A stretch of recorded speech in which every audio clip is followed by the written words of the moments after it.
If you like the story, you can support the author on Patreon. Link is in the description. Chapter 61, Mirkwood. General POV. The rays of the sun illuminated the blue sky, birds gracefully soared above, and the warm sunlight cast the shadow of a group riding across a vast open field.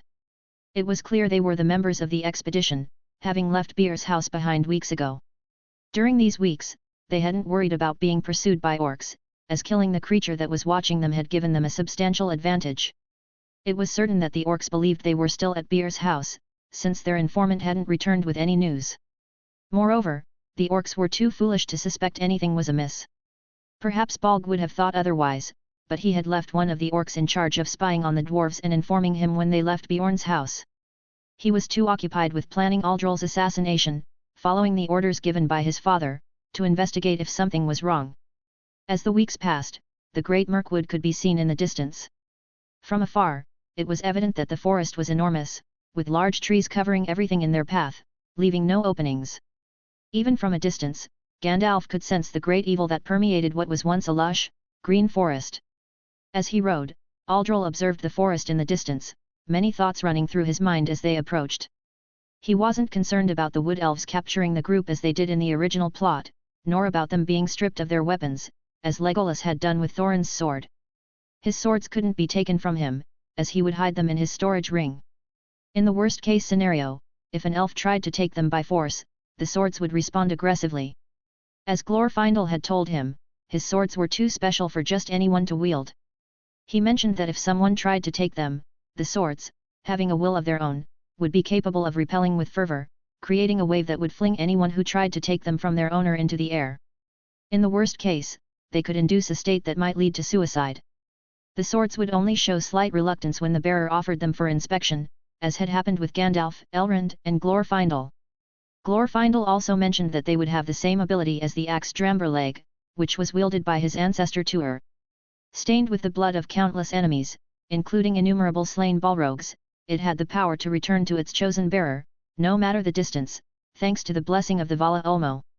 This axe was inherited by his great-grandfather Arundel, who then passed it on to his grandfather Elros. Along with King Thingol's sword, Aranruth, it was a precious relic of Numenor, passed down from king to king. It was a shame that both were buried beneath the ruins of Numenor. Yes, Glorfindel had told him about this, which is why he had spent almost the entire day with him, learning about the history of Middle-earth. There was still much to be told, and that's why he was eager to return to Rivendell. Glorfindel even suggested he venture to those parts, hinting that Aldol might receive a surprise once he arrived. He promised to give me an ancient map, so at least I'll know where Numenor was, he murmured. Glorfindel had spoken of many things, among them that he could sense the same adventurous spirit in Aldol as in his mother. For this reason, he offered him an ancient map that showed locations no longer found today. Aldol was grateful for this, as it would allow him to explore Tolkien's world and experience all its magnificence firsthand, to discover with excitement places not mentioned in the films. He also mentioned that his mother had managed to find the creatures from which dragons originated, those that were kidnapped and corrupted by Morgoth, giving birth to these evil dragons. Aldol wanted to ask more, but Glorfindel knew little else. He only mentioned that his mother once said, "Only those blessed by the stars will find this hidden place." Glorfindel concluded that only those with the grace of Valavarda could find this place, so he was certain that Aldol, also having the same blessing, would find it and discover another companion to join him on his adventure. Aldol was surprised that Glorfindel knew about Valavarda's blessing and spoke as if prophesying that he would have companions on his journey. But he quickly dismissed the thought, as the excitement of learning more about these creatures distracted him, a flaw he would need to change. Yet, in a way, his excitement was valid. What fan of LOTR wouldn't be thrilled? He wondered, recalling that conversation. What are these creatures like? Will they be like the dragons? Shaking his head, he focused as they neared Mirkwood, knowing it wasn't wise to be distracted. All in due time, he told himself. The autumn sun rose gracefully into the sky, shining with a warm light. The wind was gentle, and the breeze brushed against the faces of the team members. The slight chill in the air hinted at the approaching winter, signaling the end of autumn and the shortening of their time to reach their destination. Fortunately, they still had time if everything went according to plan. The members of the expedition gazed in awe at the enormous trees that covered the entirety of Mirkwood. They had arrived just a few minutes ago, and their journey had been pleasant without the interference of those vile orcs. It was likely that those fools still hadn't realized that they had left Beer's house long ago. "Is this Mirkwood?" Keely asked. As one of the younger dwarves, it was logical that he had never seen these places, having grown up far from them. After all, when he was born, the dwarves had already fled Erebor. "I remember Mum telling us that this place was dangerous," Philly said, standing beside his brother. Their mother had told them many stories when they were young, about Erebor and its halls filled with gold, as well as Mirkwood, a dangerous forest they should be wary of. "Hey Gandalf, is it normal for it to look so withered?" Ori asked cautiously, noting that many of the trees appeared withered, as if all their vitality had been drained. "No, it's not normal," Gandalf replied with a serious expression. It seemed that the dark power had spread, he could feel it. The malign magic continued to advance, and if nothing was done, the forest would be entirely consumed, a sign that Sauron was still lurking in the ruins of Dol Guldur. "Gather your things and release the horses," Thorin reminded those who were staring at the forest in a trance. His voice snapped many of the dwarves out of their reverie, prompting them to start unloading their belongings from the horses. Aldol, for his part, had already stored all his belongings in his ring, so he simply released his horse, giving it a pat on the rump. With a neigh, the horse turned and headed back to Beer. It only took a few minutes for everyone else to do the same, and with everything prepared, they followed Gandalf, who led them to the entrance. Rotten ground and withered branches adorned the entrance, presenting an unpleasant sight. Aldol felt the wind grow colder and experienced discomfort as he stepped into the entrance, something Gandalf noticed. Walking beside him, Gandalf said in a low voice, "It's the dark magic causing the discomfort, it has spread quite a bit since I was last here. Is there any way to ease this feeling of discomfort?" Aldol asked. Gandalf looked at him with a smile and replied, "Only by eliminating the root of this evil."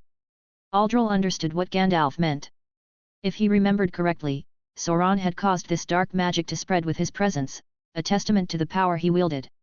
At that moment, Angwirel glowed softly, dispelling the uncomfortable feeling. "Ah, that's better," Aldol murmured, cracking his neck. Gandalf was slightly impressed, as few objects could repel such dark magic, and those that could were mostly in the hands of the Istari. "Well, you don't have to worry about that uncomfortable feeling anymore," Gandalf chuckled lightly as he walked towards the dwarves, who had huddled together, clearly sensing the change in the atmosphere. The only solution they could think of to counteract it was to bunch up. Gandalf stood before the dwarves, observing the elven ruins, and then turned to face them. "This is the Elves' Gate, and this is the path that will allow you to pass through all of Mirkwood. Something feels wrong in this forest. Isn't there another way?" Gloin asked, unconsciously pulling out his axe and gripping it tightly against his chest, a clear sign of the fear he felt. Unlike his son, Gloin was easily frightened by eerie environments like this one. "By going around the forest, but it would take months, and Durin's day is approaching." "I don't want to waste any more time," Thorin responded, rejecting the idea of finding another way to cross the forest.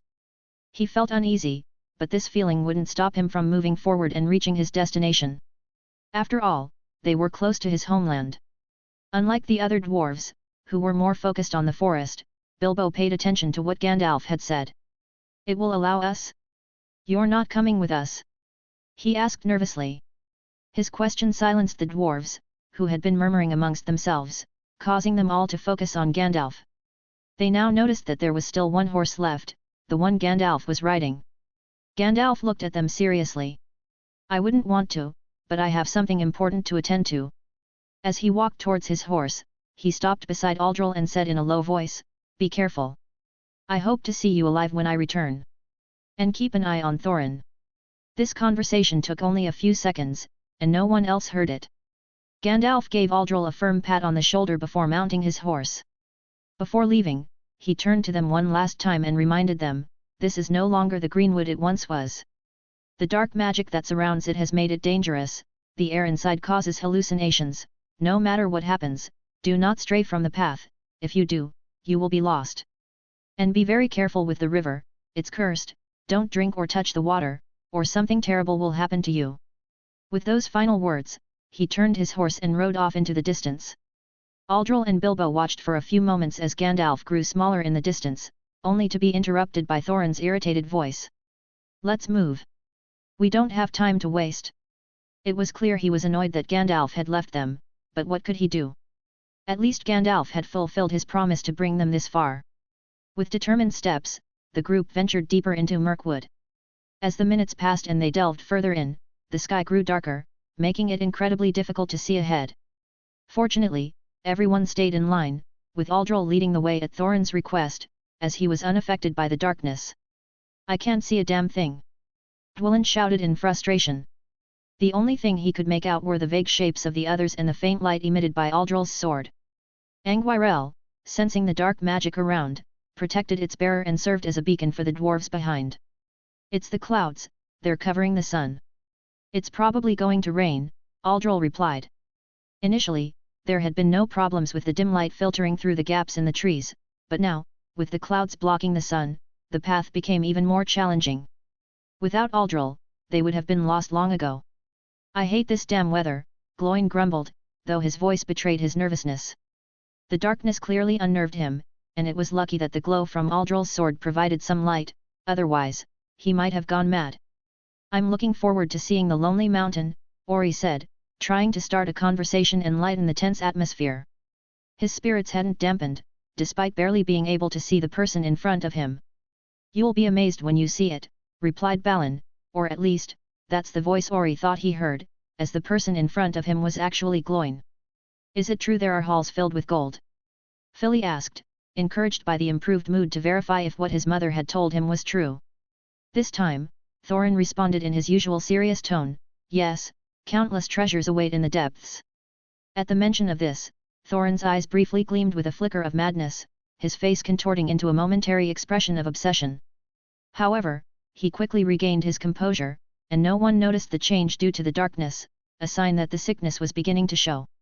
The group continued talking, and the atmosphere lightened a bit, buoyed by the fact that the Lonely Mountain wasn't far away, further lifting their spirits.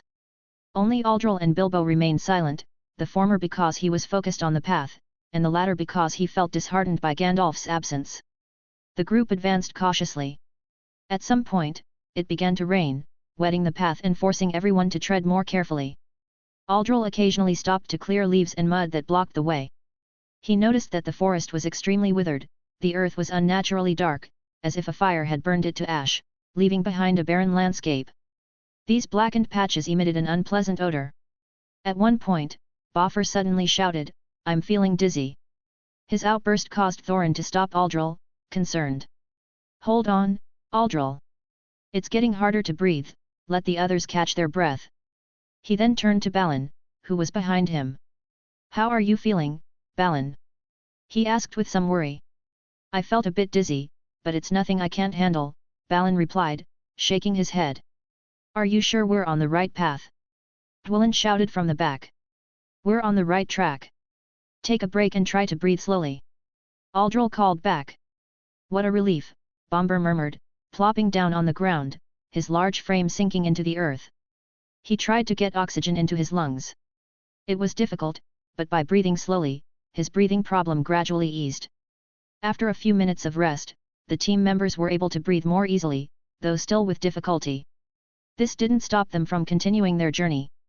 Hours passed, and the group eventually reached an arched stone bridge, only to find that half of it was broken, blocking their path. Below, a dark river flowed sluggishly. "Damn it, the bridge is broken," Aldol muttered. At some point, the rain had stopped, and the clouds had dispersed slightly, giving the group better visibility. The others now saw the broken bridge as well. "Gandalf didn't mention it was broken," Bilbo murmured. "Damn it, who could have done this?" Gloin growled. "Probably those damn elves," Dwalin mocked, his distaste for elves evident to everyone in the group. "No problem, we can swim across," Bombur suggested as he approached the riverbank. Bilbo immediately shouted, preventing Bombur from doing something foolish. "No. Don't you remember Gandalf said to be careful of the river because it's cursed? We need to find another way to cross. There's a boat on the shore. We can use that," Aldol said, pointing to a small vessel anchored nearby. He didn't recall there being one in the movie, but having grown accustomed to the changes, he didn't dwell on it. "Good, we'll cross in groups of 6, Thorin responded. "Quickly, we mustn't waste time." Despite their dizziness, the dwarves followed orders.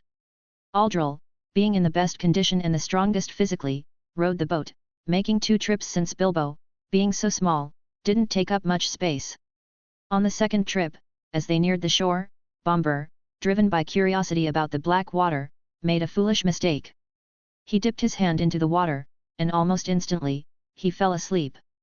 His heavy weight caused him to fall into the river, sending the dwarves into a panic. "No! Bombur! Wake up!" Boffer screamed, helplessly watching as Bombur floated away from the shore. "Damn it! Boffer, row! I'm going after Bombur!" Aldol shouted, diving into the water to rescue him. As his body touched the water, a chilling sensation washed over him. Angwirel and Anglichel, the swords he carried, began to glow intensely on his back, clearly protecting him from the river's powerful dark magic. With his strong constitution, Aldol quickly swam to reach Bombur. He grabbed him and began swimming back to the shore, cursing under his breath, "You damn fool! How could you fall asleep at a time like this?" Aldol didn't realize that Bombur's sudden sleep was due to the river's curse, attributing it instead to the dark magic. As he swam, something suddenly snagged his foot, or rather, something grabbed hold of him, preventing him from moving forward. It felt as if something was trying to pull him down. His 2 swords suddenly emitted an intense light and released a shockwave. Boom! The wave spread across the entire river, and whatever had been holding him let go, allowing him to swim faster towards the shore. In just a few seconds, he reached the bank, hoisting Bombur's heavy body onto his shoulder. He carried the unconscious dwarf away from the river and laid him down on the ground. "Ugh, what was that?" Aldol muttered as he wiped the water from his face. It had been a strange experience, as if something was trying to drag him to the bottom. He was fortunate that his swords had saved him at that moment. Now, he realized they could also protect him from dark magic. Without a doubt, the best swords in Middle-earth, he thought. Frowning, Aldol noticed the sudden silence. He looked up to find that the dwarves who had been with him just moments ago were now gone, even Bilbo had disappeared. The only one left was Bombur, who was snoring like a pig. "These idiots!" Aldol growled, clearly irritated. It seemed the same thing had happened as in the original storyline, though it was strange because, in his opinion, the dwarves were in better condition than they had been in the movie. "I have no choice but to find them," he said to himself. Quickly, he hoisted Bombur's heavy body onto his back. He couldn't leave him lying there in this cursed forest. One of those giant spiders might wrap him in a web and carry him away, so it was best to carry him along. Fortunately, for Aldol and his immense strength, Bombur wasn't that heavy. As Aldol moved through the forest with Bombur on his back, he saw a distant figure, a beautiful white stag, its brightness illuminating the dark forest. It was an unusual sight, such a magnificent creature living in this dreary woodland. This was the same stag that had appeared to Bilbo and Thorin in the movie, a creature sacred to the wood elves. It was said to bring luck to those who saw it, but if someone attacked it, well, the consequences were dire, as shown when Thorin shot it with an arrow and later met his end at the Battle of the Five Armies. The stag, unafraid, began to approach Aldol slowly. Clearly surprised, Aldol made no sudden movements, allowing the stag to come closer. Step by step, it drew nearer until it stood right in front of him. The stag began to sniff Aldol, who, enchanted by the animal's beauty, carefully extended his hand. The stag, noticing his intentions, allowed Aldol to stroke it. "How soft," he thought as he felt the stag's fur beneath his fingers. After a moment, the stag moved away from Aldol's touch, turning its back to him and walking in a specific direction. At first, Aldol didn't understand, but when the stag stopped and looked back at him, he realized it wanted him to follow. Adjusting Bombur on his shoulder, Aldol followed the stag, which led him back to the stone path they had lost earlier. The stag halted halfway down the path, turning to look at him once more. It was as if it was telling him this was the correct way to go. Aldol nodded in gratitude. "Thank you," he said quietly. The stag, having fulfilled its purpose, disappeared into the forest, vanishing from Aldol's sight. "How strange," he murmured. As he continued along the path, he suddenly stopped, remembering that he had forgotten to search for the others. "Damn it, I forgot I had to find them," he muttered in frustration. Just as he was about to turn back, his instincts warned him of danger. He leapt back, narrowly avoiding an arrow that struck the spot where he had just been standing. He quickly set Bombur down and looked in the direction from which the arrow had come. There, in a tree, was a stunning figure. Her red hair contrasted with the soft sunlight filtering through the trees. Unlike the elves he had seen in Rivendell, this one surpassed them in beauty, particularly in the fullness of her chest, which was notably larger than that of a typical elf. Even her fitted outfit couldn't conceal her perfect curves. If Aldol had been a virgin otaku, he might have been mesmerized like those fools who become entranced at the sight of a beautiful woman. But of course, he wasn't like them.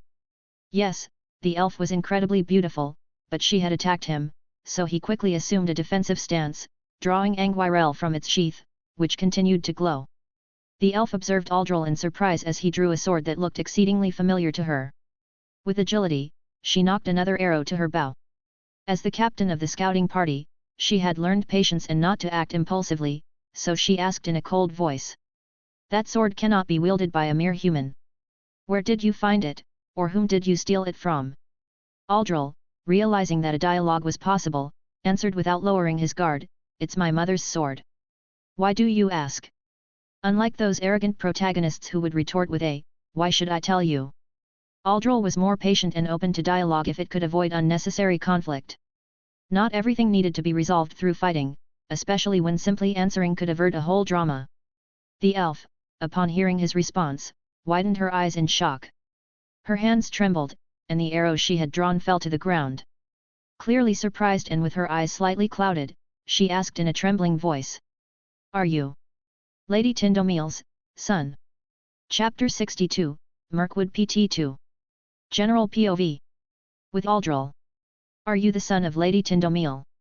The elf asked me, and at first glance, I observed how her emotions overflowed. What seemed like a simple question to me appeared to be of utmost importance to her. Her movements were clumsy as she descended from the tree. I felt the urge to answer the moment she asked, but I waited until she had fully descended. It was a matter of good manners to wait until the other person gave you their full attention, or at least, that's how I had been raised in my previous life. It took her only a few seconds to climb down and approach me. Although she appeared relaxed, her movements betrayed otherwise. Every gesture was carefully coordinated. The way she stood in front of me indicated she was ready to react to any of my movements, which was understandable for someone who seemed to be a warrior. I don't blame her for being cautious, I would have done the same in her place.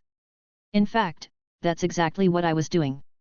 Although I had lowered my sword as a sign that I didn't want trouble, my posture was far from relaxed. I was prepared to react to any sign of hostility, although I should keep an eye on Bomber, the fool is still asleep. Our eyes met, and in that instant, the world seemed to fade away around me. Her eyes, a bright green, sparkled like emeralds magically illuminated by the small rays of light that the dense forest allowed through. They were a delight, and from her perspective, the same could be said of my eyes. She was captivated by their soft and bright honey color, a trait I had gratefully inherited from my mother. Nostalgia, sadness, and perhaps a hint of affection reflected in her gaze. It was like an open window that allowed me to glimpse the carefully guarded feelings within her. "You have the same eyes," she murmured, her voice as soft as the whisper of the wind on a spring afternoon, a sweet melody that would have hypnotized any being, if not for the firmness of my will. I can't deny it was one of the most enchanting voices I had ever heard. From a distance, I hadn't perceived its true charm, but now, so close to me, her tone revealed itself like a siren's song in the ears of a sailor. "Yes, I am Tyndameal's son, and everyone tells me the same thing," I replied, and upon hearing my words, her eyes met mine again. A flash of joy lit up her gaze, and with a graceful movement, she took a step back. The warrior's stance faded, transforming into that of a woman. The change was so drastic it left me speechless. The figure of the warrior, ready to pounce fiercely at any movement of mine, vanished, and in her place stood a beautiful lady, a radiant smile adorning her face, enhancing her beauty even more. The curve of her lips, the delicate rise of her cheekbones, everything about her was a masterpiece that would captivate anyone who laid eyes on her. "M.R. Tolkien, thank you for allowing me to admire such beauty," I thought, paying homage to the creator of this universe. And the best part of all, this elf was a red-haired beauty, her hair so vibrant, as if it had been kissed by fire itself. In that case, how has she been? Her question snapped me out of my reverie, her eyes expectant for my response. It's a pity I have to disappoint her because even I wouldn't know how my mother is or if she has already recovered in Valinor. I don't know. The last thing I heard was that she went to Valinor, I said with a hint of frustration and sadness. It wasn't a secret that I longed to know more about my mother, to experience her warm maternal love, To some extent, I didn't understand why I was so sentimental when speaking about my mother. I don't know if it was because the longing for maternal affection intensified due to my elven side. I recall my great-grandmother mentioning that these feelings amplified, as elves embodied all pure, unconditional love. This was demonstrated by the enormous bonds they formed with their family and loved ones. Their love was so pure that they would only have one partner for the rest of their lives. Even after the death of one of them, they would remain single for eternity, still loving that person. An example is how my great-grandfather Arundel, despite feeling more in tune with his human side, chose to live with elven grace for the rest of his life just to be with my great-grandmother Elwing, who was an elf. Another well-known example in Tolkien's universe is that of Beren and Luthien, where Luthien gave up her elven grace to embrace mortality and be with her beloved Beren. Although we must give credit to Beren, a mortal man, who, in order to marry his beloved, accepted an almost impossible task from Luthien's father, which he successfully completed, stealing a Silmaril from the crown of the darkest being in Tolkien's universe, Morgoth, the Dark Lord and Master of Sauron. Did she go to Valinor? Why? She asked in a trembling voice. There was no doubt that this news affected her deeply. I don't know what she experienced with my mother to react this way. She was wounded after giving birth to me, and the injury caused by Sauron couldn't be healed.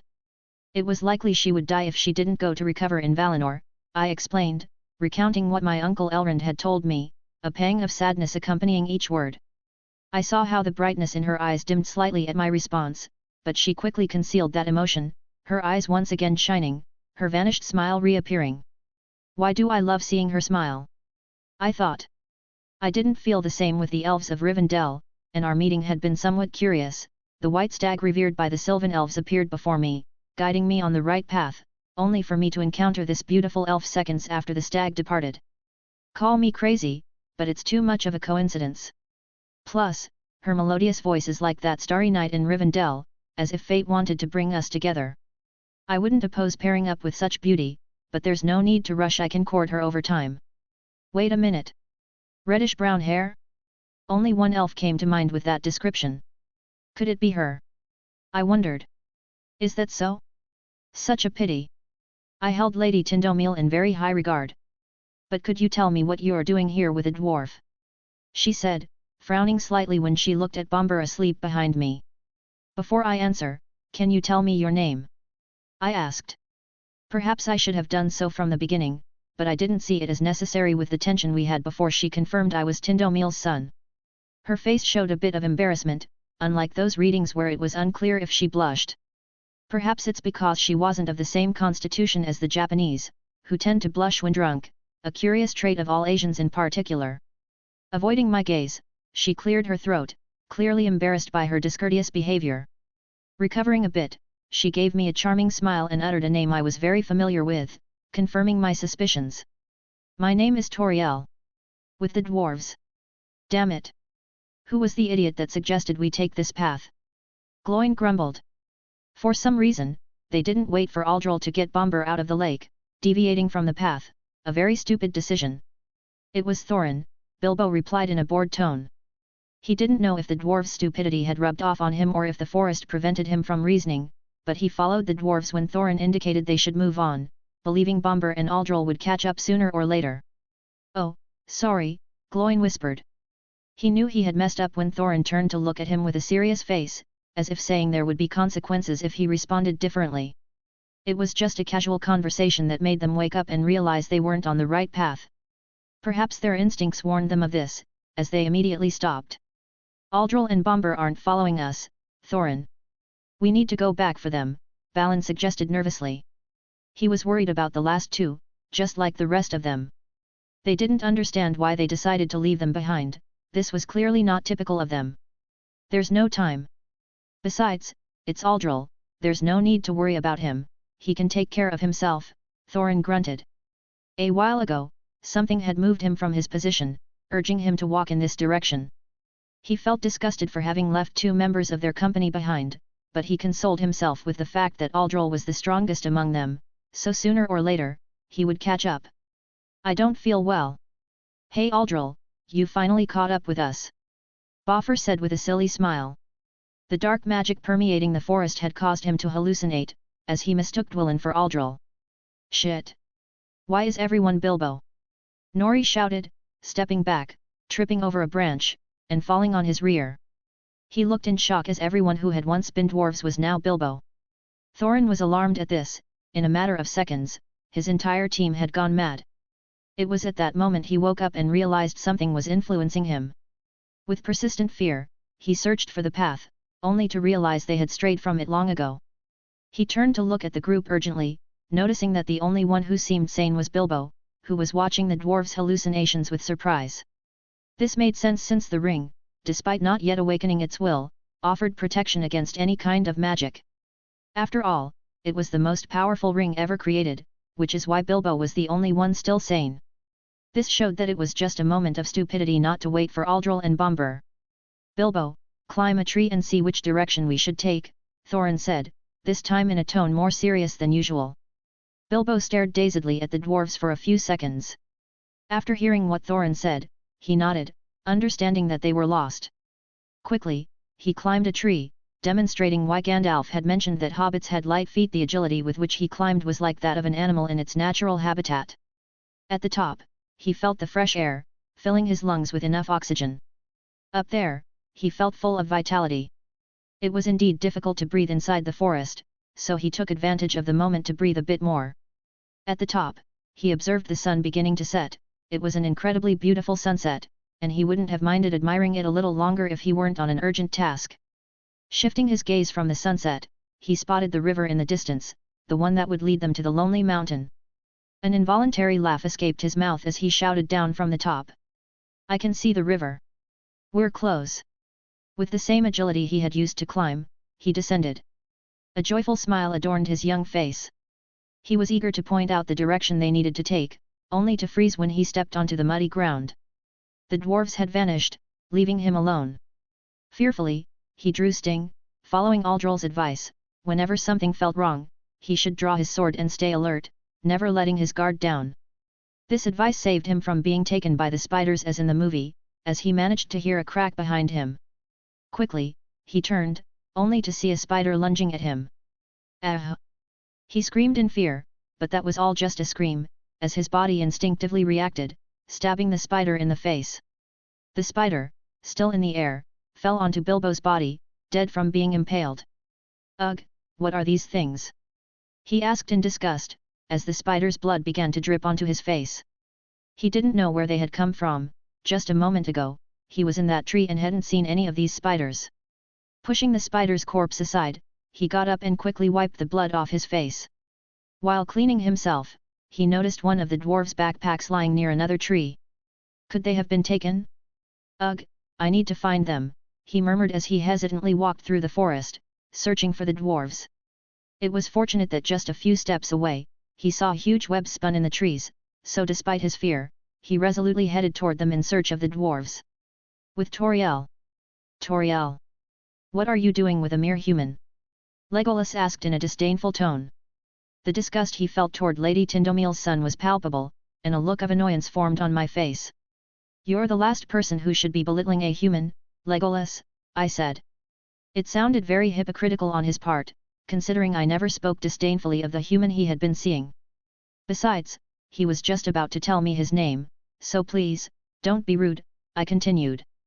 A few moments ago, I had asked him his name, and just as he was about to tell me, Legolas appeared, souring the atmosphere that had formed between us.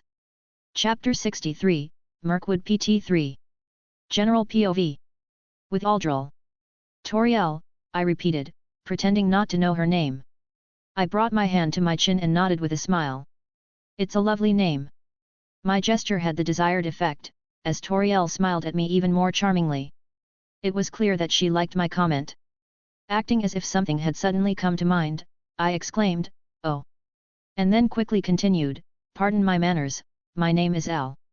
I couldn't finish my introduction because I was interrupted by a pretentious elf, which was very rude. "Tauriel, what are you doing with a mere human?"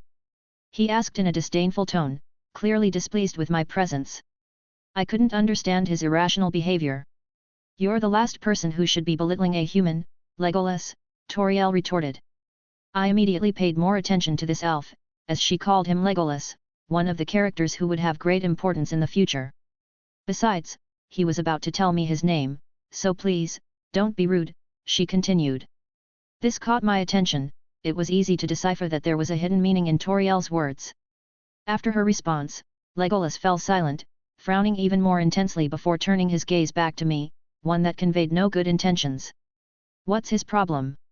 I wondered. I hadn't done anything to make him act like a jerk. Well, at this point, Legolas was a complete jerk, a spoiled child of his father, Thranduil. Only after the events of the Battle of the Five Armies did his character show some improvement. But contrary to what I expected, Legolas stopped frowning, sighed, and then adjusted his posture. I apologize. It was very rude of me to interrupt your introduction, he said, which surprised me. From what I remembered, he was arrogant and quite unpleasant with others. Maybe that was just his attitude toward dwarves, so since I had the complete appearance of a human, he didn't treat me the way he did the dwarves. It made sense since, according to Gandalf, dwarves and elves had centuries of animosity towards each other. This was never clearly depicted in the movies, but to be honest, it would have been very difficult to present everything I've been seeing in this beautiful world in just 3 films. No problem, I replied to his apology in a nonchalant manner. I wasn't going to be an idiot and drag things out by insisting, that's not the way to apologize. I'm not a transmigrated Chinese character, and besides, avoiding conflict was the best approach. This mentality was mostly shaped by the discipline I gained from my military service. You know you're a weapon that can harm those who provoke you, but you should always try to avoid conflict. If there's no other option, then you take action.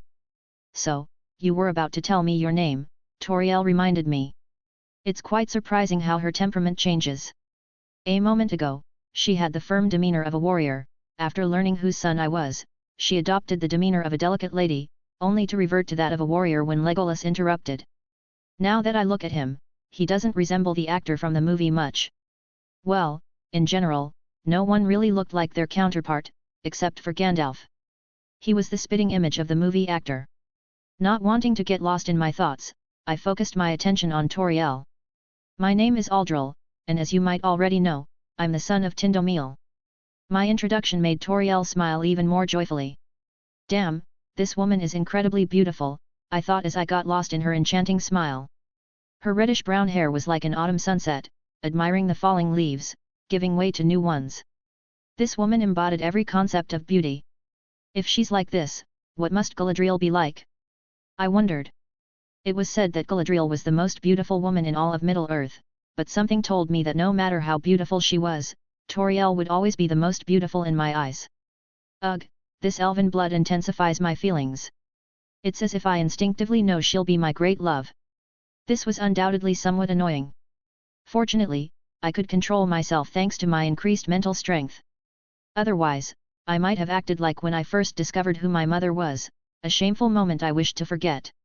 Lost in Tauriel's smile, I didn't care about Legolas' frown, which seemed to express doubt about my claim, prompting him to quickly ask a question that snapped me out of my reverie. You say you're the son of Lady Thranduil, but you have the appearance of a human. Are you lying to us? Instinctively, he positioned himself in front of Tauriel, as if protecting her from me. What a nuisance, but it was understandable. My appearance was like this because I hadn't yet accepted the Elven path, and even if I wanted to, I hadn't had the opportunity. From what I remembered from my conversation with my uncle Elrond, he mentioned that my moment would come. Normally, it was just a matter of desiring to follow the Elven path with all your heart, as he had done. But in my case, it was different. Like my mother, I will have to earn the right to choose, and the blessing of Lady Varda will extend my life by more than 1,000 years, as it did with my mother. Of course, this surprised me, but knowing the power the Vala possess, it wasn't shocking that their blessing could prolong life, much like what happened with the inhabitants of Numenor, who were rewarded with long lives for their contribution in the battle against Morgoth. Moreover, we're talking about Vala Varda, the one Morgoth feared most, as the radiance of Era resided within her. She was perhaps the closest to him. It's even curious that Morgoth attempted to court her, only to be rejected. It makes you think that even the Dark Lord isn't immune to the friend zone. Oh. That's because I'm half-elf and half-human, I responded with a smile. Half-elf. I heard Tauriel murmur as she brought her hand to her chin, thinking. I imagined she was trying to recall if she had ever heard of anyone like that. That's impossible, there hasn't been anyone who is half-elf, Legolas retorted, dismissing my claim. It was clear they weren't very well informed. His reply caught Tauriel's attention, who was now looking at me, expecting my response. Are you an elf and don't even know? Thranduil, Elrond, Elrose, Arwen, Elwing, all are half-elf and half-human. It's a long explanation, but throughout history, there have been a few cases. We're called perilous. What Aldol didn't know was that perilous are very beloved by Era because both races represent the Creator's love. Hence, they are the only different races allowed to procreate. But despite being the union of Era's two beloved races, there have been very few throughout history. They can even be counted on one hand: Dior, Elord, Ilurin, Elwing, Thranduil, Elrose, Elrond, Arwen, Eladin, and Elroer. However, each of them has played a significant role in the history of Middle-earth. A clear sign of his love is that he has allowed Aldol's system to strengthen him, permitting consciousnesses from other multiverses to enter his universe to teach Aldol through dreams. Even Varda, the one closest to Era's grace, has seen that her creator allows this to happen. This sparked her interest in Aldol, helping him since he was little, wanting to see what this person, for whom her creator has allowed the intrusion of other consciousnesses from different universes, will become. Also, they are strengthening the young son of Thranduil, who has a pure soul and heart. This also influenced her to grant him her blessing, just like his mother. My response clearly stunned Tauriel and Legolas, confirming my suspicion that they weren't very well informed on this topic. Shaking my head, I decided it was time to find the dwarves, and with the elves' help, it would be easier to locate them. In any case, I'm looking for some dwarves. They've gone missing. Could you help me find them? My request snapped them out of their stupor. Immediately upon hearing the mention of dwarves, they frowned in disgust. Why are you looking for dwarves? Tauriel asked. I'm on a mission with Thorin, king of the Turin dwarves, I replied, stepping aside to reveal Bombur, who was snoring peacefully, unconcerned with everything. That one over there is one of the dwarves. He fell into the river and has been asleep ever since. He fell into the river? He was lucky to only fall asleep. The dark magic of that river is very strong and can cause more than just drowsiness. After a few moments of silence, Tauriel sighed. All right, I'll help you find them. At that precise moment, an elf arrived not far from us. Rushing over to Tauriel, he spoke urgently, Captain, we've spotted hundreds of spiders. They're chasing a group of dwarves. What should we do? Oh, crap, I need to help them, I muttered as I brought a hand to my forehead. There's no doubt we're magnets for trouble, from orcs, goblins, trolls, spiders, and soon a dragon. We're definitely a very dangerous group because of all the bad luck we attract. Tauriel seemed to hear my muttering because she looked at the elf with a serious expression, her demeanor shifting from that of a gentlewoman to a warrior, which I honestly preferred. In what direction? They're heading this way. It's only a matter of time before they arrive, the elf responded urgently. All right, prepare yourselves. We need to kill all those disgusting dark creatures, ordered Tauriel, her voice filled with authority. Immediately, many elves who had been hiding around us prepared for the imminent battle. Knowing that the group was heading in our direction, I hurried to carry Bombur and hide him in a nearby tree, trying to keep him safe, as he would only hinder the upcoming fight. My gaze focused on the direction the elf had pointed out. Activating my Hawkeye ability, I observed from afar as a group of spiders chased after a band of dwarves. The webs on their bodies indicated they had just escaped, and I imagined that, like in the movie, Bilbo had saved them. Unsheathing Anglichel, I adopted the stance of Relena. This sword style would be very useful against the number of spiders I could see in the distance. Besides, I wasn't tired and could exert my full strength, with a group of elves supporting me.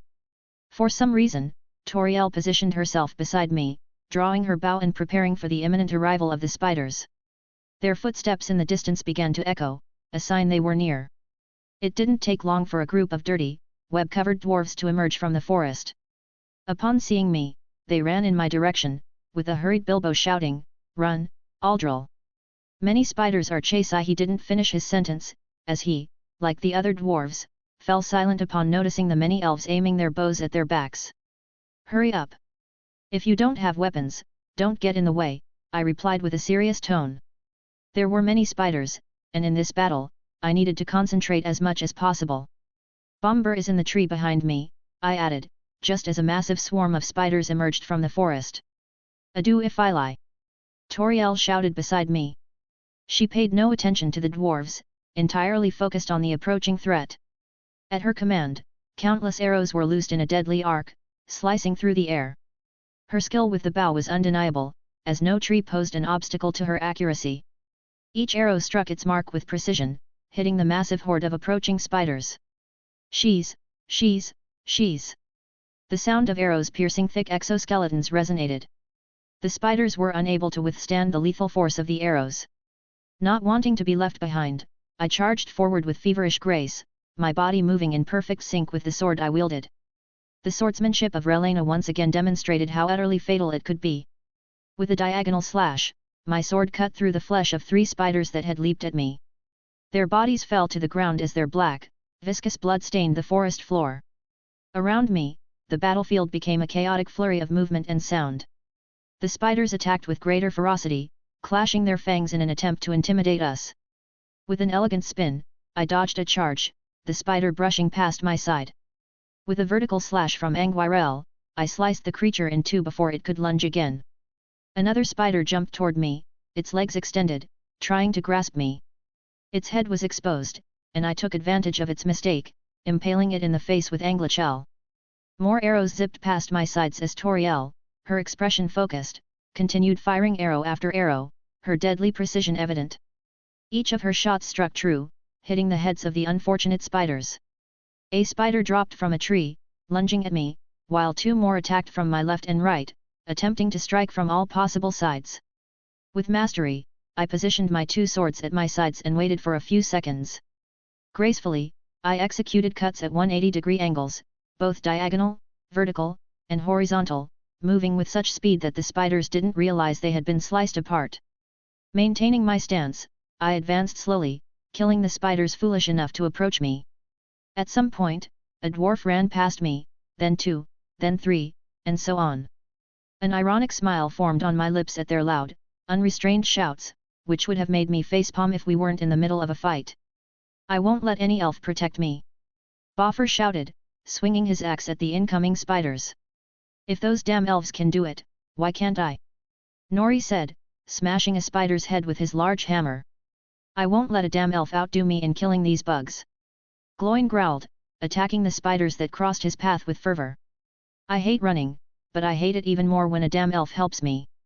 Dwellin shouted furiously. It was no secret that he was the dwarf in the group who despised elves the most. His shouts seemed to invigorate the elves around us. Some continued firing their bows, while others had drawn their swords and were now engaged in combat with the spiders. From the corner of my eye, I noticed these elves were very different from how they were portrayed in the movies. They moved with such grace, cutting down the spiders around them, and they worked together seamlessly. At least from what I could see, there were no casualties on our side, unlike the spiders, whose numbers were dwindling rapidly. The battle continued for a few more minutes, with black blood painting the battlefield. The cacophony was a symphony of slashes and cries. At some point, Tauriel had positioned herself at my back. As the fight went on, we moved together as if we were longtime partners, our movements coordinated like a deadly dance where with each step, a spider fell. Finally, when the last spider's body collapsed in front of me, silence fell over the clearing. The adrenaline that had fueled everyone began to fade. Ah! The silence was broken by the loud cries of the dwarves, who shouted in victory, a stark contrast to the elves, who maintained a serene attitude, a testament to their discipline. How many casualties? Tauriel asked an elf not far from us. His chest was rising and falling, evidence of the exhaustion caused by such a battle. Approximately 100 spiders, with over a dozen of our own wounded, but no deaths, he responded. With Tauriel. A significant sigh escaped me. Not having any casualties despite the number of spiders was an incredible feat. Aldol had helped finish off many of those creatures, and there was no doubt that he was Lady Tindomil's son. I couldn't deny that I was drawn to the elegant yet lethal dance he performed. With every step, a spider fell, and from the looks on my subordinates' faces, I knew I wasn't the only one impressed by his mastery with the sword. You too, I said, pointing to 2 elves perched in a tree, scout the area and find the nest. Once you locate it, report back to me. After issuing the order, I turned to Aldol, who gave me a grateful look. I won't deny that my heart skipped a beat at his smile. It was the first time I had felt this way. Now I understood when Legolas said his heart raced when he saw that human woman smile. I'll take you to the kingdom. King Thranduil will decide what to do with you, I told him in the gentlest way possible. I didn't want him to misinterpret my intentions. I wanted to bring him to the kingdom and, if possible, talk more with him.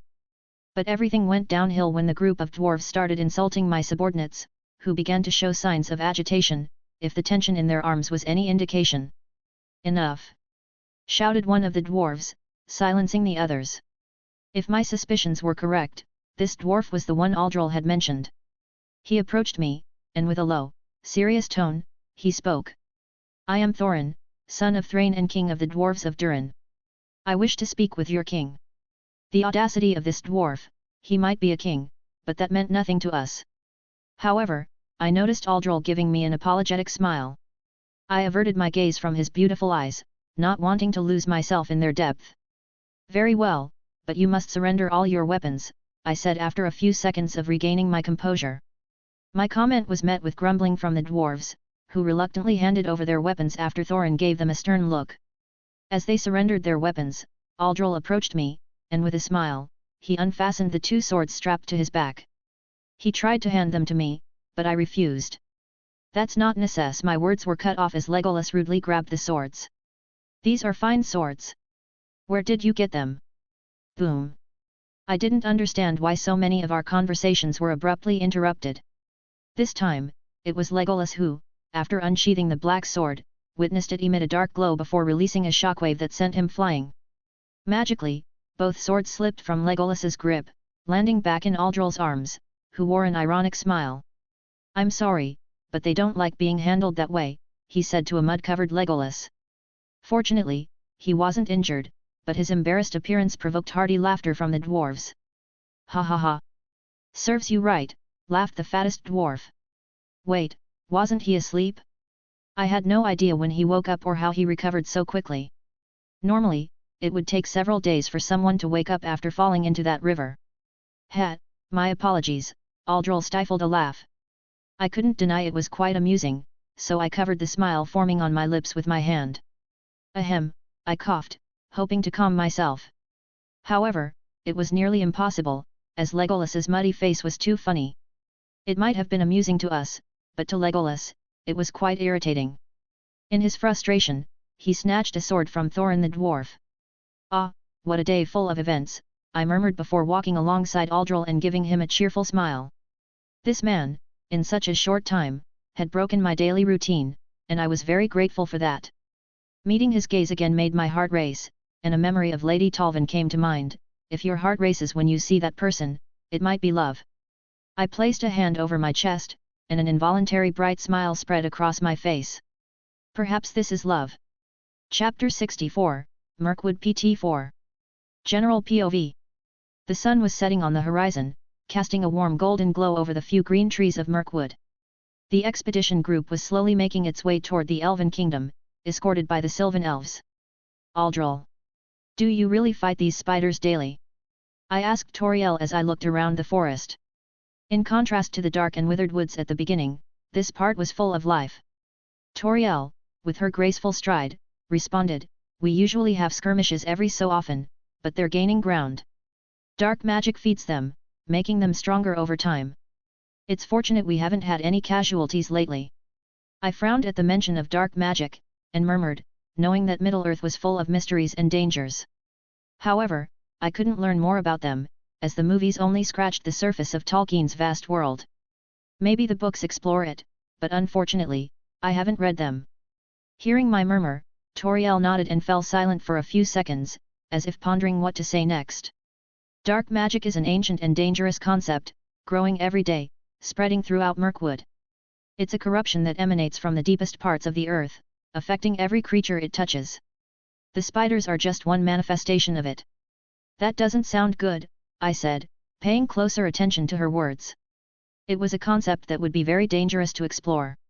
Even Gandalf warned me that nothing good comes from this knowledge. Have you been fighting these creatures for a long time? In response to my question, Tauriel fell silent, her brow furrowing as she recalled what her adoptive mother had told her. My adoptive mother mentioned that they've been battling these dark creatures since the Third Age. It all began when Sauron built the fortress of Dol Guldur. His dark magic spread like a plague, withering the forest that was once so full of life, infecting the creatures that inhabited it. As for the spiders, they came along with Sauron. King Thranduil mentioned that they are descendants of Ungoliant, the devourer of the two trees of silver and gold. Ungoliant, I've read about that spider. If I remember correctly, her descendants are the ones that attack Frodo and Sam on their way to Mordor, I thought, recalling that this particular spider had an insatiable hunger. Even Morgoth, the Dark Lord, feared her, but her endless hunger led her to consume herself, ending her life. I knew little of this from a YouTube video where some of Ungoliant's history was mentioned, but I don't remember much about it now. I also didn't finish reading the books in Rivendell, so my knowledge only scratches the surface regarding this spider. In a way, Aldol was right. Ungoliant, desiring to devour all the light of Arda, turned against Morgoth, who was saved by his Balrogs, who repelled her. She fled to Nandung Gorthabe, where she bred with the great spiders that dwelled there, increasing the terror and power of her species. The creatures that later infested the area included her infamous daughter Shelob, who inhabits the borders of Mordor. It's admirable that you've been fighting these plagues for so many years, I said with admiration. I didn't know Tauriel's age, and it would be foolish to ask since years are fleeting for elves in their eternal lives. With a radiant smile, Tauriel nodded. Out of the corner of my eye, I saw some elves smile at my comment, clearly pleased that someone recognized what they had been fighting for so many years. As we fell into a comfortable silence, a memory came to me of how Angwirel's light dispelled parts of the dark forest as we walked, even protecting me along with Anglichel from the influence of the dark magic in the river. Perhaps after completing the events of The Hobbit, I might stay to help the elves cleanse part of the darkness, and what better way than to go to Dol Guldur and purge the dark magic from its source. By the way, you mentioned my mother. Did you know her? I asked, breaking our comfortable silence, causing Tauriel to turn to me, smiling. What a beautiful smile, I thought, as each smile she gave me quickened my heartbeat. Yes, I met Lady Tindомil when I was a child. She came to slay Smaug, but unfortunately, the creature escaped and hasn't been seen since, she replied, getting lost in her memories. My mother came to kill Smaug. I murmured, stunned. I hadn't known this, no one had mentioned it during my stay in Rivendell. My mother was undoubtedly a force to be reckoned with. No wonder Glorfindel said she was one of the strongest elves in the history of Middle-earth, capable of standing toe-to-toe with Sauron while he held the One Ring. Tauriel's words not only surprised me but also Bilbo, who was walking behind us. With a shocked expression, he turned to see if the dwarves had heard, but they were too busy arguing with the elves. Even Thorin was engaged in a heated discussion with an elf named Legolas, who had taken his sword. Fortunately, since Aldol was nearby, they didn't confiscate his belongings, allowing him to hide his magical ring and elven sword. Even the dwarves didn't notice the preferential treatment the elf was giving Aldol. He didn't know if it was because they were oblivious or for some other reason. However, what Bilbo didn't notice was the surprised look on Balin's face. Despite the argument around him, Balin managed to hear that Aldol was the son of the adventurer Tindомil and that she herself had come to slay Smaug. He had heard this rumor before but didn't believe it, as no elf would ever help a dwarf reclaim his kingdom, and vice versa. Balin admitted that the elf had earned his respect, and now her son, who apparently was half-elf, was helping them rid their kingdom of the wicked dragon, which made him smile quietly. Yes, that's right, Tauriel nodded, but as if realizing something, she gave me a strange look and asked, didn't you know about this? Didn't she tell you? I lowered my head slightly at her question, feeling uncomfortable discussing this topic. Even though I didn't know her, my elven blood had intensified my emotions, yearning for maternal warmth. But fortunately, my mental fortitude helped me control these overwhelming emotions at the mention of my mother. No, I didn't know her. I was raised by my great-grandmother, I said, shaking my head in disappointment. I've only recently discovered from my uncle Elrond that my mother is Tindомil, I explained. Tauriel nodded in understanding. I'm sorry, I should have guessed when you mentioned she was taken to Valinor, she said before glancing at Angwirel, which had stopped glowing. When I was a child, I asked Lady Tindомil if she could give me her sword when I grew up. She shook her head and mentioned that it has a will of its own and that not just anyone could wield it. I thought she said that just because she didn't want to give it to me, but after seeing what happened to Legolas. I understood why she didn't even let me hold it, she said, bringing her hand delicately to her mouth, stifling a laugh. It was certainly quite funny and unexpected what happened. Glorfindel had mentioned the danger of someone trying to take my swords.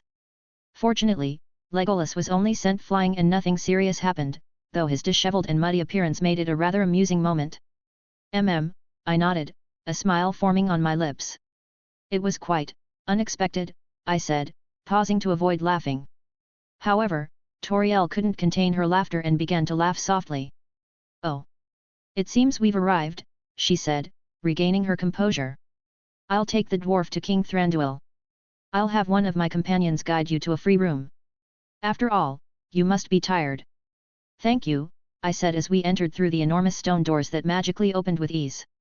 I had no idea what kind of engineering or magic they used to open such large doors. It was undoubtedly a work of art with the elven engravings that adorned it. Tauriel didn't take long to part ways with me. She and Legolas were guiding a frustrated Thorin, who glared at them with barely contained fury. They weren't treating him like the king he was, a clear sign of disrespect that made him quite angry. But knowing he was at a disadvantage, he contained his anger. I watched Tauriel's figure as she walked away. Every step she took was like the delicacy of a spring flower swayed by a gentle breeze. The way her hips swayed, her long legs, that great ahem, I coughed to compose myself. It was extremely rude to look at a woman that way, but I couldn't help it. She was the only one who had evoked such feelings in me. Hey, bastard! What are you doing? Let go of me! Don't touch me, filthy elf! A commotion behind me made me tear my eyes away from Tauriel. I turned around and saw the dwarves being forcibly taken away by a group of elves. I didn't understand why this was happening. I thought they would also extend their hospitality to the dwarves, but it seems it's going to play out like in the movie. Aldol, they're taking the others. What should we do? A nervous Bilbo asked me. I didn't know when he had gotten so close, but it didn't matter. Knowing the dwarves would be fine, I patted his shoulder. They'll be fine, Bilbo, I said to reassure him. Excuse me, Mr. Aldol, the captain has asked me to take you to your resting place. An elf interrupted my conversation with Bilbo, who hid behind me, fearing they might take him away by force too. That's fine, but could you tell me where they're taking the dwarves? I asked out of curiosity. I imagined what he would say, but it was better to confirm. They're being taken to the cells. King Thranduil mentioned that upon their arrival, the dwarves should be brought there, he said, then noticed a small figure hiding behind me. Following his gaze, I realized this elf thought Bilbo was a dwarf, so I quickly spoke to avoid any misunderstandings. This is my friend, a hobbit. I'd appreciate it if you could also prepare a room for him, I said. The elf's frown disappeared as soon as I mentioned that Bilbo was a hobbit, though they were also known as halflings. Very well, please follow me, he responded, guiding us in the opposite direction from the dwarves, who started making a fuss when they saw us being taken elsewhere. You bastard! Where are you taking them? Gloin shouted, clearly believing they were going to do something to us. He hadn't seen that I got along well with Tauriel, so he assumed the worst. You better not do anything to them. Or I'll kill you. Surprisingly, it was Dwalin who shouted this time. Aldol, Bilbo, don't worry. Thorin will get us out of this, Boffer shouted as he was taken away with the others. Hearing how the dwarves were worried about us, I lowered my head, feeling a bit nervous. Like me, Bilbo had lowered his head. Clearly, the dwarves had misunderstood the elf's actions. Sorry guys, but I don't want to sleep in a cell, I thought as I turned to see them and nodded. I'll make it up to you by stealing some of the elf's wine, I thought as I followed the elf. Looking down, I discovered that Bilbo had smiled slyly. Sensing my gaze, he looked up, and in a tacit understanding, we both smiled. Chapter 65, Kingdom of the Sylvan Elves. General POV. With the dwarves. Hey, bastard! Where are you taking us? Gloin grumbled as he was being led to the cells by Legolas. His father was very cautious with the dwarves, so when they entered the kingdom, they were informed that the dwarves must be taken to the cells. Keep quiet, Legolas said as he pushed the dwarf who had stopped walking. The movement caused Gloin's necklace to fall off, which Legolas noticed and bent down to pick up. Hey! That's mine! Give it back! Gloin shouted immediately, his desperation was palpable. The necklace was very special to him, and having an elf touch it made him feel extremely upset, especially this pretty elf who just kept bothering him. He had even kicked him in the rear when they were being escorted. Ignoring Gloin's shouts, Legolas opened the silver locket, grimacing at the portraits inside. "Who's this bearded guy, your brother?" he asked unconsciously. Infuriated by the elf's audacity, Gloin replied with palpable rage in his voice, "That's my wife. Show some respect." The dwarf's words caused a look of disgust to form on Legolas's face. He had seen many dwarves before but had never seen a dwarf woman. Now he understood why, they all looked the same. All the women were hideous and bearded. But, thinking about it, it made sense. What kind of woman would be interested in someone who was rude, filthy, and bearded? Only one with the same characteristics would pair up with those dwarves. He looked at the other portrait, which was of a younger dwarf, but to his eyes, it was just as ugly. His beard and small eyes gave him a horrid appearance. Pointing at it, he asked again, "What's the deal with this thing? Got an orc in the family?" Hearing Legolas's words, Gloin swiftly snatched the necklace back, glaring at the elf as he said, "That's not an orc, that's my son Gimli. And unlike you, pretty face, he's a manly man." Legolas didn't care about the dwarf's comment. He knew that elves were the most beautiful of creations, so the words of an ugly dwarf about beauty were ignored by him. However, he did raise an eyebrow upon learning that this was the dwarf's son. He wondered if all of them were that hideous when they were young. Setting the thought aside, he focused on the dwarves being escorted, knowing they might be hiding something that could help them escape from the cells. He ordered, "Search them thoroughly." Then he turned and left under Gloin's angry gaze, who became even more indignant when this elf insulted his family and walked away as if nothing mattered. "With Thorin. Why did you imprison my men? Is this the hospitality you offer?" The elves of Rivendell were more courteous, Thorin said with an icy tone. His words conveyed his displeasure and annoyance so clearly that the guards frowned at the dwarf's audacity.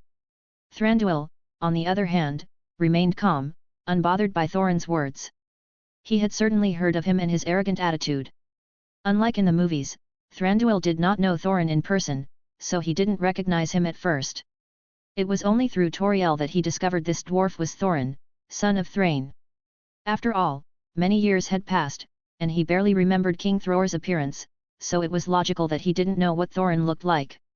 With a calm and serene voice, Thranduil settled into his throne, a magnificent work of his artisans. "Forgive me, Thorin, son of Thrain, but I'm very cautious with your kind.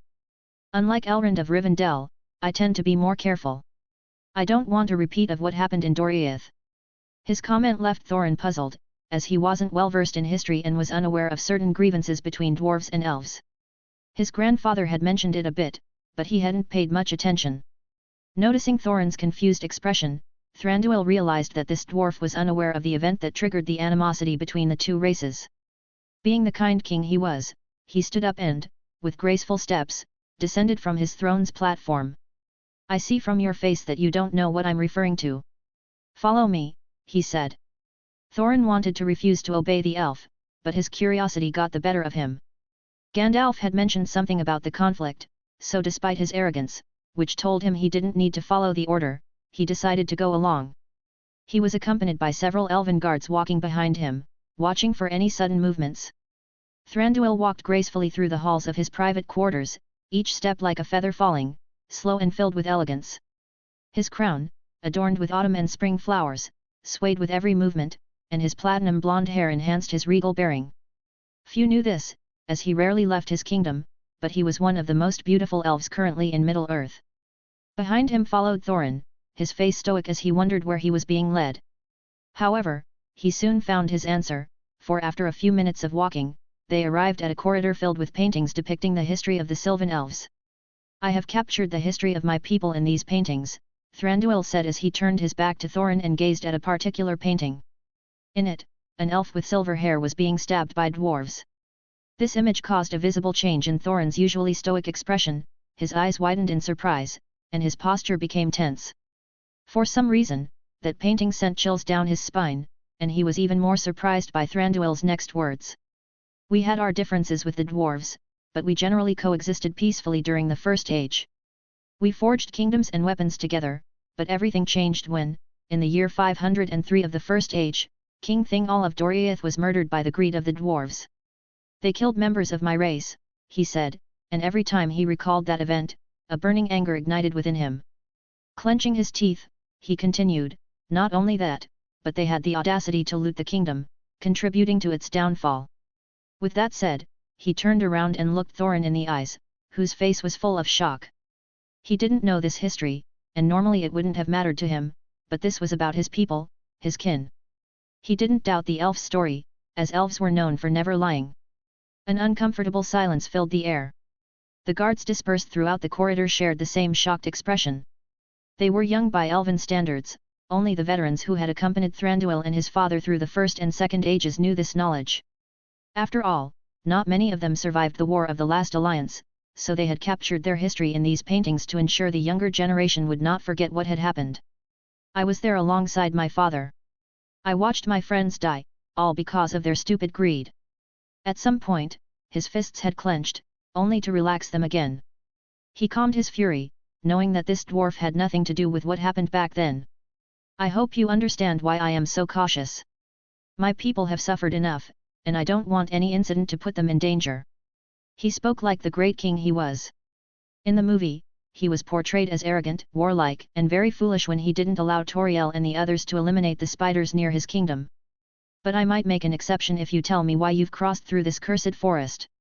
In contrast, this Thranduil was cautious, wise from the years and wars he had lived through, and deeply loved his people. It was a great pain when his father Orifer died in the War of the Last Alliance, along with all the elves who perished in it.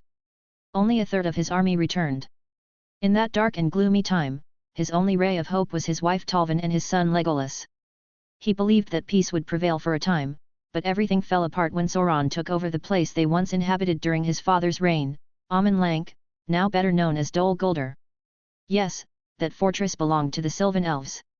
However, Orifer, fearful of Sauron and angered by the intrusion of the dwarves of Moria and the elves of Lothlorien, moved north 3 times, and by the end of the Second Age, they lived at the old entrance to Mirkwood. As the dark shadows spread, they retreated even further north until Thranduil decided to carve a fortress and high underground halls, modelled after what King Thingol had done in Doriath. Despite his shock, Thorin quickly composed himself after Thranduil's words. If he spoke about his goal, his men would be freed. However, his arrogance prevented him from revealing his purpose. The story Thranduil had told him surprised him, but that alone wouldn't make him trust the elf or disclose the reason for his journey, so he remained silent. Seeing that Thorin would not speak, King Thranduil sighed and looked at his guards. Take him to the cells. Then he looked Thorin in the eyes. I hope being there will make you reconsider and talk, Thorin Oakenshield. With a wave of his hand, he turned and walked toward the garden, where his wife and adopted daughter were.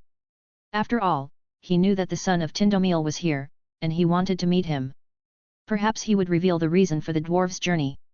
Chapter 66, Kingdom of the Sylvan Elves PT2. General POV. With Aldol. Wow! How comfortable the elves' beds are, I sighed in pleasure as I threw myself onto the bed. A few moments ago, they had led Bilbo and me to our resting place, a cozy room that coexisted harmoniously with nature. Tree roots and various flowers adorned the chamber, a marvel. My elven blood boiled with happiness in such an environment. It was curious how this elven kingdom was underground. This demonstrated that not only the dwarves were skilled experts in constructing realms. It's a shame that such a beautiful kingdom is overshadowed by all the dark magic surrounding it, I murmured, my gaze lost on the ceiling. I closed my eyes, wanting to sleep a bit and rest properly. It seemed like we had only walked through the forest for a short time, but he knew better than anyone that we had walked for days. Along the way, I provided food to the dwarves since, apparently, the dark magic had altered their sense of time. Knowing I was the only one unaffected, I took on the task of remembering that they needed to eat occasionally. If it weren't for Aldol and his swords that alleviated the dark magic in the surroundings, the dwarves would have already started hallucinating, losing their provisions along the way, and, just like in the books, they would have entered a food crisis, leading them to wander the forest and lose their way. Although the latter did end up happening when Aldol threw himself into the river to rescue Bomber and separated from the dwarves, allowing the dark magic to influence them to stray from the path. While Aldol was closing his eyes and trying to reach the realm of Morpheus, some knocks on the door made him open his eyes heavily. He remained silent for a few seconds until he replied with a tired voice, "Who is it?" On the other side of the door, a delicate voice he recognized instantly responded, "It's me, Tauriel." Hearing the name of the voice he recognized, he calmly got out of bed, dispelling the drowsiness with a gentle tap on his cheek. He walked toward the door, opening it only to be enchanted by the beauty that ignited the flames of his emotions, which he struggled to suppress. Upon seeing the open door, Tauriel prepared to state her purpose for coming. However, the words got stuck as their gazes met once more, losing themselves in those amber-colored eyes that seemed to softly shine like the light of Arundel. She had to admit that Aldol had inherited the most striking feature of Lady Thranduil. Moreover, his beauty was very different from what she was accustomed to.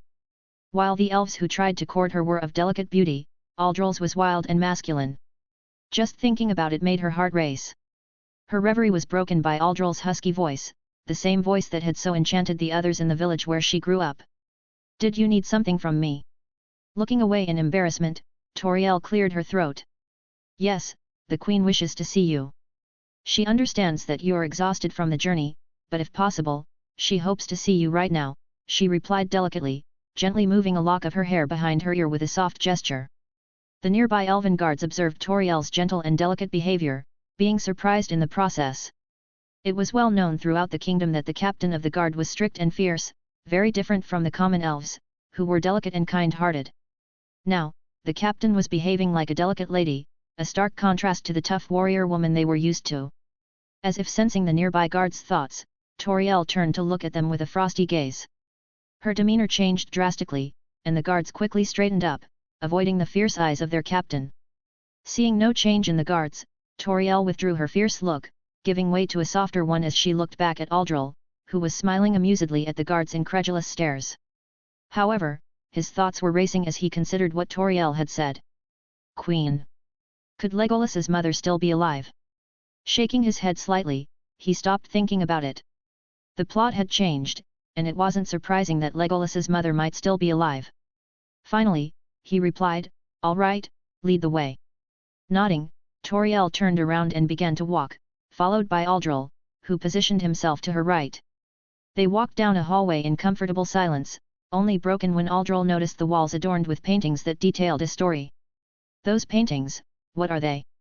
he asked, genuinely curious.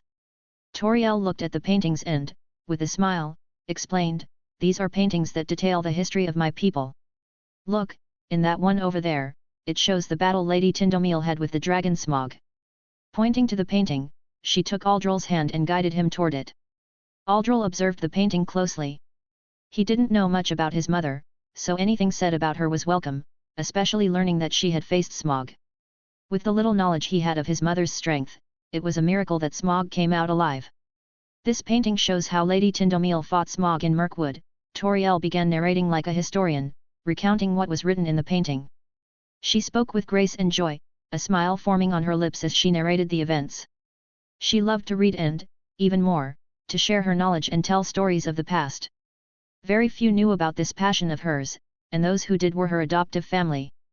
Aldol paid close attention to the story Tauriel was telling, but he also took a few seconds to admire her radiant smile. There was no doubt she was enjoying herself, sharing the story behind this painting. Both were so focused, one narrating, the other listening, that they didn't notice an elegant figure approaching them from behind. Since the figure bore no ill will towards them, they remained unaware. With light steps and unparalleled grace, the figure approached them.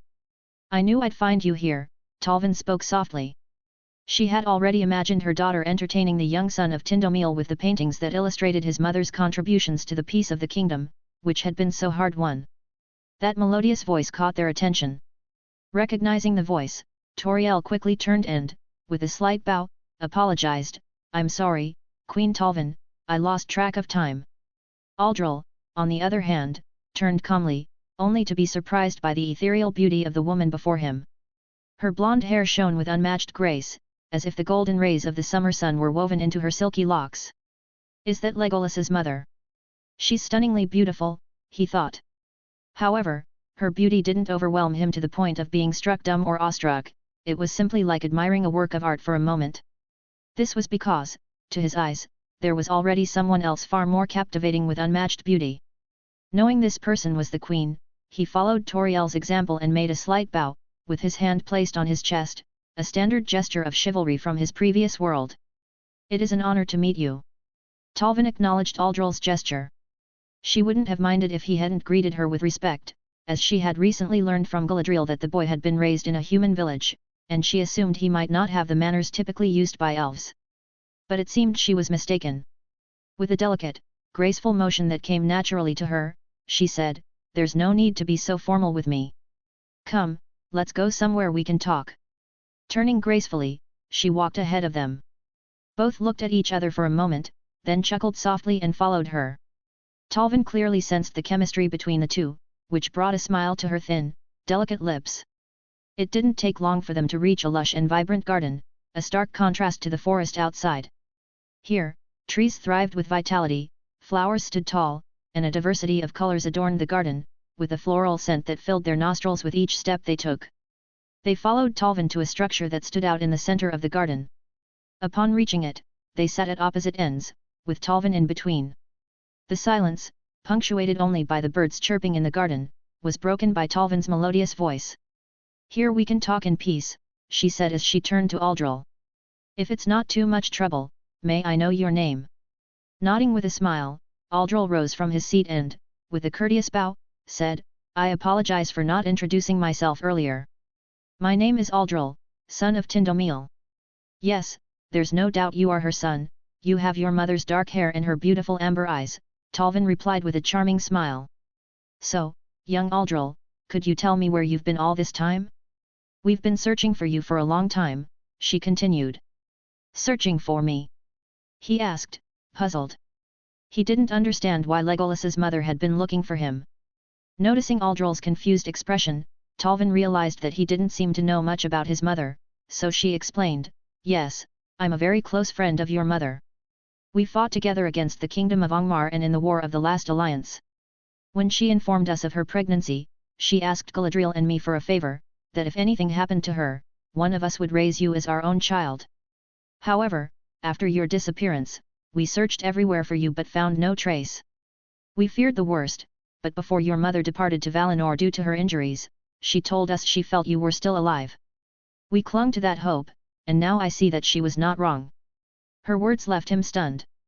He never would have imagined that Legolas's mother had been friends with his own, let alone that he had also been searched for by Galadriel, one of the strongest elves in all of Middle-earth. "Damn it, Mom, you never stop surprising me." "Well, to be honest, I was raised in a human village near the Shire. My great-grandmother, Elwing the Fair, raised me. I'm not sure why you couldn't find me," he replied, causing Talvin's eyes to widen in surprise. "Elwing the Fair? But she's supposed to be in Valinor," she said calmly, her brow furrowing. "Unless," she murmured, bringing one of her delicate hands to her chin in thought. Tauriel was equally surprised, casting a quick glance at her adoptive mother, who was still deep in thought. It seemed she already knew what had happened to Lady Thranduil. Then why didn't she tell me? Tauriel wondered, feeling a pang of sadness. At that moment, while both were silent, an elegant figure full of grace entered the garden. Aldol watched him from his seat, and when he noticed the crown adorned with autumn and spring flowers at both ends, he realized who it was. Thranduil, the king of the woodland elves and Legolas's father. Thranduil also observed Aldol closely. There was no doubt that he was Thranduil's son, the elf who had helped him repel smog and cleanse part of the forest of dark magic. With calm steps, he walked toward his wife, who was still lost in thought. Her beautiful face dazzled Thranduil's eyes, which softened as he saw her furrowed brow. His wife tended to make those expressions when she was deep in thought. "What has you so thoughtful, my dear?" he asked as he took the seat Tauriel had offered him. Seeing this, Aldol gestured for Tauriel to sit next to him. With a slightly downcast expression, Tauriel complied and sat by his side. He took her hand, and Tauriel looked at him. In that glance, she saw how much Aldol cared for her, trying to offer comfort even though he didn't know the reason for her sadness. This act made her smile, the sadness receded, but despite feeling better, she didn't let go of his hand. On the other side, Thranduil had already spoken with his wife, understanding why she was so pensive. But there would be time later to ponder how an elf was allowed to return from Valinor to Middle-earth. He focused his attention on Aldol, who, sensing his gaze, looked back at him. "It's a pleasure to meet you, son of Thranduil. I've been in your mother's debt ever since she helped my kingdom," he said, meeting Aldol's eyes. "Now, forgive my curiosity, but could you tell me what you're doing with a group of dwarves?" he asked. He had already guessed why Thorin and his company had passed through Mirkwood but wanted confirmation. Aldol responded without much hesitation, imagining that Thranduil might be similar to his portrayal in the movie and wanting to avoid any trouble he replied, "We're going to Erebor. Gandalf the Grey advised us to pass through this forest. As for why I'm with them, it's because Thorin hired me as his adventurer." "Why would he hire you?" Thranduil asked, already suspecting the answer. "To finish what my mother started." Aldol closed his eyes for a few seconds, then opened them with palpable determination in his gaze. Even his dark hair began to shine faintly. "I will kill Smaug." Chapter 67, title at the end. General POV. Aldol. "I will kill Smaug." At Aldol's bold declaration, Tolvin frowned slightly. It was a brazen statement, and in her long life, there had only been one other person with the same audacity. Sighing, she looked at her husband, who returned her gaze with the calm expression she had grown accustomed to. They were complete opposites. If she was like the radiant and vibrant light of summer, Thranduil was like the serene moonlight that illuminated the dark night, a tranquil and peaceful glow. When their eyes met, they both understood what the other was thinking, a silent understanding born from the countless years they had spent together. "There is no doubt that you are her son," Tolvin said, sighing softly. A subtle gesture that carried extreme delicacy. Thranduil was captivated. Time didn't matter, he always admired the elegance and grace in every one of her movements. His wife was a work of art, a reminder of the beauty the great era could create, a woman who had brought light into his darkest moment. "But I'm afraid you don't have the strength to face that terrible dragon alone," she continued. "After all, you are still young, and your strength has not yet fully developed. I wouldn't recommend risking your life."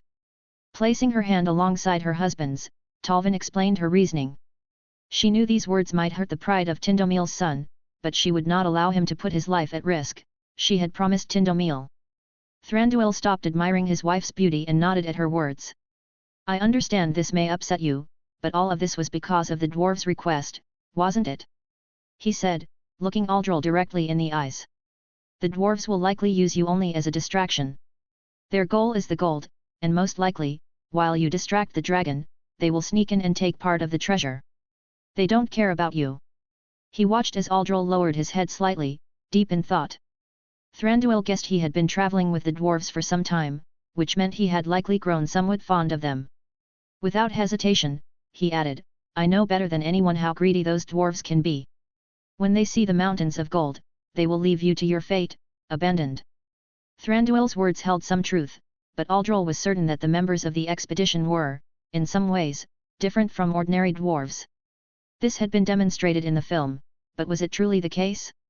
He had already deviated far from the plot of the movie, and it was possible that, upon seeing Erebor's treasures, the dwarves would abandon him to face Smaug, just as Thorin had done with Bilbo. Clenching his fists slightly, Aldol lifted his gaze and looked at the two elves standing before him, determination shining in his eyes. I know I'm not as strong as my mother. However, I trust in my abilities, and I'm sure this group of dwarves is different from the rest." His declaration caused his hair to shine like a starry sky, something both Tolvin and Thranduil noticed with mild surprise. This was a symbol of the blessing Valavarda had bestowed upon Tindomil. Tolvin knew better than anyone what it meant, as she had been there when Varda gave her blessing. "Here shines the light that will brighten the darkest moments, a luminance that even the Dark Lord himself will not be able to extinguish. This light, immutable and eternal, is such that not even Ungoliant, in all her greed, could devour it, a symbol of unbreakable will," Tolvin murmured softly, as if entranced, reliving that moment beneath the starry night. Tilting his head with concern, Aldol watched Tolvin's trance-like state. Her words stirred something deep within him. It wasn't just his hair that glowed in that moment, his twin blades also shone in harmony with their wielder's hair. This sight left each onlooker with mixed emotions. Thranduil, understanding his wife's trance, looked at Aldol with newfound respect. If the blessing of the great Valavarda was reacting, there was a meaning behind it that he unconsciously understood. It was like the giant eagles.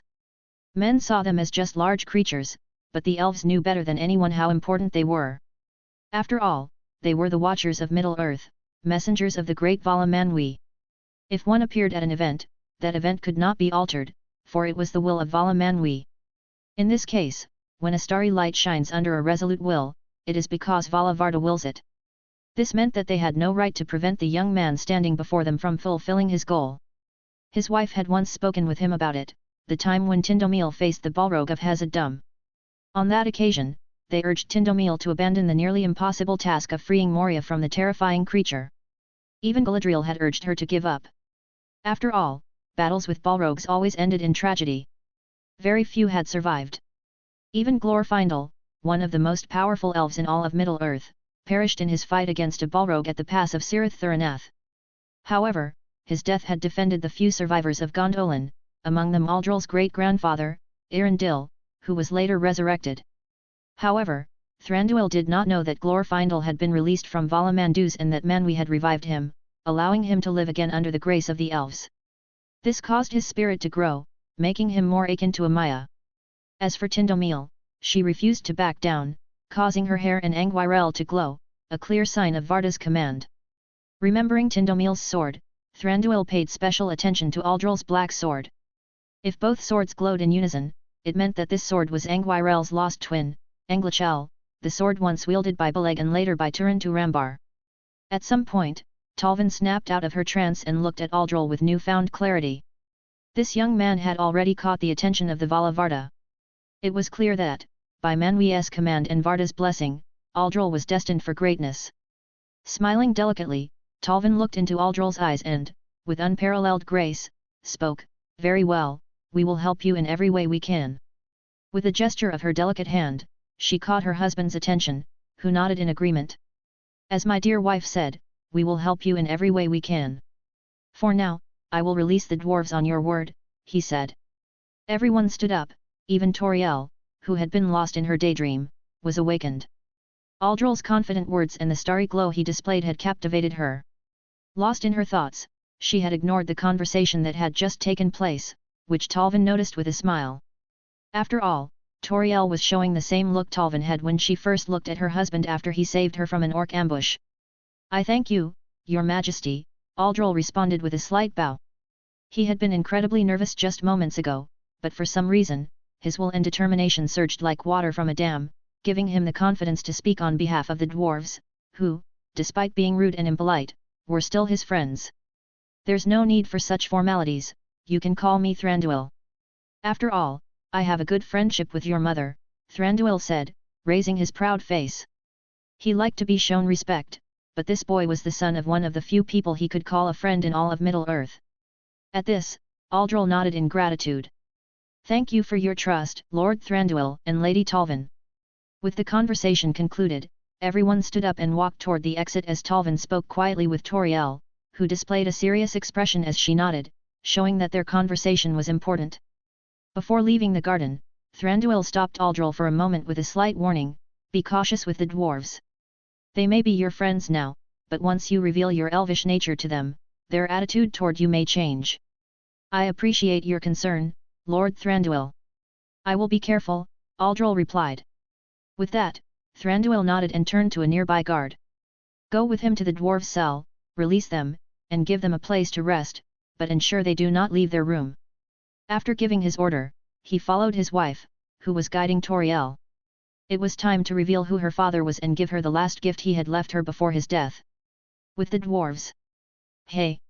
What do you think they're doing to Bilbo and Aldril?" Nori asked, clearly trying to make conversation in the uncomfortable silence that enveloped the cell area. "Maybe interrogating them." Ori responded doubtfully. "Didn't you see how that elf was looking at Aldril?" "I'm sure they're torturing him to get information," Gloin replied with contained anger in his voice.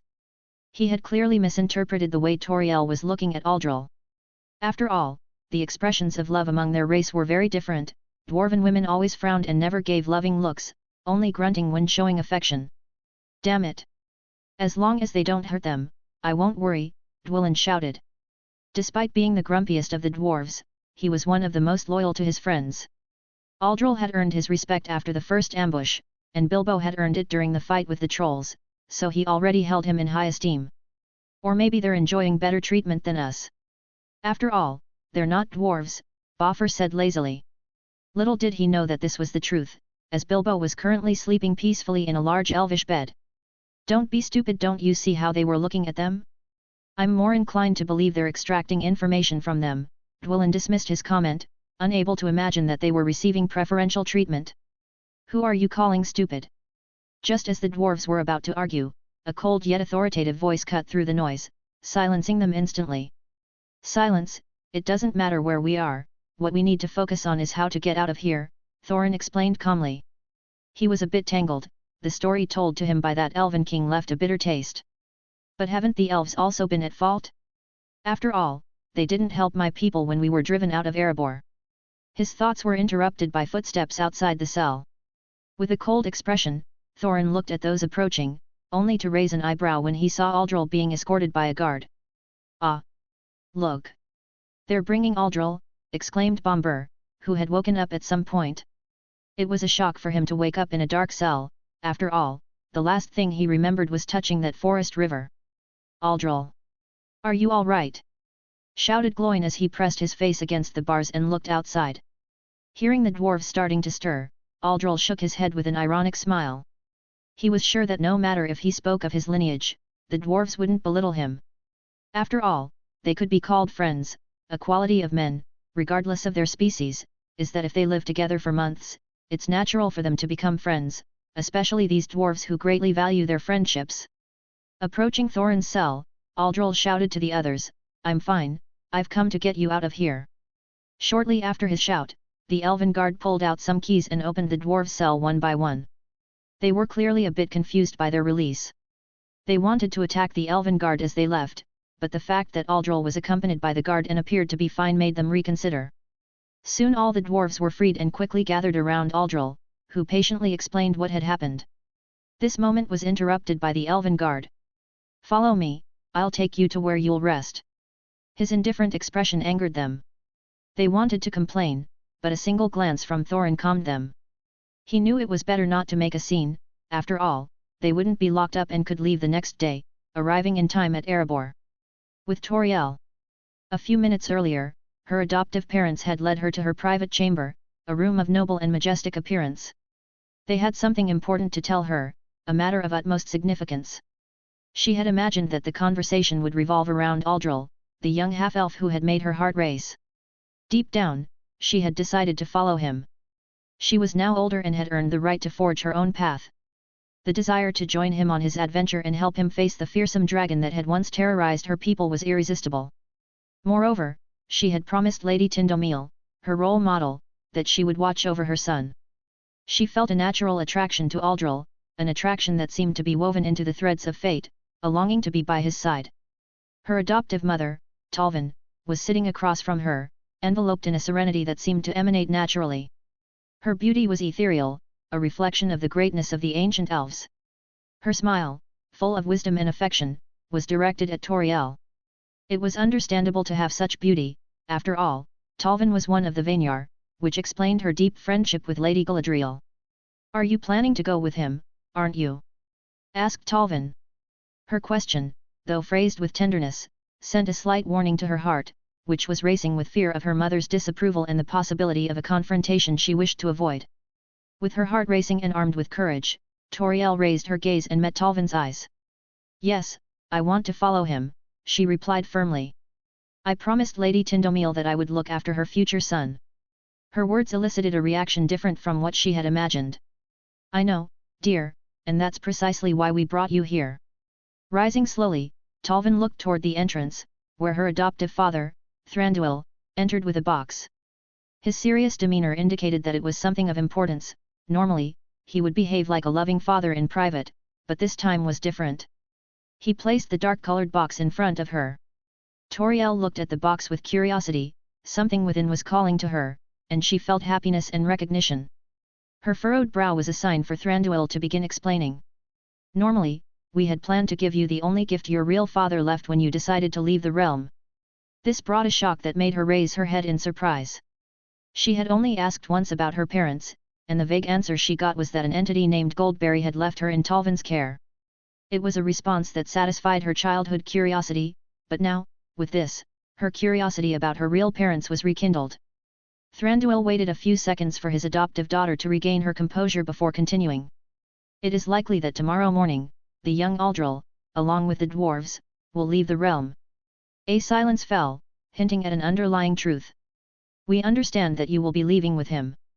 With slow and careful movements, he opened the box, revealing a bow made of black yew wood. Gently, he took it out of the box and handed it to Tauriel. "This is your father Beleg's bow, the finest bow in all Middle-earth," he explained slowly. "Its name is Belthranding. It accompanied your father for countless years. It was his last wish that you would bear it." Tauriel was fascinated, holding the bow gave her an almost magical jolt, as if the bow were recognizing her. She now understood when Lady Tyndomil mentioned that there were weapons with a will that would only accept their rightful bearer. Watching her daughter gaze in awe at the bow, Talvin smiled with great joy. That smile seemed to illuminate and make the plants adorning the room flourish. Not many knew it, but she was the one who kept the darkness of the Mirkwood at bay, thanks to the blessing of Valyavana, which allowed her to bring vitality to places corrupted by dark magic. "Go on, try it out," urged Talvin. Tauriel stood up and, in an act of great affection, hugged them both. "Thank you, father, mother." With those words, she hurried out of the room, her head bowed in embarrassment. This behavior didn't bother them, on the contrary, it filled them with joy. Tauriel rarely showed her feelings, she was often strict and serious, even when alone with them. They both smiled and held hands in an act of love. "Fate has reunited the two weapons that fought against darkness for so long," said Talvin as she was embraced by her beloved husband. "Anglichel and Belthranding fight against the evil that threatens Middle-earth once again," she continued. "It's almost ironic that their children have met and are now setting out together," Thranduil said with an ironic laugh. He might be a stern and serious person in public, but when alone with his wife, he showed the caring man he was inside. "The daughter of Beleg and the son of Turin, will they bring about the same changes their parents did?" wondered Talvin as she sank into Thranduil's arms. Daughter of Beleg and the son of Turin. Chapter 68, Friends. General POV. The realm of the Wood Elves, ruled by King Thranduil, is known for its calm and serene atmosphere. Its underground construction is infused with a peace that is only interrupted by the gentle whispers of nature. The inhabitants of this kingdom, dedicated to their tasks and to maintaining balance in their environment, move with an almost ethereal grace, respecting the tranquility that defines their home. However, on this particular night, a noticeable disturbance breaks the norm. The stillness of the night is shaken by an unexpected commotion emanating from a room. The sound of laughter and lively voices, along with the clinking of glasses, echoes through the halls, disturbing the silence that allows the nearby elves to sleep. "Haha, did you see that elf's face when he realized we were free?" Dwellin laughed joyfully as he took large gulps of his wine. A few hours earlier, the dwarves had been released at Aldol's request to King Thranduil, a decision that had caused discontent among the elven guards. Their displeasure only grew when they were tasked with ensuring that the dwarves didn't cause an accident. "Haha, it looked like he'd eaten horse dung," Gloin added, joining in the mockery. He showed signs of being drunk after so many glasses, having gone a long time without enjoying a good tankard of wine. "Nothing beats the look on their faces when they handed us their precious wine, haha." Boffer, with the cup in hand, laughed at the memory.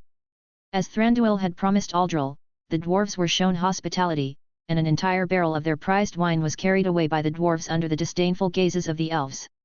There was no room for complaint, as it was the king's order that these ill-mannered dwarves be treated well. "At least the elves have one good thing," Gloin said with a silly grin forming on his face. "Oh? And what's that?" Dwellin asked with a mocking look on his face, already guessing what Gloin would say but wanting to keep the conversation going. "The wine, ha ha ha." Gloin laughed heartily, spilling a little wine onto the wooden floor. "You boys don't know what real wine is," Balin chimed in as he took a sip from his tankard. He couldn't deny that he was a bit drunk, having allowed himself to drink more after growing tired of milk, just like the others. "So Balin, what's the best wine for you?" Keely asked, seated next to Bilbo and Aldol, who were both curiously watching Balin, especially Aldol, who had made it his goal to taste every wine in Middle-earth at least once. Under the expectant eyes of the others, Balin drifted into his thoughts, recalling a time when he was a bit younger. "The wine of Dorwinion," he finally said after a few seconds of silence. "It's the finest wine in all of Middle-earth, I can assure you." This piqued the curiosity of the others, as they had never heard of this particular place before. Only Thorin and Gloin's expressions changed at the mention of the name. "Ah, my father once mentioned it," Gloin added, shaking off some of his drunkenness. "You don't know a damn thing about what makes a good wine." "Those were his exact words," he said, chuckling softly as he remembered. It was one of the last times he drank with his father, a precious memory. I remember, Thorin said, silencing everyone else. It was an unspoken understanding that when Thorin spoke, the others should remain quiet. Once, their king, Bladerthin, made an order from our smiths. Do you remember, Balin? Yes, I remember. In exchange for forging spears with heads thrice forged and shafts cleverly inlaid with gold, they offered us 1,000 barrels of their delicious wine, Balin recalled, turning his gaze to Thorin. I remember your father, Thrain, being very excited about the deal, urging your grandfather, Thror, to accept the offer. A nostalgic smile crossed his face as he remembered the time when they lived in peace, without worries or problems, a time that sadly came to an end in just a single day. Thorin clearly felt the shift in Balin's mood and placed a hand on his shoulder. After all, Balin was the eldest and wisest of the dwarves, and having been by Thorin's side even in his youth, he held a special place of respect and affection in Thorin's heart. Wanting to lighten the somber atmosphere that had suddenly taken over, Keely changed the subject, turning the conversation towards Aldol. So, Aldol, how did you manage to speak with that pompous king? He was referring to Thranduil, as during their imprisonment, Thorin had told them parts of his conversation with the Elven king. Keely's intervention was successful, as the somber mood lifted slightly. Now, the dwarves turned their attention to Aldol, eager to hear his answer. Even Thorin looked curious about this particular detail. Aldol remained silent for a few seconds, debating whether or not to reveal the other half of his lineage. He trusted the dwarves, but still feared that knowing he was part elf might change how they treated him. Thranduil's words had made him doubt. Bilbo, who was seated beside him, sensed his hesitation, it was palpable, and gave him a look of support. He understood the dwarves' animosity toward elves, so he comprehended why Aldol was hesitant to speak. Aldol appreciated Bilbo's gesture. He could lie about why the elves had accepted him so readily, but that wasn't his way. He didn't want to lie to those he considered friends, and this would be a chance to prove that these dwarves were trustworthy, contradicting King Thranduil's words. At least, that was the hope in his heart.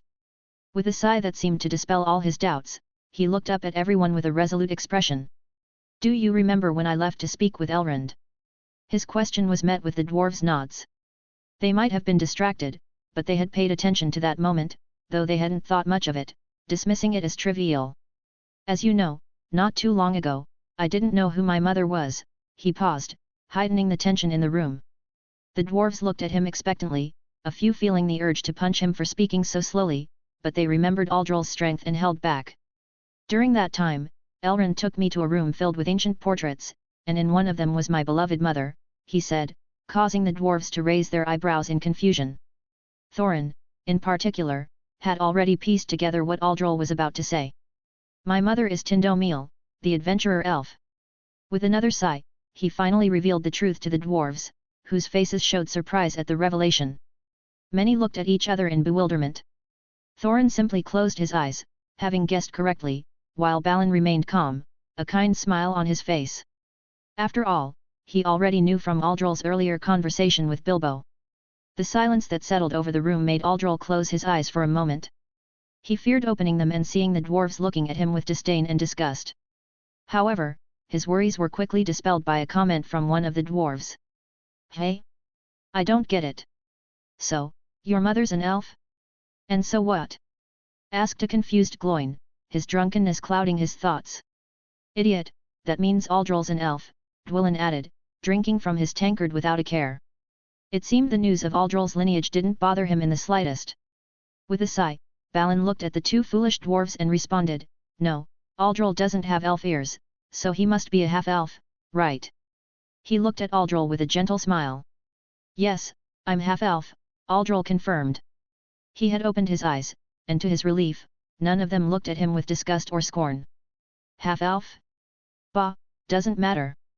Aldol's my friend, and even if he were a full elf, I'd still treat him the same. I'd even say he's the only elf I like, Gloin added with a casual wave of his hand. Gloin's right. Aldol is our friend.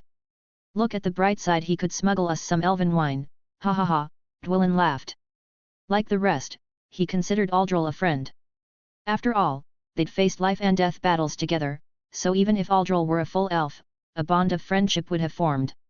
This was also evident in the original plot of The Lord of the Rings, where Legolas and Gimli became friends after fighting many battles together.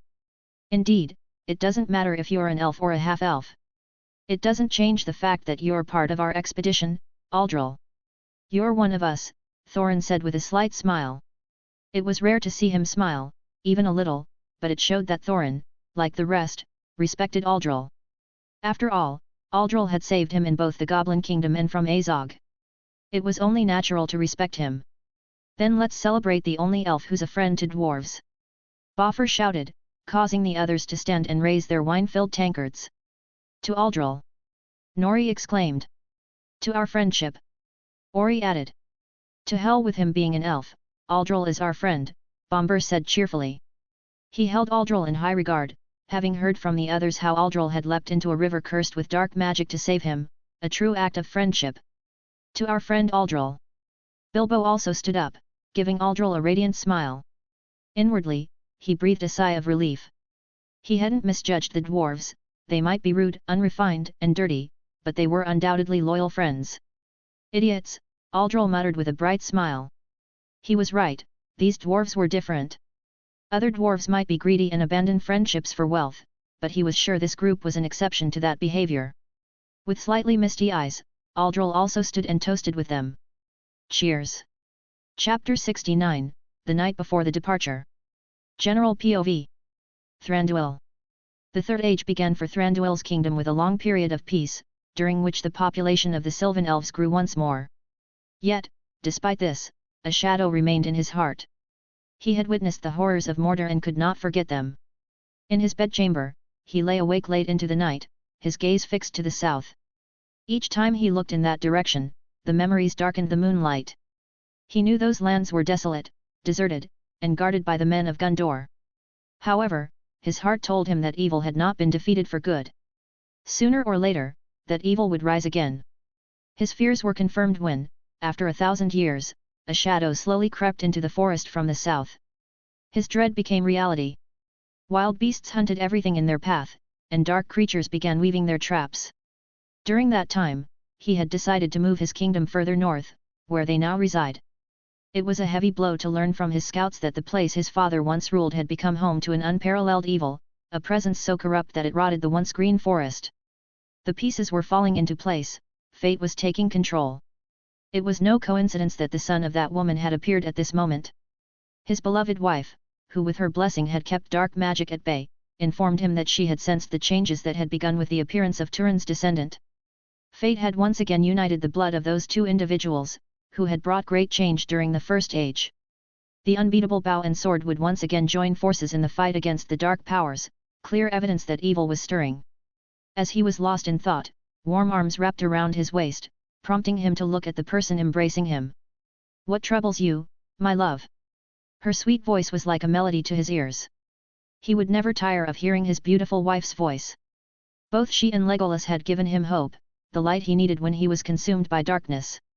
Turning, he wrapped his arms around his beloved Talvin, her rosy scent filling his senses. His wife's hair was like the brightest spring, and as he closed his eyes, savoring her warmth and fragrance, he allowed himself a moment to calm down. The darkness is on the move. The child's arrival is a very clear sign. We must prepare for the battles ahead, he explained. Though the time of the elves has passed, that evil will not leave us in peace. It will seek to destroy us. We are a thorn in its side, and it will not rest. He was speaking more to himself than to his wife. He knew that if Sauron returned, he would attack every elven kingdom still standing. Thranduil needed to strengthen the borders of his realm and prevent Sauron's forces from seizing Erebor. Should that happen, his kingdom would be in grave danger. He trusted that the son of that woman would slay the fearsome Smaug, and the death of the dragon would allow them to establish a strong strategic point to defend against Sauron's dark forces. We knew this moment would come, Talvin said as she remained wrapped in her husband's arms. She lifted her gaze to meet his warm eyes. Her heart raced, as it always did when she looked into them, no matter how many decades they had been together. We will be ready when the time comes, she whispered softly. Bog, Mirkwood. Splash. The sound of a head being pierced echoed loudly. It was caused by a messenger orc who was supposed to have been keeping an eye on the expedition group. Erg. You idiot. What do you mean you don't know what happened to them? Balg growled, his face contorted with rage, further accentuating his already hideous features. In front of him stood an orc, cowering in fear. It had been one of the orcs left behind to watch the expedition team. Not long ago, an orc had dared to investigate Bjorn's house, only to be shocked when he found no sign of the dwarves. The orc had quickly rushed back to inform Bolg. Useless scum! Bolg snarled in anger. He had vented some of his fury on the now headless orc. He quickly shifted his gaze to the other orcs. There's your dinner, he said with a simple gesture of his hand. The orcs immediately began tearing apart the dead orc's body. They were fortunate to be in Mirkwood, waiting for the opportunity to strike. Now, Borg had to act quickly. The dwarves were likely to leave the Elven kingdom soon, so it was wise to wait for them near the river port. It was the only path they could take, and they would need to set off immediately if they wanted to ambush them. Hurry up, you stinking rats! He shouted, prompting the orcs, still smeared with their comrades' blood, to rise and grab their weapons. None dared ask what Borg's plan was, for they were simple-minded creatures, focused only on following orders, a testament to their general stupidity. With Aldol, the dwarves drank late into the night, though only a few remained awake, mostly those who hadn't drunk much. Among them were Balin, Thorin, Aldol, Bilbo, and Boffer. The 5 of them sat in a circle, illuminated only by candlelight and the moonlight filtering through. The conversation had shifted to the greatness of Erebor and the tragic loss of the kingdom of Moria. Durin's bane ravaged the kingdom. The dwarves, powerless to stop it, were forced to migrate. It remains a dark stain on our people's history, Balin explained. As one of the wisest dwarves, he briefly recounted some tales. What is Durin's bane? Bilbo asked, his curiosity piqued.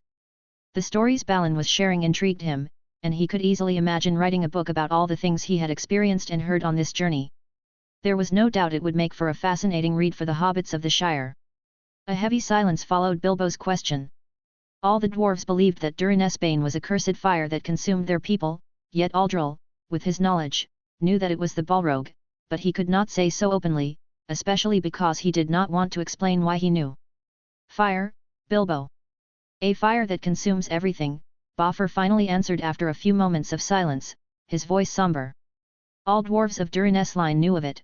It was told to them as children, passed down from generation to generation, to ensure they never forgot the evil that arose from their greed. Sensing the dark atmosphere, Aldol decided to change the subject. He wanted to learn more about Erebor, especially since the films hadn't covered much of the kingdom. By the way, Thorin, I heard Erebor had many treasures. Which were the most valuable to you? He knew that his relationship with Thorin had become one of friendship, or at least that was how Thorin had acted after the Goblin Kingdom incident, so he felt comfortable asking something so direct. Unbothered by the straightforward question, Thorin sank into thought, remaining silent for a few moments before speaking. The hundreds of spears with gold tips commissioned by Blader Thin. They were masterpieces, forged with great dedication by our smiths. He fell silent again, as if trying to recall something else, then raised his eyes as the memory returned. There was also a helm. He tried to remember its name, but it had been so long that he could only recall its appearance, not its name. It was a helm of grey steel, with a visor to protect the eyes, adorned with gold and victory runes engraved upon it. Its crest bore a golden image of a type of dragon. For some reason, Aldol's heart raced at the description of this helm. Unnoticed by the others, Anglichal, the sword stored in the corner by Aldol, began to glow faintly with its characteristic dark, starry sheen. I don't remember its name. Thorin shook his head, unable to recall it, and looked to Balin, hoping the old dwarf might still remember the helm that had been so treasured by his grandfather. Feeling Thorin's gaze, Balin sank into thought until he raised his hand, as if the memory had just come to him. I remember now. It's said to have been abandoned by Hurin in a fit of rage and sorrow. I don't know the reason why, Balin said, shaking his head as he looked back at Thorin. If I'm not mistaken, its name was the Dragon Helm of Dor-Lómin. Chapter 70, Change. General POV. Cape Denaros, 1st H 499. Letting out a sigh, Beleg reclined against a stone lying by his feet. His green cloak was torn, and his characteristic silver blonde hair was stained with the dark red blood of his enemy. Splash! Beside him, his comrade Turin had collapsed into the cold river, its clarity darkened by the blood that dripped from the dragon they had slain with their deadly coordination. Anglichel in his hand buzzed with satisfaction, the will inside it in a state of euphoria. With exhaustion, Turin raised his arms, carefully removing the dragon helm that had covered his face. His long, raven black hair fell onto his shoulders, and a slight moisture ran down his strikingly beautiful face, so beautiful that he could easily be mistaken for an elf. Sweat covered his brow, a clear sign of how difficult the decisive battle against the dragon Glaurung had been, an abomination created by Morgoth after corrupting one of Era's great creations. You've completed your revenge against Glaurung. What do you plan to do now, Turin? Beleg asked, his eyes reflecting concern. The empty, unmotivated look in Turin's eyes worried him. There was no doubt that Glaurung's death hadn't fully erased the mark left on Turin. Beleg still remembered that day. If it hadn't been for his intervention, Turin would have made a grave mistake that he would have regretted. I don't know, came Turin's almost whispered words. There was little that motivated him to continue. Now he was sure his sister was free from the spell cast by the dragon, a spell that had also affected him. He owed his best friend, Beleg, a debt of gratitude. Had it not been for him, he wouldn't have heard Thranduil's cry after the sack of Nargothrond, a mistake that could have cost her life. Beleg's worry grew. He feared his friend might make another mistake, so he remained silent for a few moments, searching for the right words to lift Turin's spirits. You could return to Doriath with me. You, Thranduil, and your sister can live with me. King Thingol holds you in high esteem and would not refuse your stay. Turin remained silent, pondering whether to accept his friend's offer. His silence stretched on for several minutes until he finally shook his head. I'm sorry, Beleg. I don't want to return there.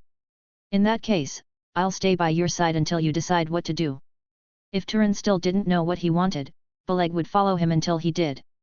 He had no intention of leaving him alone, even if it meant going against King Thingol's orders. Turin was his best friend, someone with whom he had formed a deep brotherly bond. With a sigh, Turin looked up, gazing at the evening sky. He could vaguely see the sun setting, giving way to the starry night. Something in his expression changed at the sight of the sunset. Thranduil has freed me from half of my curse. Now I must find another way to lift the other half, he explained, keeping his eyes on the horizon. I will take them to my cousin Tuir, they will be safe with him. He paused for a few seconds. Perhaps this will be the last time we meet, Beleg. Beleg looked into Turin's eyes, and the emptiness was gone. There was now a glimmer of determination in his eyes, which lifted Beleg's spirits.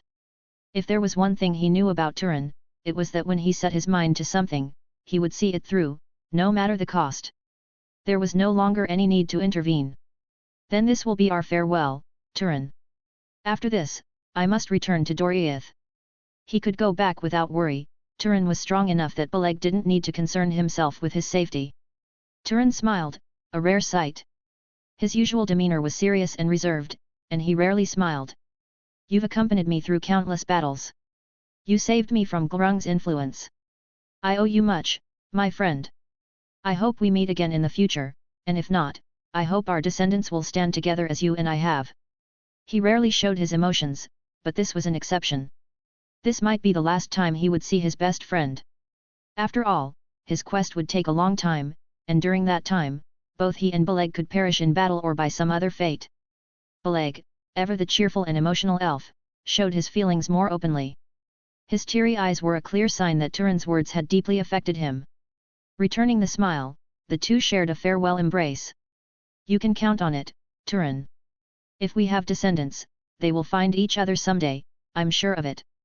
Nodding, Turin turned and walked in the direction of Thranduil and his sister Ninel, who had watched the battle from a distance. Now that the dragon was dead, they approached, only to witness Turin and Beleg's farewell. Not wanting to interrupt their moment, they stood by, observing the beautiful friendship. Beleg walked in the opposite direction, each going their separate ways, with only the Cape Deneros River dividing their paths. Present. So, do you plan to join us? Aldol asked Tauriel, who had met him and the group of dwarves early in the day. Everyone was preparing to depart, so it was surprising for the dwarves to see an elf joining them. Particularly, Thorin was not very happy about it and planned to reject the elf, but Tauriel's next words silenced him. No, I plan to accompany you, Tauriel said as she approached Aldol. Her cheerful mood was highly contagious, it was clear she was eager to leave Thranduil's elven realm. Her happiness spread to the dwarves, who, seeing her proximity to Aldol, offered no resistance to her joining them. After all, anyone who is a friend of Aldol is a friend of theirs, or at least they would not be too rude. Besides, I promised Lady Tindомil that I would look after you, and if you face the dragon, I intend to help, she said with a palpable determination in her eyes. Whenever she was near Aldol, she could show her hidden emotions, something curious about how open she could be only with him. However, it didn't bother her. Aldol smiled, raising an eyebrow. Are you sure? The confidence with which Tauriel spoke was pleasing to him.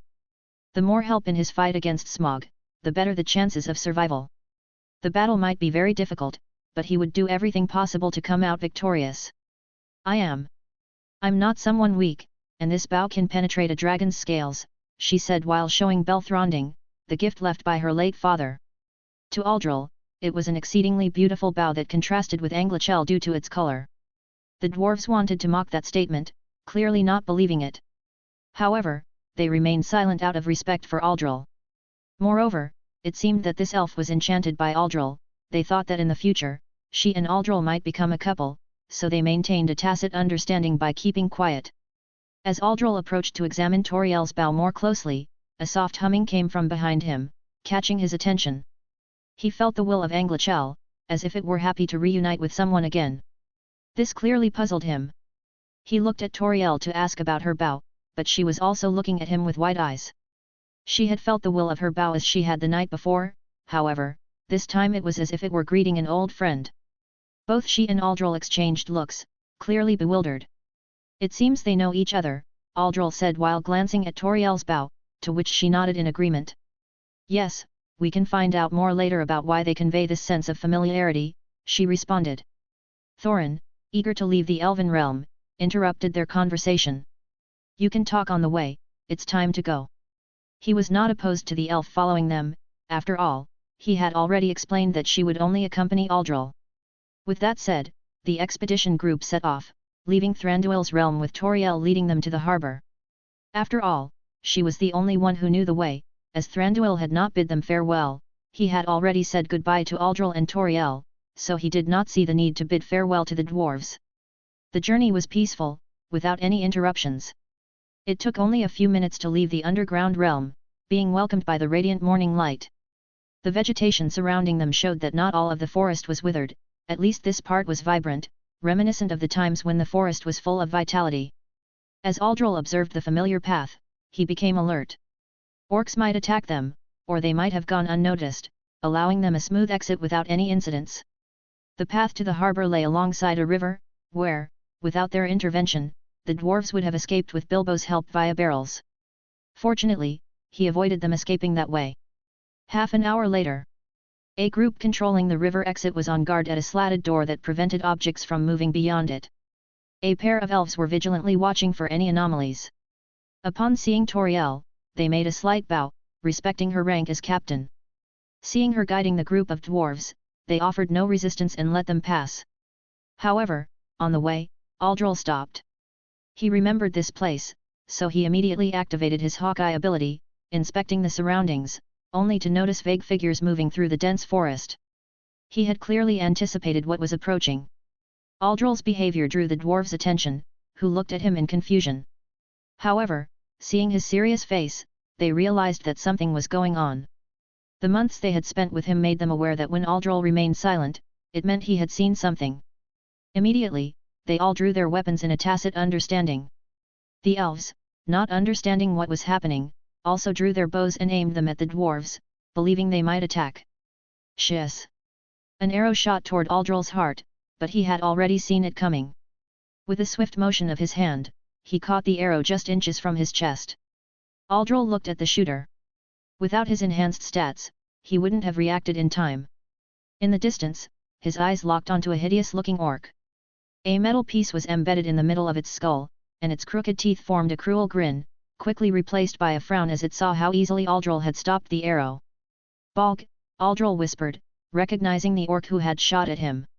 In a provocative gesture, he crushed the arrow and unsheathed Anglichel and Anguirel, ready for the imminent battle. "Orcs!" Balin shouted, and his cry was the signal for the hidden orcs to charge out of the dense forest, rushing toward the dwarves, who were already prepared. With a quick move, Aldol advanced ahead of the rest of the group, his twin swords sweeping through the orcs foolish enough to face him. Each step he took was a dance of blood and death, a single cut all it took. The deadly dance of Relena showed its full potential. She's. Arrows whizzed past him. Tauriel and the elves guarding the gate provided support from the rear, quick to respond to the orcs' surprise attack. The dwarves weren't far behind, attacking with axes, swords, and hammers. There were many orcs, but the dwarves had already proven that when in optimal condition, numbers were no obstacle to victory. Aldol continued his deadly dance. With a diagonal slash, he cut through the face of an oncoming orc. A 180-degree kick snapped another orc's neck, and he slashed an X across two more that tried to take him from behind. She's, Spock. Another arrow flew in his direction, deflected by Angwirel. Aldol focused on Bolg, he was the target. As long as he reached and killed him, the orcs would have no leader and would scatter. However, Bolg sensed Aldol's intentions and tactically moved to the rear, preparing another arrow, this one dripping with something dark. Aldol saw this and quickened his pace, but dozens of orcs crowded around him, slowing his advance. Aldol noticed Borg's wicked grin. The bowstring tightened, and he released the arrow, but this time it wasn't aimed at Aldol. The arrow whizzed toward a small hobbit who had just finished stabbing an orc. Aldol saw the direction Borg aimed. "Bilbo, get down!" he shouted as loudly as he could. But in the heat of battle, Bilbo didn't have much time to react. He only saw the arrow coming toward him, frozen in place with fear.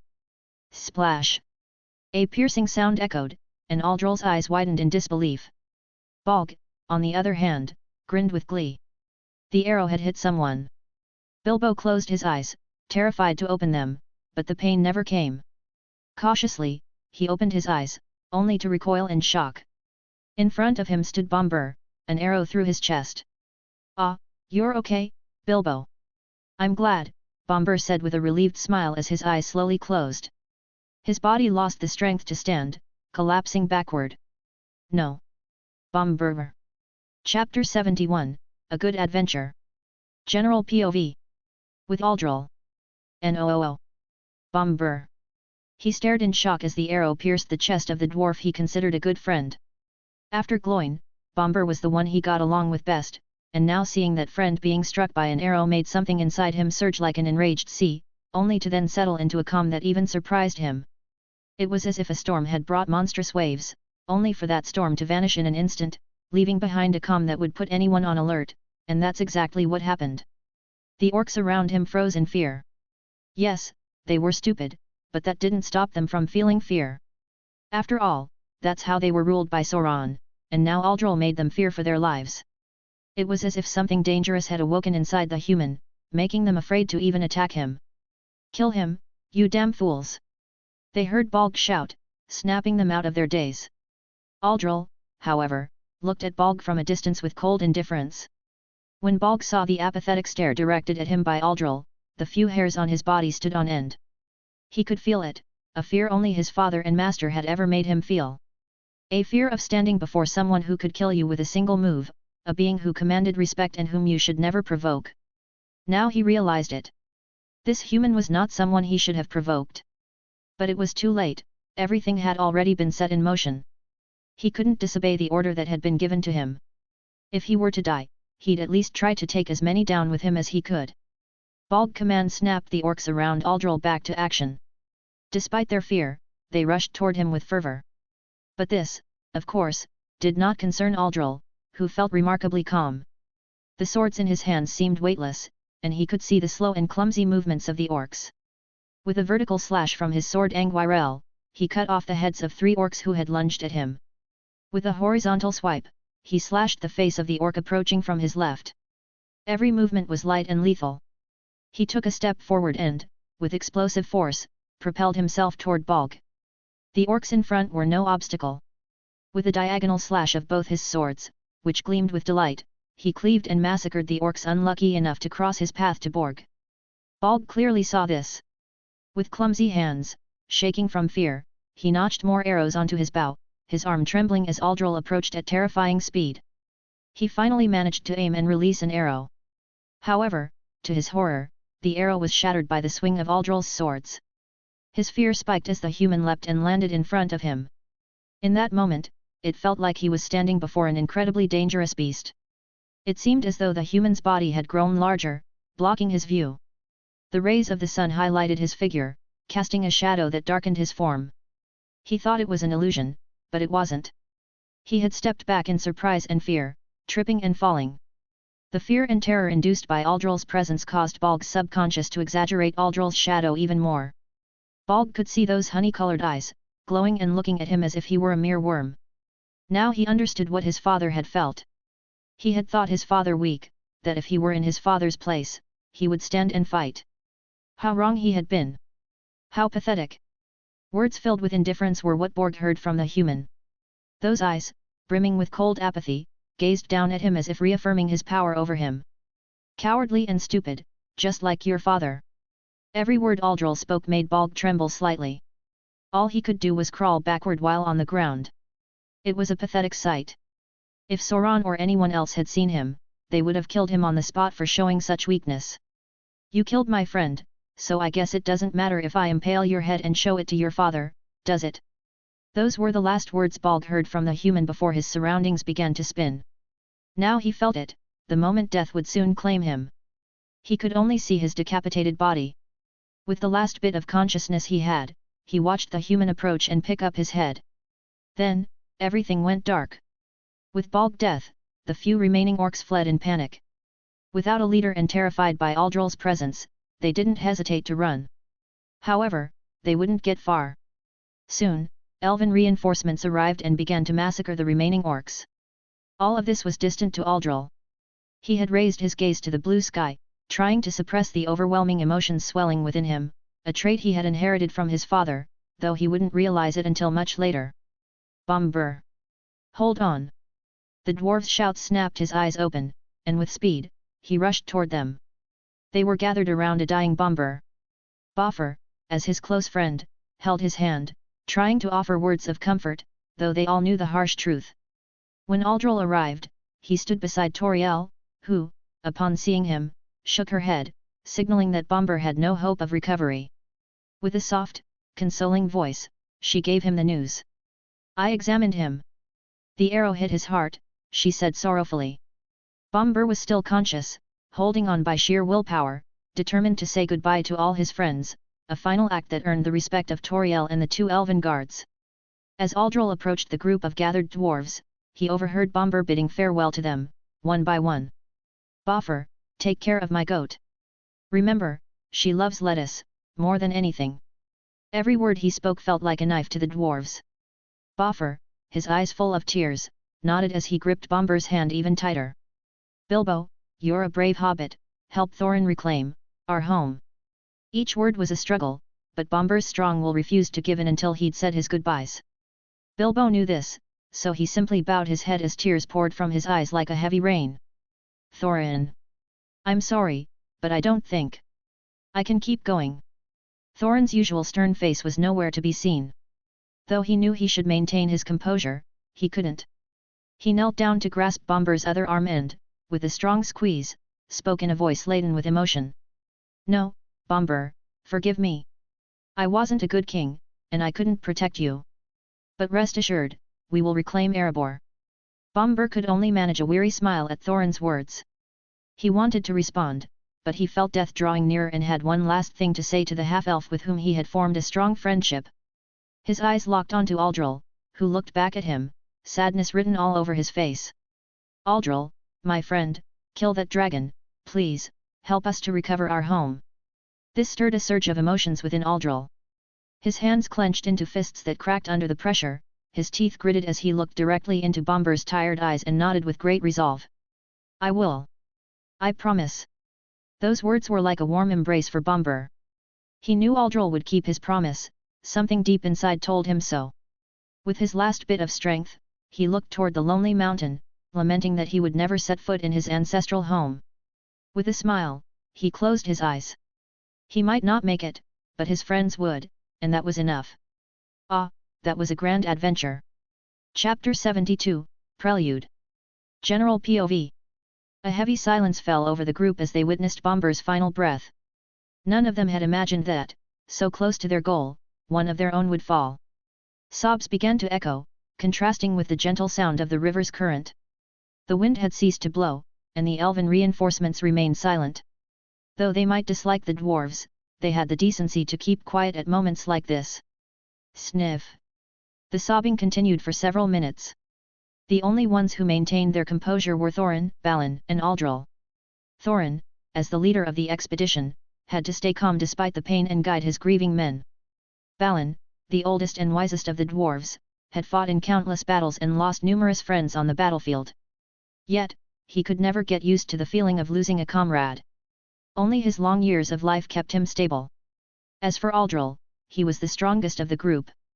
He had to remain steady, focused solely on how he would kill Smaug. There would be time to mourn the dead once he had fulfilled his promise. However, it didn't stop them from feeling the pain of seeing the others weeping for the loss of a great friend, especially Boffer, who was crying out and sobbing as he held Bomber's body in his arms. Finally, Thorin, knowing he couldn't leave Bomber's body in this place, turned his gaze to Tauriel. She was the only elf in their group and had a good relationship with Aldol, so he doubted she would refuse his request. Is there any way to leave the body here? We'll retrieve it once we reach Erebor and rid it of that cursed beast, he spoke with as much politeness as possible. He hated asking for this favor, but they couldn't carry Bomber's body at the moment. Before Tauriel could respond, a delicate and intoxicating voice rang out. There is, but we have already helped you enough, Thorin son of Thrain. The group turned their attention to the speaker. A majestic elf walked toward them. Each step she took seemed to be welcomed by nature itself, a sight that even surprised Aldol. Talvin was no longer presenting herself as the loving elf he had known but as the queen she was. Her graceful movements, full of grandeur, were directed toward Thorin. Out of the corner of her eye, she saw her beloved adopted daughter standing next to Tindomil's son. She wanted to give them the brightest smile, but she had to behave as the queen she was. She knew the kingdom was not in good shape, they lacked minerals for its expansion and maintenance. She seized this moment to seek benefits. Her husband might not have asked for much out of pride and caution, but she was bold and determined. For the good of her people, she had to secure something valuable. She would have to take advantage of this dwarf king's emotional vulnerability. Her actions might be despicable in the eyes of the dwarves, but she didn't care what they thought of her. Everything was for the good of her people. What do you ask? Thorin immediately understood that he would have to offer something in exchange for Bomber's body to remain in the Elven kingdom. He might hate the elves, but to give Bomber a proper funeral in the future, he would endure it. A portion of Erebor's gold, Talvin got straight to the point. Out of respect for Aldol and his mother, they hadn't asked for anything in return for sheltering them for a day. But now, the situation had changed. Thorin's face tightened in frustration, but there wasn't much he could do.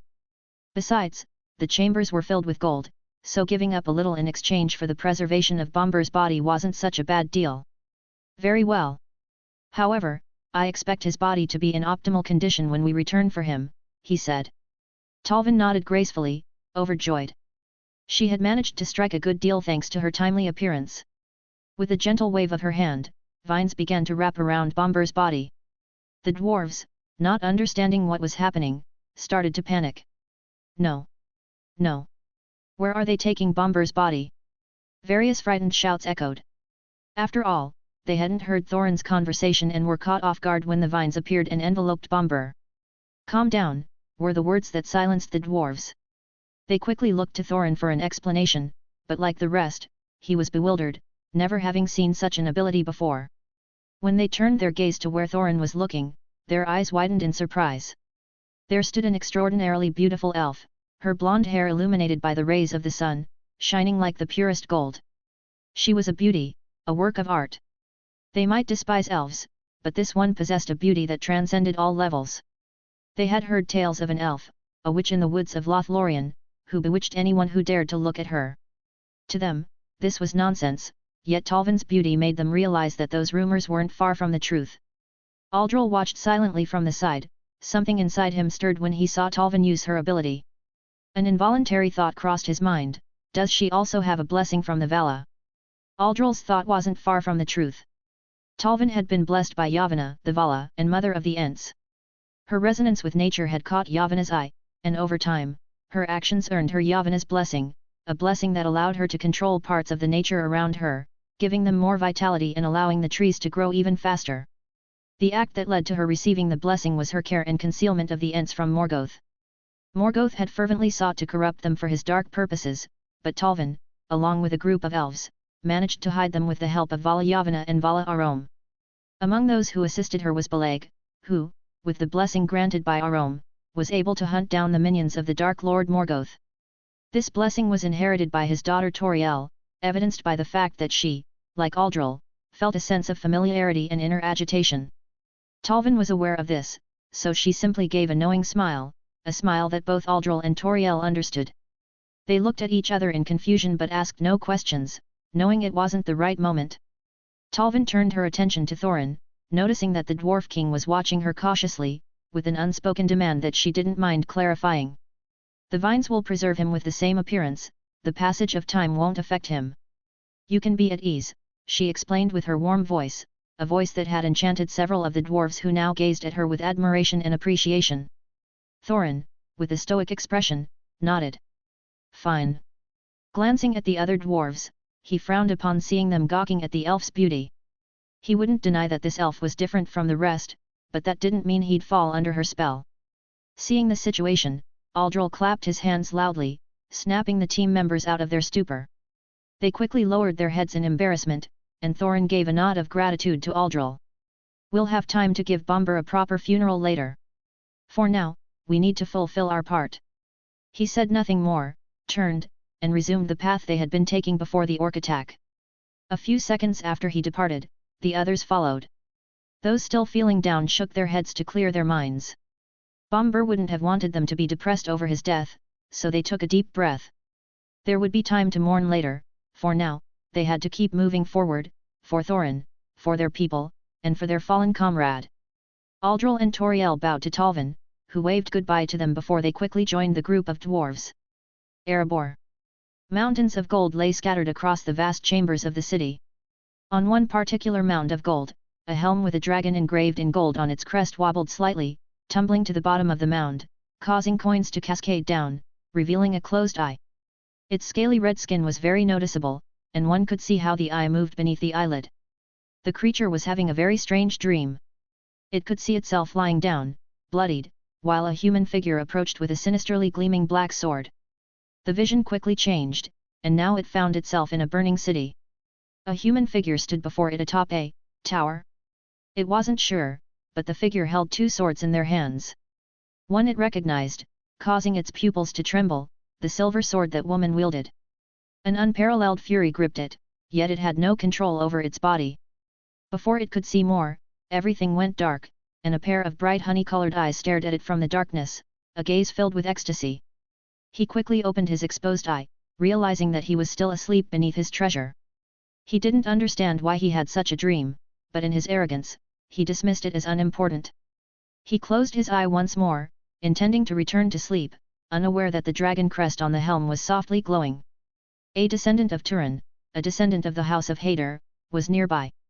Here you have your chapter, feed yourselves well, I have seen that many of you have eaten each other, you disgust me. Now out of the role of the orc general, let me tell you that the therapy is working, one single session helped me a lot. Even in handling those readers who only know how to complain. They complain and criticize you because they don't have enough courage to do what you do, and it's partly true. Instead of criticizing they can create their own FIC or novel, but no. They prefer to fuck with others. As for my ex-fiancé, what can I say? I've gotten it off my chest for the most part, so your author is recovering. This time has inspired me to create my own novel. I hope that when I upload it, you will continue to give me your support. Thank you, my orc readers. Do it, with what you have, while you can, and don't worry about the rest. Support me on Patreon, where you will find 15 advanced chapters. patreon.com/MrNeverCry. Chapter 73, Growing Strong My Son. General POV. Unknown location, Third Age. Your presence indicates that the prophecy has changed. Be grateful, for the great and benevolent era has allowed a change in your destiny. But do not celebrate, mortal, for now, there must be balance. A deep voice filled with majesty resonated from the depths of the place, a location that exuded both death and peace. This place was the final destination for all who dwelt in Arda, the great creation of Eru, the place of eternal rest, governed by Vala Manduz, the guardian of the houses of the dead and the summoner of the spirits of the slain. He forgets nothing, he knows all things that will be, except only those that lie within the freedom of Elevator. His silver-white hair cascaded like a waterfall over his shoulders, and his dark royal robe accentuated his glorious figure. A breastplate of the finest silver metal covered his chest. His very presence radiated divinity. Seated on his throne, he gazed down at the small figure kneeling at his feet, his divine eyes, those with which he could see the future, as permitted by Era's grace, looking with grandeur upon the human who had been allowed to enter his domain in flesh and bone. Man, we granted you the grace to tread this sacred land, Nienna has wept tears pleading for mercy on your soul, and Varda has guided you to find your answer. Speak, Turin to Rambar, what answer have you sought here? Demanded Vala Mandus. Yes, the mortal in his presence was Turin, son of Hurin and Morwen, as well as the partner of Tindamil and father of Aldol. Great Vala Mandus, my fate is one of doom, Morgoth's curse has befallen me. My unborn son will be cursed, awaiting misfortune and death. I have come to beg for mercy, Turin spoke, his voice breaking as he imagined his son, his blood, cursed by the malice Morgoth had cast upon the line of Hurin. The fate of your son is uncertain, Turin to Rambar. The grace of Eru allows me to see only what he wills, but the decision you make today will weigh heavily on the uncertain future of your son, Mandus explained. The fact that Eru did not allow him to see the future of Turin's son meant that the boy had a crucial role in the unfolding events in Arda. Depending on Turin's decision, Mandus might or might not be able to glimpse fragments of the future. I will accept any risk if it means my son can be born free of the curse I have carried through the ages, Turin declared. He had only Tindamil and his unborn son left.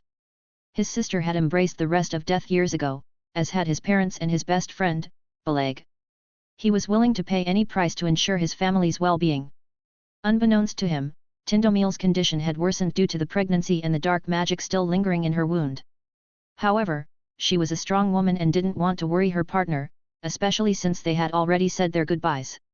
Both knew that the price for removing Morgoth's curse would be great, and Tindamil speculated on what Turin might give in return. For that reason, she did not prevent his departure. It was all for the sake of their unborn child. Mandus observed him with scrutinizing eyes. Ages ago, Arundel, son of Tuor, had stepped onto this holy land seeking forgiveness and support from the Vala in the fight against Morgoth. Mandus was intrigued by the creations of the great Eru. His curiosity had been piqued by Arundel's boldness back then, and now he wished to see if this human would display the same courage as that half-elf. Your life is the price that will balance what has been written. The curse will be lifted, but you must remain here forever. You will not be resurrected in the final battle, when the chains that imprison the darkness are broken. Your son will take your place in the fight, Mandus stated, his eyes expectant for Turin's response. Turin, with his head bowed, opened his eyes in amazement and fear. He didn't fully understand what Vala Mandus meant by the final battle, but he sensed it was the last battle against Morgoth if the unleashed evil was any indication. Taking a deep breath, Turin stood and looked Mandus directly in the eye. Determination was etched on his face, and there was no hesitation in his gaze. I accept, if it means my son will grow up free from this curse. Mandus fixed his divine gaze on Turin. The human had shown no regret. He could feel the depth of Turin's love, it was strong, and from that, he was not afraid to sacrifice himself for the future of his lineage. It was an act that captivated Mandus, helping him understand why the great Eru held humans in such high regard. After all, only they could have descendants with the elves. A thunderous noise shook the halls of his domain. His powerful, divine figure rose from the throne, his immense size leaving Turin breathless. With a grace befitting his divinity, he descended until he stood beside Turin. Come, son of Hurin, you will be the only human whom I personally will guide to eternal rest. Your role has ended, now your son will lead the final battle. The Dager Dagorath is no longer your concern. You can now rest from your long years filled with pain. Turin offered no resistance. He didn't know what the Dager Dagorath was, but it didn't matter. His son would now be free from the cursed fate of his lineage. He could depart in peace, knowing he had finally freed the line of Hurin. The rest was no longer in his hands, now, his son would have to forge his own future. And so, the legend of Turin to Rambar found his long-sought rest. He did not worry for his son, knowing his beloved Tindamil would care for him, and was certain that Thranduil would leave Lothlorien to be with his son. He knew she had always loved him, though he had not returned her feelings. I hope you grow strong, that the grace of the Vala protects you, my dear son, my dear Aldol. Unknown location, Valinor, present day. Luxurious tapestries adorned the rooms, their distinctive embroidered images telling the history of all that had transpired in Middle-earth, from the creation of Arda to the day-to-day events. Everything was woven into these beautiful fabrics. Hum. A soft melody was being hummed by a peerless beauty, an elf whose hair was as unique as her beauty. Silvery, like moonlight, it fell to her waist, an extremely rare trait among those created by the grace of Eru. Myriel, what story are you weaving? Asked a soft, melodic voice. A head of black hair contrasted with the silver locks of the one called Myriel. Black and silver, like the starry night created by Valavarda. Myriel, whom Tindомil had interrupted, was the first wife of the Noldor king Finwë, as well as the mother of Fëanor. After her death, she was resurrected and put into the service of Valover, the wife of Vala Manduz, a Vala responsible for weaving the history of all that had occurred. The halls of Manduz were woven with stories by her hand. Tindомil, as the only woman with the grace and blessing of Valavarda, had earned the favour of all the Valyr, all the female Vala. This allowed her to enter the domain of these Valyr. On her first visit to Vair, she met Myriel, with whom she quickly formed a friendship. With a soft, delicate voice like a flower, Myriel stopped weaving and looked up at Tindомil. With a warm smile, she shifted so Tindомil could see the tapestry. This time, it's your son. Valaver wove it, and I am just adding it to the hall, she explained. Tindомil's eyes widened in surprise. She quickly examined the tapestry. There, wielding two swords that she instantly recognized, was a strikingly handsome half-elf, the resemblance to his father and Turin unmistakable. His eyes, despite being mere embroidery, shone with a soft honey-colored glow, a clear trait he inherited from her. Tindомil gazed lovingly at the representation of her son. With a gentle movement of her hand, she caressed the tapestry, touching it delicately. This was her son. The first time she saw his woven representation, she went mad with longing, desperately wanting to leave Valinor. However, Manwë had not allowed it, as it was not yet time. Still, he had permitted her grandmother to raise her son, for which she was grateful, though also disappointed. She longed to embrace and shower her son with love. Since then, she had visited, hoping to find more stories of her son. She stopped gazing at his figure, now focusing on what he was facing. She could see it, her son stood atop a structure, facing the cowardly dragon that had once fled from her. They were locked in a stare-down.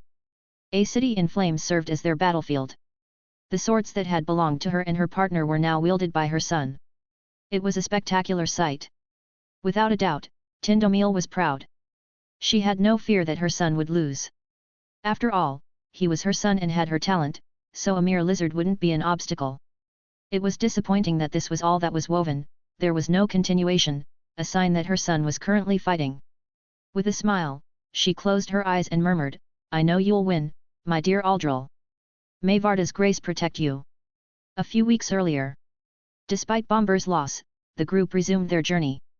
Now, fulfilling the promise they had made to Bomber had been added to their objectives. It had been about half an hour since they left that place behind. The river that traversed the Elven territory led them to a vast lake. There, a vessel awaited them. It wasn't an elvish boat, but rather the boat of a human, who was busy collecting fish.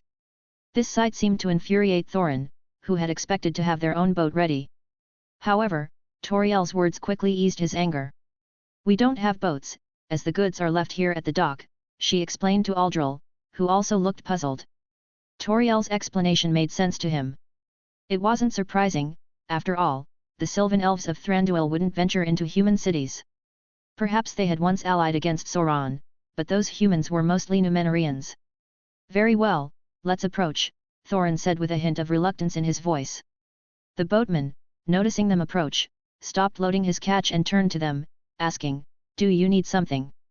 He looked a bit puzzled, it was an unusual sight to see. After all, dwarves, a human, and an elf together was a rare combination. Yes, I am Thorin Oakenshield, and this is my company.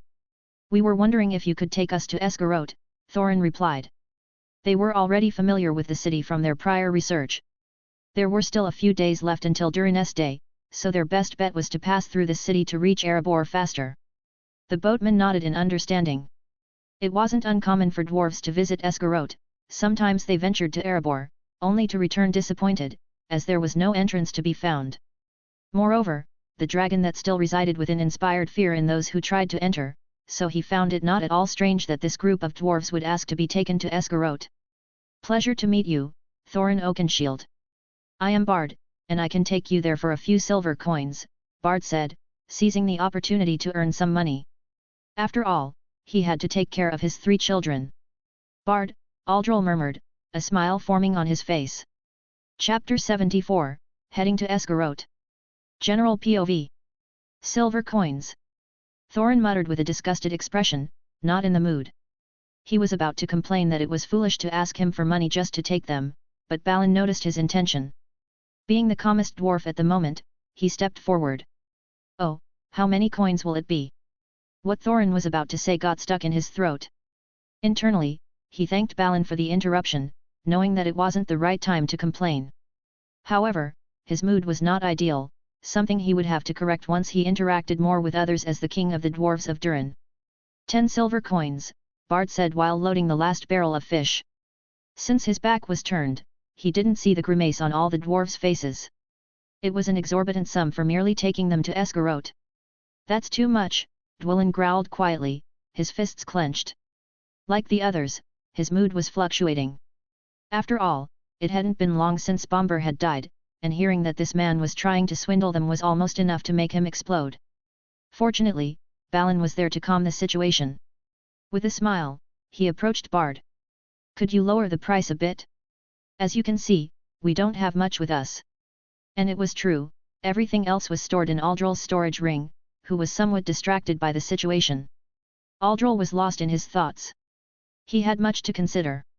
The moment of life or death was approaching, and he had saved up points that would help him increase his stats. It was time to carefully decide what to level up. 10 silver coins. "I won't lower the price," Bard insisted as Aldol remained distracted, while the dwarves grumbled in frustration. Seeing Bard's refusal, Balin sighed in resignation, turned to the dwarves, and said, "You heard him. Hand over all the coins you have." "Ack. I only have 1 copper coin," Nori said, emptying his pocket and handing the coin to Balin. "I've got nothing. I dropped them when the goblins were chasing us," Gloin said with a shrug. He had coins stashed away but didn't want to hand them over. He was notoriously stingy. "I have 3 silver coins," Dwellin grumbled, reluctantly handing the coins to Balin. He might not have been in the best of moods, but seeing the others contribute, he decided to join in. As the dwarves rummaged through their pockets, Bilbo approached the distracted Aldol, gently tapping his foot to get his attention. "Hey, Aldol, do you have any silver coins?" Aldol snapped out of his distraction at Bilbo's interruption, raising an eyebrow in confusion. He hadn't been paying attention to Bard's demand for money. Tauriel, standing by his side, seeing that Aldol didn't understand, explained, "The human is asking for 10 silver coins to take us to Esgarote." Upon hearing Tauriel's explanation, Aldol nodded, now understanding the situation. He looked down at his dear hobbit friend and replied, "Yes, I have money. Just wait until the dwarves empty their pockets." "But why wait?" Bilbo asked. He may have changed in some aspects, but he still maintained his innocence in certain situations, like this one, where Aldol could easily pay those silver coins but didn't want the dwarves to take advantage of him. Aldol's response to Bilbo was simply a smile, leaving the poor hobbit with even more questions. But knowing that Aldol's smile often meant a scam or a bet, Bilbo said no more. Seeing that the only dwarf who hadn't contributed was Gloin, Aldol approached him and gave him a light kick to the rear, causing Gloin to fall. As a result, his coins spilled from his pockets. The rest of the dwarves looked at Gloin with disgust. The filthy rascal had claimed he didn't have money, but there on the ground were 5 silver coins and 4 copper ones, which Boffer quickly snatched and passed to Balin, who shook his head in exasperation. "You idiot! What are you doing?" Gloin, unaware that his coins had fallen from his pockets, hadn't thought they would all spill out after such a simple fall, as they hadn't fallen out during all the pursuits they had faced. With a shout, he stood up and glared angrily at Aldol. However, Aldol just gave him a mocking smile and gestured for him to look behind him. Gloin, still scowling with anger, turned around, only to see all the dwarves staring at him with bored expressions. The pressure he felt under all the stares was suffocating, especially Thorin's, who looked at him with his stoic face, clearly showing that he was angry with him. He had made them lose time. Yes, Thorin wanted to leave this place as soon as possible. It was the Elven Kingdom, and he didn't feel at ease here, especially since one of his men had died. Shrinking under the stairs, Gloin forgot his anger toward Aldol. Now he was only glancing at Thorin while murmuring "I'm sorry" repeatedly, like a child who had just been scolded. Shaking his head, Balin counted all the money and looked at Bard. "We only have 8 silver coins and 7 bronze coins." He hoped this amount would satisfy the man, as they were out of money. Bard brought his hand to his chin, thinking about whether he should accept the offer. However, at that moment, Aldol approached him, took a gold coin from his storage ring, and handed it to Bard, who quickly took it. The dwarves didn't see this, as Aldol's body blocked their view. Bard accepted the gold coin and the dwarves' money. It might not have been an honest action, but his situation wasn't the best, so he had to seize the opportunity. This behavior amused Aldol. He didn't complain that Bard also took the dwarves' money. After all, he understood Bard's situation in Esgarote, a poor descendant of the King of Dale. Aldol couldn't imagine what he had gone through, so that gold coin was a gesture of goodwill. He didn't care about that coin since he had many more stored away and was thinking of stealing a bit of the gold from Erebor later. He doubted Thorin would notice. As Bard placed the coins into a bag hanging from his hip, he looked at everyone and clapped his hands. "All right, everyone get on board." With that said, he climbed onto his boat and opened the barrels that contained fish. "Come on, there are 14 dwarves, and I have 14 barrels, the perfect amount." His words left the dwarves baffled, and they began to protest. "Hey, we gave you silver coins to take us by boat, not to throw us into barrels full of fish," Boffer said, his face exasperated. "I'm not getting into a damn barrel full of fish," Dwellin retorted, stepping forward and confronting Bard, who merely raised an eyebrow at the provocation. Seeing his men's displeasure, Thorin stepped ahead, placed a hand on Dwellin's shoulder, and made him step back, now facing Bard himself. "Can you explain why we have to travel in barrels?" Bard lowered his gaze slightly to meet Thorin's eyes, shrugging. He didn't see anything wrong with telling them what had happened. "It's been a while since dwarves have been welcomed in Esgarote," he explained. Thorin's brow furrowed slightly. "Why?" His voice grew a bit deeper. "The last dwarves tried to steal weapons from the armory, causing it to catch fire due to carelessness. You can imagine why they're not welcome anymore," Bard continued as he began to raise the anchor. This left the dwarves in silence as they looked at each other. Thorin, however, stroked his chin.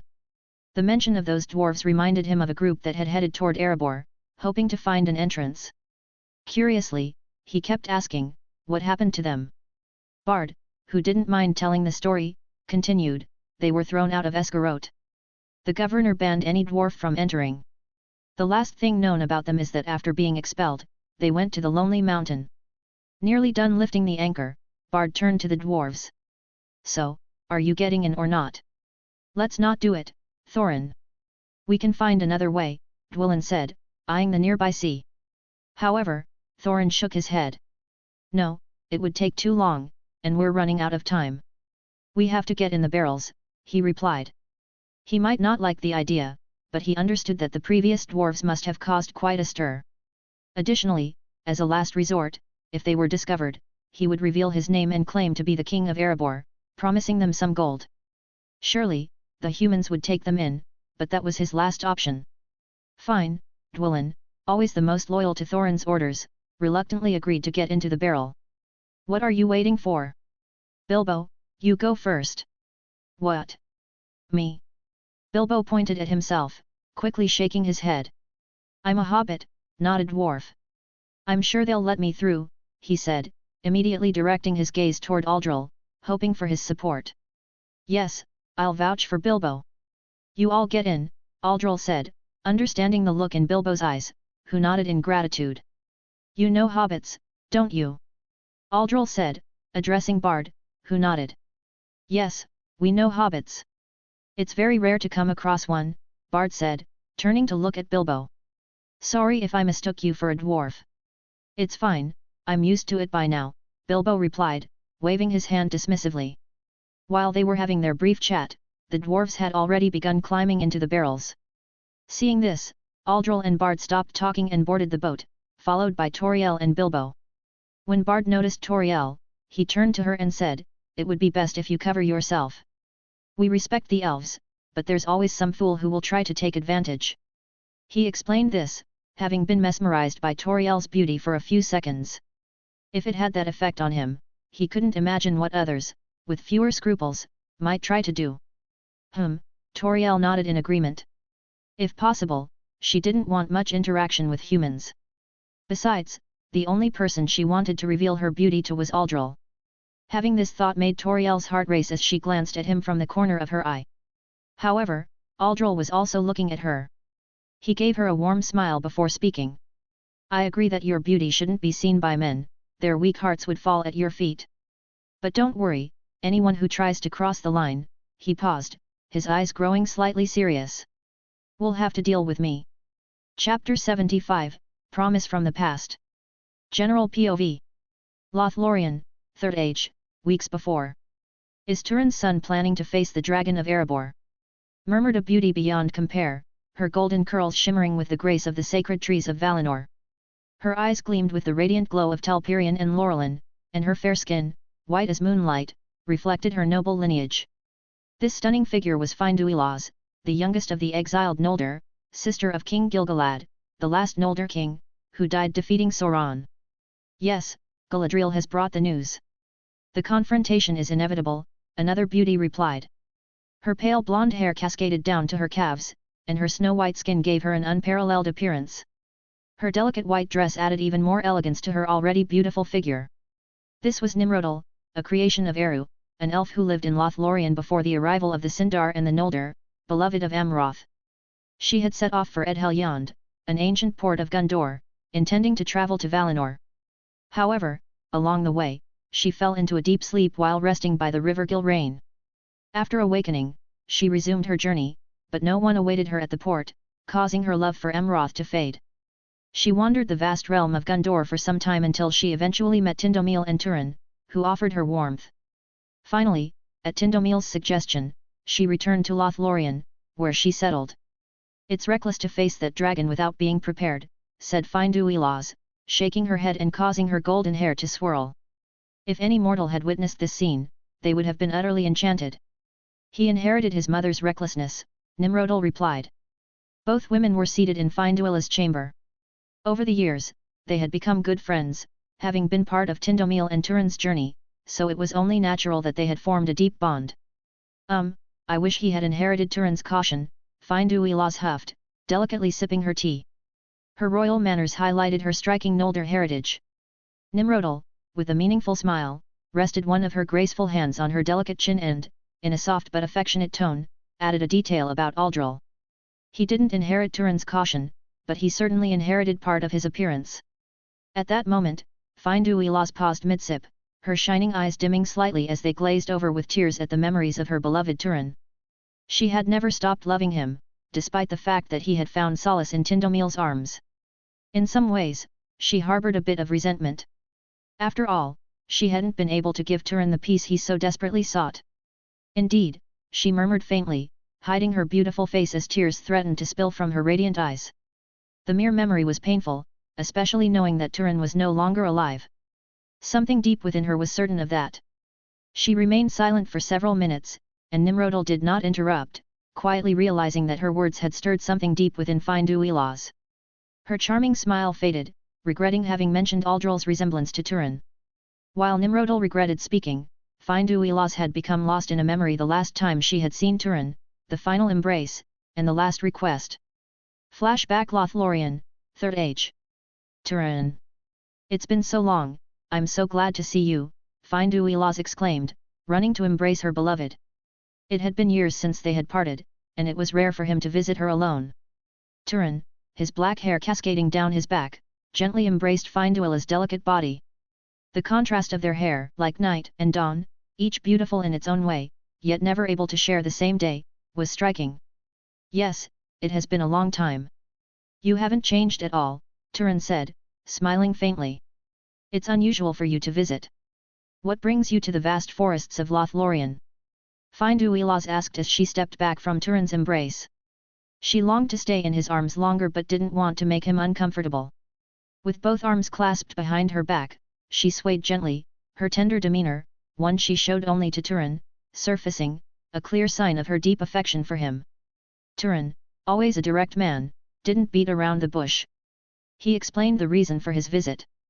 I'm here because this may be the last time we see each other, so I've come to say goodbye and ask one final favor. Thranduil's eyes widened, a rare sight for an elf who usually appears serene and calm. However, very few knew that those elves who often seem tranquil have a loving side for their loved ones. Snapping out of her shock, Thranduil quickly grabbed Turin's arms, and with desperation etched on her face, she asked, "But why? Did I do something wrong? What happened, Turin?" Her desperate voice broke Turin's heart. It weighed heavily on him to give her this news.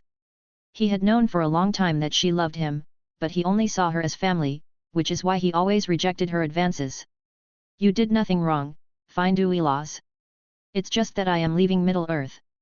I have found the answer to my eternal curse," he explained calmly. His gaze softened as he saw Thranduil's tear-filled eyes. Gently, he hugged her, stroking her golden hair. "The price I have to pay may be high, and that's why I've come to say goodbye." "Why? It has allowed you to live until now. Please, Turin, don't do it," Thranduil almost begged through her tears. She didn't want to lose the man she loved. Even if her love was unrequited, she was content just to see him and know he was safe. Turin shook his head and gently pulled away from Thranduil's embrace. With soft eyes, he looked into hers and spoke words that left her stunned. "Thranduil is pregnant, and I don't want my child to grow up under this curse, Thranduil." "She is pregnant with your child?" She almost lost her breath. She had suspected it, but the news still struck her deeply. She was at a loss for words, and her spirits sank. However, Turin's words brought her out of her daze. "Yes, and beyond saying goodbye, I have a selfish request. If something happens to Thranduil, please take care of my beloved child." Those words ignited a spark within her. With a breath, her demeanor shifted. No longer was she the lovesick and sorrowful girl. Now, before Turin stood the last exile of the Noldor and the sister of Gil-galad in her full glory. With unparalleled grace, she looked into Turin's eyes and nodded. "Yes, I promise to protect them, Turin Turambar, just as you have protected me." A sigh of relief escaped Turin's lips. With a grateful smile, he thanked her. "I am grateful, Thranduil." Present, weeks earlier. Breathing deeply, Thranduil composed herself. Slowly rising, she looked at her friend Nimrodel and, with a delicate yet determined voice, said, "I will go with him. If necessary, I will help him fight that dragon." Nimrodel wasn't surprised. She simply smiled and shook her head slightly, causing her curls to sway with a touch of majesty. "That's just like you. Galadriel is going to Dol Guldur. You could accompany her, and on the way, divert to Erebor. It's the safest route for you," she explained. It wasn't surprising that she knew about the White Council and their plans. After all, like Thranduil and Galadriel, she was highly respected for her wisdom and beauty. Additionally, her relationship with Galadriel gave her insight into her moves. "Yes, Galadriel already told me," Thranduil said, though she hadn't understood why Galadriel had told her this with a knowing smile. Now she understood. Galadriel knew that Turin's child would be in Erebor, and that Thranduil would have no doubt in supporting his journey. "In that case, what are you waiting for? Galadriel will depart in a few minutes," Nimrodel reminded her with a smile.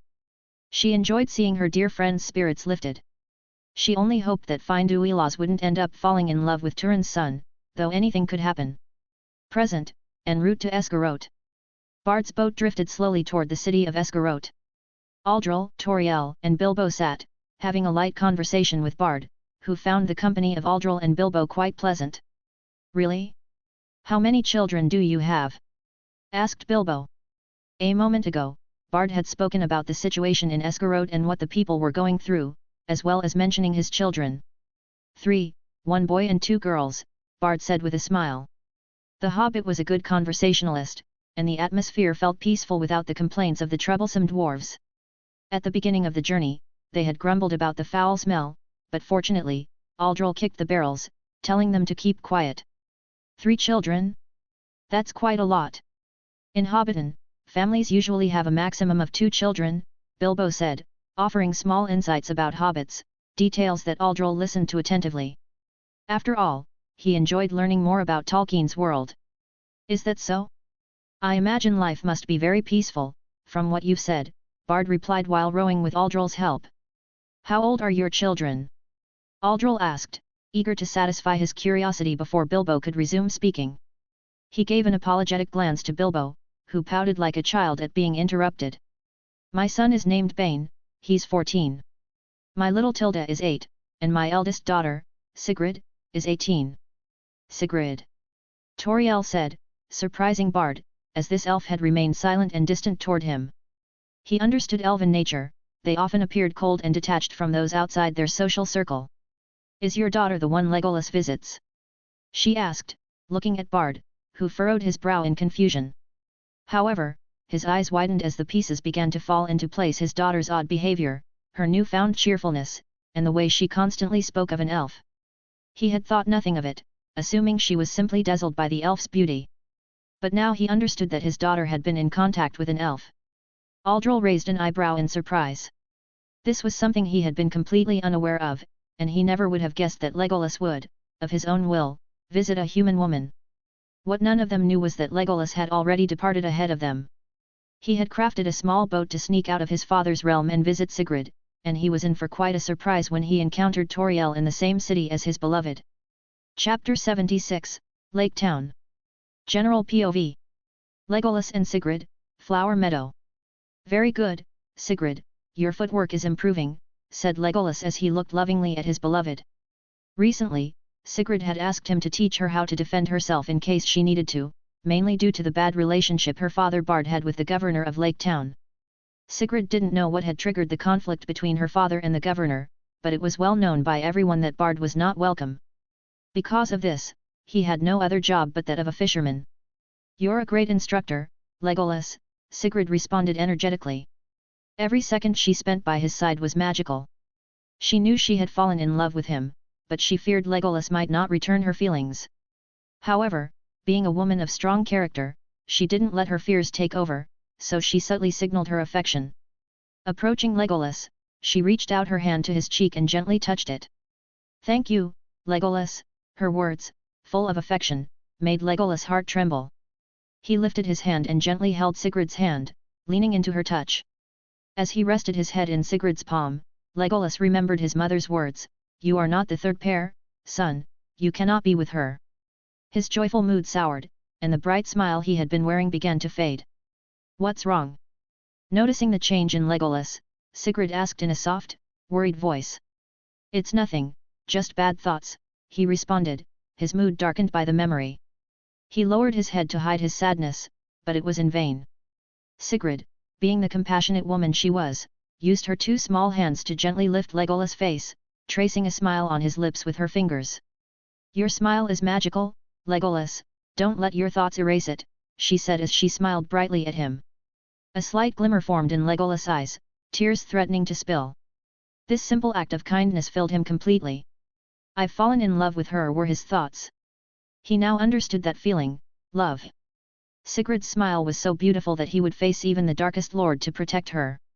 Thank you for being who you are, Sigrid, he said as he pulled her into a warm embrace.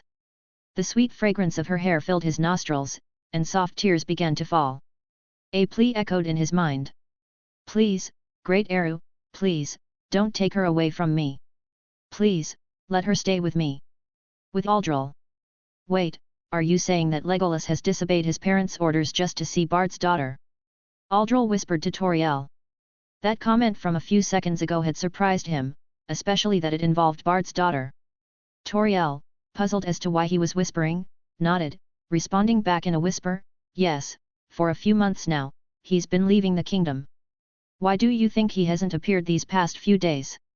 And it was true, now Aldol understood why he hadn't seen him since the dwarves were imprisoned. A change beyond my imagination, Aldol thought. Like Aldol, Bard was surprised. Many pieces fit together now. When he returned, he would have to talk to her. As a father, he understood that his daughter was at that age, but the problem was that she had fallen for an elf, an immortal being. He would have to handle the situation as best as he could. If necessary, he would support his daughter's happiness by giving his blessing for her to be with that elf. The boat fell silent. Both Aldol and Bard were lost in thought. Tauriel and Bilbo remained quiet, the former not wanting to interrupt Aldol, and the latter unable to find another topic of conversation. The morning mist that had obstructed the view began to clear, revealing the great city of Lake Town in the distance. The sight impressed Aldol. Building a small city on a lake was an engineering achievement. The only thing that marred its beauty were the houses, which were in a state of great disrepair. Bard snapped out of his thoughts when he saw Lake Town approaching. "Aldol," he called, making him turn his head. Bard gestured with his eyes toward the barrels, and understanding the meaning, Aldol nodded and moved toward them. Bang! Aldol hit one of the barrels, specifically Dwellin's, who growled and peeked out from the pile of fish. "What's going on?" he asked with a grumpy face. He hated being surrounded by a bunch of stinking fish, not to mention that he was the most short-tempered dwarf. Aldol ignored Dwellin getting up and directed his attention to the other barrels. "Don't make any noise. We're about to reach the port, and they might inspect the cargo," he said in a slightly raised tone, receiving knocks from the barrels in response, indicating that the dwarves understood. With an even grumpier face, Dwellin glared at him. "Was it necessary to kick my barrel?" he asked through gritted teeth, clearly furious. Aldol waved his hand dismissively. "Now's not the time to be angry. Get back inside," he replied, forcing Dwellin back into the barrel, who, despite his complaints, reluctantly stayed hidden. "Did you really have to make him angry?" Bilbo whispered at his side, to which Aldol responded with an amused look. "It's fun to irritate them, especially Dwellin," said Aldol, his behavior reflecting the sadness he was hiding. Bombur's death had affected him, but as he had already said, there would be time to mourn the dead later. For now, he needed to focus on his next confrontation. With that said, Aldol allowed himself to once again admire the city. It might be deteriorated, but it had a unique charm, something Bard noticed. With a smile, Bard asked, "Is this the first time you've seen a city on a lake?" At Bard's question, Aldol shook his head. "It's not the first I've seen, but it is the first I've visited," he replied. After all, he loved history and knew that Tenochtitlan, the Aztec city, was built on Lake Texcoco. Perhaps Tolkien had been inspired by that city to create Lake Town, though that didn't matter to him now. "Have you seen one like this before?" "Where?" Bard asked, surprised. He had never left Lake Town, so Aldol's comment about seeing a city built on a lake left him curious. "To the south, but it was destroyed by orcs," Aldol lied. Maybe Tolkien had been inspired by different cultures for different peoples, but he had never heard of Mesoamerican culture being represented. "They're a plague that must be eradicated," Tauriel murmured. Bilbo, who heard her, nodded in agreement. He was a peaceful hobbit, but he wasn't stupid, and he understood that orcs were the evil of the world, creatures that only knew how to kill and destroy. "It's a shame," Bard commented, looking at Lake Town with bubbling emotions inside him. "It used to be more beautiful," he said, his remark causing both Aldol and Tauriel to look at him, waiting for him to continue. Seeing Bard's silence, Bilbo, curious as hobbits tend to be, asked, "Used to be? What happened to it?" Shaking his head in disappointment, Bard answered ambiguously, "You'll understand once you enter." "Woag!" At that precise moment of silence, a burp echoed from one of the barrels, causing Aldol to chuckle slightly as he lightly tapped the barrel from which the burp had come. "Don't make any noise." A soft sorry was heard from inside the barrel, and from the voice, he guessed it was Keely. Another barrel began to shake. "Stay still, don't move," Aldol reminded them, only to receive a complaint from Gloin, "Damn it, Aldol. Keep quiet. Try being in this stinking barrel, and you'll understand it's not easy to stay calm." While Gloin was complaining, the entrance to Lake Town came into view. Aldol quickly spoke, "Quiet, Gloin, we're about to enter." "That's a lie. You just want me to shut up," he retorted from inside the barrel. It was an odd sight that made Tauriel chuckle lightly. After all, to outsiders, it would seem as though Aldol were talking to a barrel. "Shut up, Gloin," Aldol said this time with no hint of humor. He was serious now, as they were entering the inspection area. "I don't." Whatever Gloin was about to say got stuck in his throat as an unfamiliar voice was heard. "Stop! Cargo inspection. Please present your documents." The guard shouted, halting the boat. A scruffy man with tattered clothes emerged from the side. His appearance was a testament to the miserable lives the people of Lake Town led these days. Bard stepped forward, pulling a paper from his worn coat. Upon seeing him approach, the guard exclaimed cheerfully, "Ah, it's you, Bard." "Good morning, Percy," Bard replied with a smile. This was his daily routine, so the guard had known him for a long time. Anything to declare? The guard asked out of habit. If it were up to him, he would let Bard pass without inspection, after all, they were friends. Nothing, just that I'm really tired and want to go home. Me too, Bard. The guard took Bard's paper, went to his booth, and stamped it without reading. It was routine, so he didn't give it much thought. Returning to the boat, he tried to hand the paper back to Bard, but a pale hand intercepted it. A man emerged from behind, his finely cleaned black clothes and a hat protecting him from the cold, indicating his status. His horrid face might have made him pass for an orc, were it not for how impeccably clean he was. Let me see, he said, inspecting the paper and frowning. Picking up guests from Mirkwood. He raised his eyes and looked at Bilbo, Aldol, and Tauriel, who had her cloak on, covering her delicate features. Hypnotized by the slight glimpse of Tauriel's refined features, he stepped closer to the boat. Oh, someone is hiding under that hood. Please, remove it, he said, reaching out to try and pull off her hood. Don't touch her. A strong hand grabbed his thin arm, making him look at Aldol, who stared at him as if he were a worm. Aldol's amber eyes locked onto the man's, causing him to tremble. He pulled his hand back and took a step away. This gesture from Aldol made Tauriel's heart race. A smile formed on her lips. It was the first time someone had defended her. She had been about to make a move against the man herself, but Aldol's interruption brought her great happiness. The guards behind the man went on alert, but Aldol's mere gaze made them freeze. It was as if a dangerous beast was watching them, and their subconscious warned them that making any move would mean their deaths. Bard saw this and smiled in satisfaction. He didn't like this man, he was a sycophant and extremely annoying. What's wrong, Alfred? Bard asked mockingly, seeing how the man named Alfred trembled in fear. Alfred, realizing he shouldn't mess with these people, cleared his throat. Ahem, nothing's wrong. Excuse me if I made you uncomfortable, but... Aha, he interrupted himself as he noticed Bilbo, seizing an opportunity to cause trouble for Bard. He quickly pointed at Bilbo. You've brought a dwarf with you, Bard. That's a serious offense, you know. He's a hobbit, not a dwarf, idiot, Aldol snapped, clearly annoyed by this fool. Oh. Chapter 77, Lake Town PT2. General POV. An uncomfortable silence filled the air. Alfred couldn't find another reason to blame Bard, aside from the fact that the person Bard had brought along terrified him. Not only Alfred, but the rest of the guards who followed him felt the same way, clearly sensing the overwhelming strength that Aldol unconsciously exuded. Ahem, in that case, I see no problem, Alfred said as he turned around, accidentally bumping into a barrel. Upon seeing the many barrels filled with fish, his previously dejected expression immediately brightened. He had finally found an excuse to incriminate Bard, or at least discredit him in front of the crowd that had begun to gather around them due to the argument.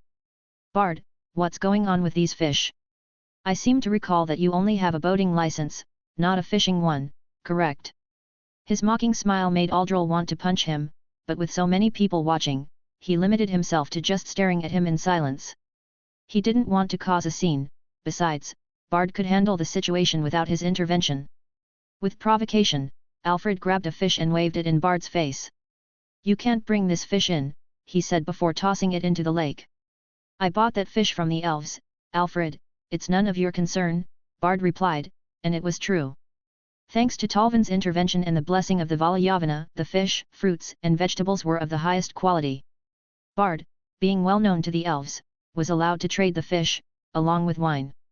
Had intended to share the fish with the other inhabitants of Lake Town, as they were going through tough times, and Bard, worried about the people, had spent part of his limited funds to buy the barrels. It's none of my concern? Of course it is. If I allow this illegal cargo through, it will upset the governor. So, it is my concern, Bard. Alfred shouted, spitting with every word. Throw this cargo into the lake. Bard's silence was interpreted as a victory, so Alfred, now full of energy, gave the order to dump the cargo. His moment of happiness didn't last long, however, as Aldol, fed up with Alfred, stepped forward and blocked the guard's path. The guards tensed, placing their hands on the hilts of their weapons. I wouldn't do that if I were you, Aldol said, looking at the crowd and raising his voice. The great King Thranduil knows about the famine you're all suffering through, which is why he allowed Bard to purchase this fresh fish for distribution. And this man plans to throw perfectly good, fresh, and delicious fish into the lake. It's a blatant sign of disrespect toward you all. It proves that they don't care about you. His words sparked a wildfire among the crowd, who, outraged by Alfred's behavior, began to shout and curse at him. Are you an idiot? Damn you, Alfred! Alfred, you bastard! Do you and that fat, stupid governor want us to starve to death? Alfred, you idiot! Why don't you throw yourself into the lake instead? The insults overwhelmed Alfred, and even the guards who had accompanied him looked at him with disbelief. Aldol's speech had swayed them, and unwilling to follow Alfred's order, they took a step back.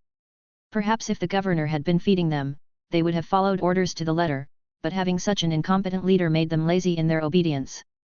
That's a lie. The great Elven king Thranduil wouldn't stoop so low as to give us food.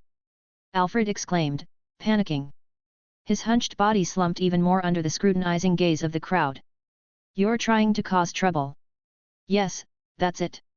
You must be Bard's friend, helping him deceive everyone. Arrest him. His orders fell on deaf ears. The guards simply stood by, watching. This left Alfred in a difficult position, and with no other options, he tried to slander Aldol in the hopes of convincing the crowd that he was lying. However, as if fate were against him, Tauriel, with unmatched grace, lifted her hood, revealing her beauty and silencing the crowd. Her red hair and striking appearance reminded those present of Nerdanel, the wife of Fëanor. It was a rare grace that the humans were fortunate enough to witness. With elegant steps and a serious, cold demeanor, she surveyed the onlookers. Her magnetic voice delivered the words that would seal Alfred's downfall. I am Tauriel, captain of the guard of my father Thranduil's kingdom. If this is how you receive our support, I will have to speak with my father and reconsider doing business with Lake Town. I deeply apologize, Your Excellency, Princess Tauriel.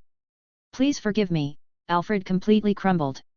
He had heard of Tauriel and her striking red hair, so he had no doubt of her identity. It would be an honor for our town to have you as a guest, he said with his grotesque, fake smile. Stepping back and climbing off the boat, he added, You may go, Bard, through gritted teeth. Alfred didn't want to cause more trouble for himself or the governor. Just moments ago, he had insulted the Elven princess by attempting to remove her hood, an action that could have cost him his life had it not been for Aldol's indirect intervention. Wait, Aldol said, stopping Alfred as he started to leave.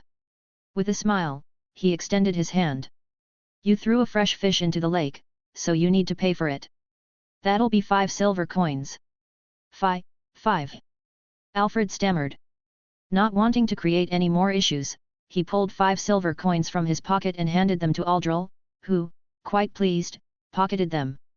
Nodding, Bard steered the boat into Lake Town. Thank you, Aldol, you sped up the process of getting in, Bard said with a smile. It had been quite a spectacle watching Alfred get put in his place.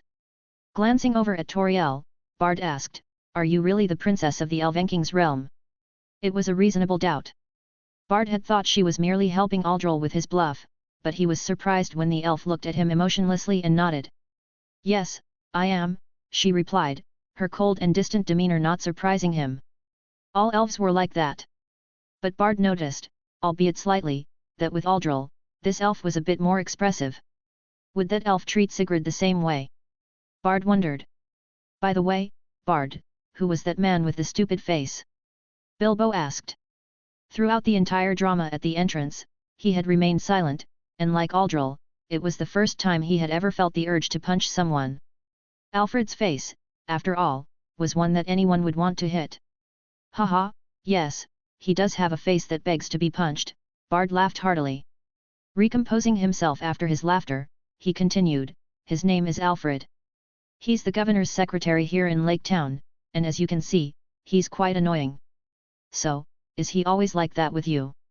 Yes, he's been targeting me for a long time, and all the residents know it, Bard said casually. It's been going on for so long that I don't even care anymore. However, be careful. He might respect Princess Tauriel, but in his stupidity, he could target the two of you as well, he warned, giving Bilbo and Aldol a serious look. No problem. The last person who targeted Aldol ended up with his head shoved up a troll's backside. Remember that, Aldol? That orc who kept aiming at you with his arrows, and you grabbed his head and... Don't say it, Bilbo, Aldol interrupted, trying to suppress his laughter. A while ago, during a break, a group of orcs had attacked them along with a troll. One of the archers had relentlessly aimed at Aldol, annoying him to the point where he punched the orc and made quite the scene, one that still made the dwarves laugh to this day. Aldol had grabbed the orc's head and stuffed it into the fallen troll's rear end, after Gandalf had brought the creature down with his magic. Haha, a few muffled laughs could be heard from the barrels. Clearly, the dwarves were remembering that moment. Keep it down, haha, Aldol said in a low voice, trying to control his laughter. Bilbo was also chuckling quietly, while Tauriel raised an eyebrow at him. I'll tell you later, he said. Shrugging, Tauriel inspected the rundown houses they passed. The cold weather added a bleak contrast to the town, and the lake full of boats dimmed what little beauty the town possessed. As she surveyed the surroundings, a lock of blonde hair caught her attention. In the distance, a tall figure walked beside a smaller one. The tall figure wore a hood that concealed their features, but to Tauriel, this figure was very familiar. Isn't that Legolas? She murmured softly. The other figure, feeling Tauriel's gaze, immediately looked up, freezing in place as soon as they saw her. Is that, Tauriel? Chapter 78, Lake Town PT 3. General POV. Legolas and Sigrid, a few hours earlier. Keep the string tight and don't lose sight of your target, Legolas whispered to Sigrid as he helped her practice archery at her request. Sigrid could feel Legolas' strong body as he guided her arms to draw the bow. Instinct told her to lean into his sturdy chest, but reason reminded her it wasn't the right moment. So she resisted the urge, pulling the bowstring back with Legolas' help. She took a breath and focused on her makeshift target ahead. She's... The arrow shot straight. Sigrid wasn't sure if it was Legolas' guidance or just luck, but the arrow hit the center of the improvised target made of clustered flowers. She raised her arms in victory. Yay! We make a great team, Legolas! She exclaimed joyfully. She spun around and, in a move that caught Legolas by surprise, gave him a tight hug, radiating her happiness and affection. Legolas hesitated for a few seconds before returning the hug. He caught the sweet fragrance of her hair, and as his arms wrapped around her delicate figure, he was careful not to hold her too tightly, afraid he might hurt her. You did it, Sigrid. We did it, he whispered, a radiant smile softening his usually stoic face. Every day they spent together, they grew closer, becoming more comfortable with physical affection, like hugs and kisses on the cheek. The moment was magical. Something urged them to continue, or they might regret it later. Following the impulse, Sigrid looked up, locking eyes with those mesmerizing blue eyes that stirred her emotions. Rising on her toes, she brought her lips closer to Legolas. He was stunned for a few seconds, but like her, he followed the impulse, their faces inching closer, ready to seal their affection with a kiss. Ting ting ting. Their moment was interrupted by the ringing of Lake Town's bell, signaling noon. Both snapped out of their trance, blushing from what had almost happened. Ahem, Sigrid stepped back, clearing her throat, her face lowered in embarrassment. It's time for me to go. My father is about to arrive, she said, rushing to grab her basket full of fresh vegetables as she prepared to leave. Legolas stood there, watching her, unsure of what to do next. A gentle winter wind rustled Sigrid's hair, making it dance in the breeze, and something stirred within him at the beautiful sight. His mother's soft voice echoed in his mind, a memory of when she told him how she met his father. Flashback. A young Legolas sat on his mother Tolvan's lap as she lovingly stroked his hair. Mother, why is father so serious with me? He asked, his voice tinged with sadness. Tolvan chuckled softly and hugged her son with all her maternal love. Your father has always been like that, dear, she replied. Even with you? Yes, even with me, my child, she answered. You see, sweetheart, your father shows his love in a very different way from mine. He's strict with you because he loves you and fears something might happen to you. A bright smile lit up young Legolas' face. Hee, mother, how did you meet father? He asked, his mood lifted by her words. With a nostalgic sigh, Tolvan smiled, and it seemed to light up the garden they were in. It's a long story, dear, but I can tell you that your father was rather boring. After all, your mother is known for being the most expressive elf in Middle-earth, she said, laughing softly. It was a stark contrast to your father's usual stoic demeanor. Our relationship was like that for a while, until I got bored and decided to show him my love with a kiss at just the right moment," she continued, lost in the memory. "So remember, son, don't let the moment slip by, you might regret it later." Young Legolas nodded. "Okay, mother. But, what's a kiss?" he asked, curious. "Oh, you're too young to know that, my little one," she replied with a gentle laugh. End of flashback. "Don't let the moment slip by, you might regret it later," Legolas murmured, taking a deep breath. With determination, he quickly stepped toward Sigrid and gently took her by the arm. "Wait, Sigrid," he said. Sigrid turned around, her face still flushed with embarrassment. "What's going?" Her words were cut off by an unexpected kiss from Legolas. Her eyes widened in surprise, but she didn't pull away. This was what she had longed for. Without hesitation, she returned the kiss. "Present." Sigrid walked cheerfully along the worn wooden streets of Lake Town. The gloomy atmosphere and the hunger that plagued the town could not dim her happiness. Normally, she would have worried about the city's current state, but not today. Today had been one of the happiest days of her life. She had finally expressed her feelings to Legolas, and they had been reciprocated. Glancing slightly over her shoulder, she noticed Legolas looking in a particular direction. Curious, she followed his gaze, only to widen her eyes in surprise. Her father was arriving with his boat, much earlier than usual. He typically took his time arguing with Alfred. Not wanting to get into trouble, she grabbed Legolas by the hand. "Come on, we need to hurry." "I haven't prepared lunch yet," she said, quickening her pace, pulling a bewildered Legolas along with her. With Aldol and the others. The cold, somber atmosphere began to brighten with the arrival of Bard, who was well loved by the surrounding community. After all, he always found a way to bring them food, a gesture they deeply appreciated. "Bard, how was your day today?" An elderly man called out from his window, greeting him with a warm smile. Bard smiled back. "Good afternoon, Rice. Today was a good day." "Bard. Good afternoon." A woman washing clothes by the lake waved at him, standing up immediately to greet him. "Good afternoon, Rosie. Try not to get too wet, it's quite cold, and you could catch a cold," Bard responded with his characteristic friendly smile. "Bard. Looks like you had a good day," added another woman, eyeing the barrels of fish that Bard carried. "Today was a good day, Mark-Airy," he replied. As they moved through the town, more people warmly greeted Bard, and he responded with the same joy. Aldol wasn't particularly impressed. He had a sense of why Bard was so well received, but Bilbo, who was curious, didn't know. He approached Bard quietly and asked, "Are you always welcomed like this every day?" In good spirits, Bard looked at Bilbo and nodded. "Yes. The people on the outskirts are often forgotten by the master of the town, so I take care of them. After all, it's my duty." "Duty?" Bilbo murmured, puzzled. He wanted to ask more, but he could read the room and knew it would be unwise to press further, so he remained silent.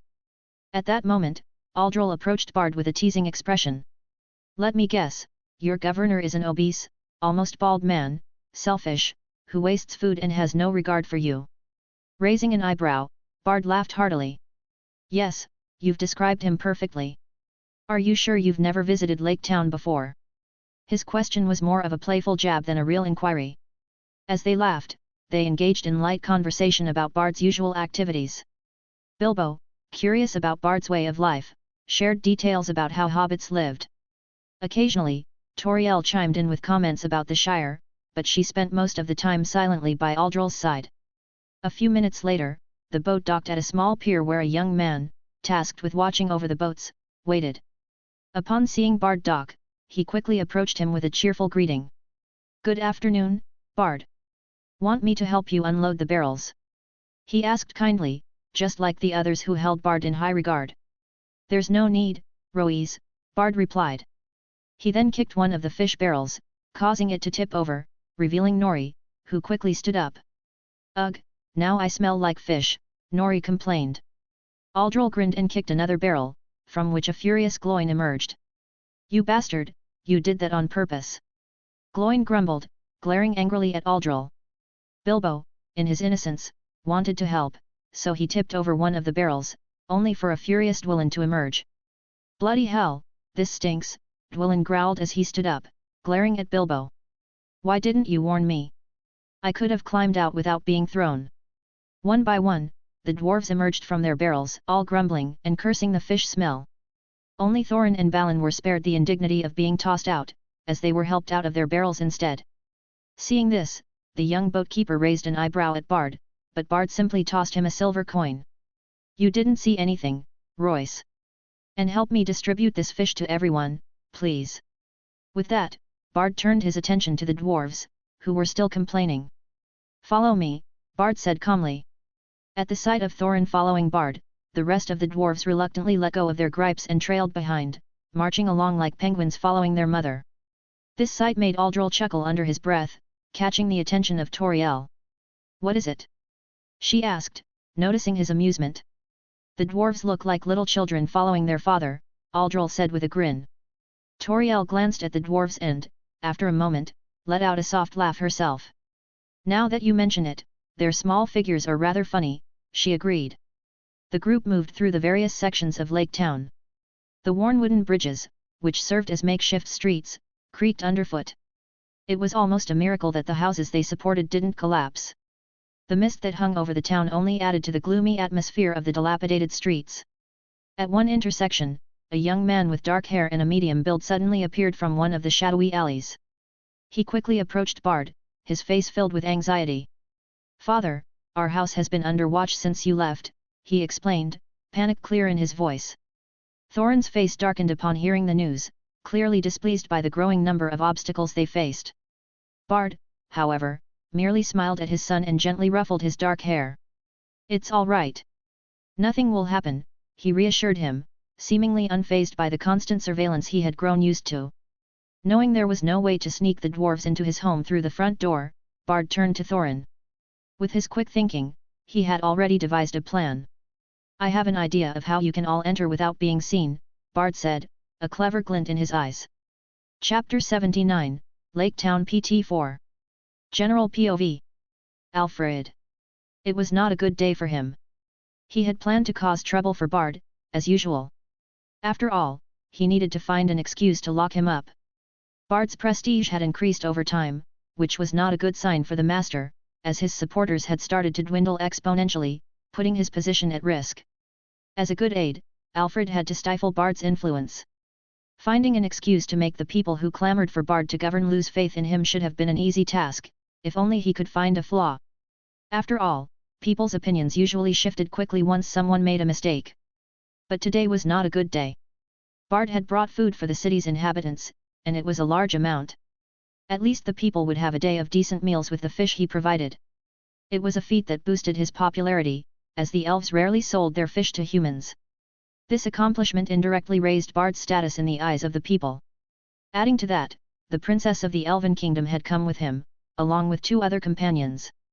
One of them had made a fool of Alfred, leaving him to retreat as the clear loser. "Damn it, there must be something I can use against him," he muttered while biting his thumb in frustration. His frustration only grew when one of Bard's watchers came running up. Mr. Alfred," the man said, his voice breathless from running so hard. "What is it? Can't you see I'm busy?" Alfred barked irritably. His hunched figure and hideous face frightened the poor man, who quickly explained. "We saw Bard's daughter enter with a stranger." "I don't care," Alfred started to say, but the words got stuck. "Bard's daughter entered with a stranger," he murmured, repeating the information. A horrid grin spread across his deformed face. "That's music to my ears," he said with satisfaction. "Prepare the guards. We're going to Bard's house to arrest him," he ordered the man, who nodded and ran off to inform the others. "This time, I'll lock you up, Bard," he said to himself, the corners of his mouth lifting in a sinister smile. "With Aldol." "And that's the plan," Bard whispered to the dwarves who had gathered around him like small children. The people nearby paid no attention to them, imagining that Bard was just telling the dwarves stories, as he often did. The dwarves' faces twisted in disgust at Bard's plan.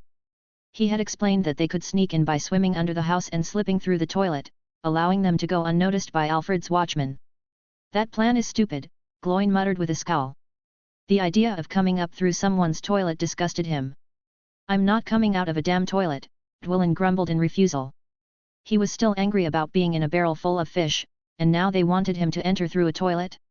It was an absolutely ridiculous plan from his perspective. He wouldn't lower himself to that, unless Thorin ordered it. Ugh, no way. That's gross, Nori vehemently objected. Don't joke around. We may not be the cleanest, but we're not filthy enough to crawl through a toilet. Come on, it'll be fun, Keely said with amusement. I'm with Keely. It'll be a funny story to tell, Philly added. The dwarves' opinions started to shift. Some saw it as an experience worth sharing. While other races might never admit to such a thing, for dwarves, who often poked fun at their own experiences, it was something fun to recount in the future. Balin was the only one who didn't join the discussion. He remained by Thorin's side, watching him, waiting for his decision. Thorin stayed quiet, wearing a contemplative expression. He remained in that state for a few moments before nodding. They had already been through so much, and he didn't want to cause more problems. He lifted his gaze, and with his cold voice, he silenced the noisy dwarves. Enough. We'll follow the plan, he said, much to the dismay of the opposing dwarves. Hey, Thorin, I don't want to do this, Dwalin approached in a low, humble voice, his head bowed, showing that he didn't want to upset Thorin. Thorin just shook his head and placed a hand on his shoulder. We are close to home, Dwalin. Something this insignificant won't stop us, Thorin explained, causing Dwalin to look up. Thorin was right, they had overcome countless obstacles, and something so simple wouldn't prevent them from continuing their journey. Seeing Dwalin nod in agreement, Thorin smiled slightly, turned to Bard, and nodded resolutely. We'll follow your plan. Leading them through various houses, Bard spotted his home in the distance. He stopped and turned to the dwarves. From here, you can swim, he pointed to a hidden corner. You'll have to go under those 3 houses. Go straight, and you'll reach mine. You'll find the toilet entrance in the far right corner, he explained calmly, having already identified Alfred's spies from afar. They were incredibly obvious. All right, we'll be there, Thorin said as he approached the indicated corner, the other dwarves following without complaint. However, Gloin frowned when he saw that Aldol, Bilbo and Tauriel remained beside Bard.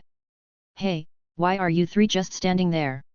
He growled, drawing the attention of the other dwarves. We don't need to go. They've already seen us, Aldol explained with a mocking smile, a grin that made a vein throb in Gloin's forehead. Outraged, he shouted, that's not fair. Quiet, guard. Thorin's cold command doused Gloin's fury.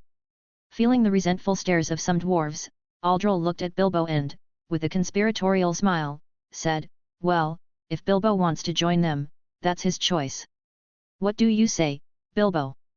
At that, the dwarves' attention shifted, now focused on Bilbo's response. He shook his head vehemently. No, they've seen me too, and if I disappear, it could lead to misunderstandings. His reasoning was valid for the rest of the dwarves. Aldol suppressed a smile, but his mischievous expression only deepened the resentment of the dwarves who opposed the plan. Gloin and Dwalin, the most dissatisfied, shot him irritated looks.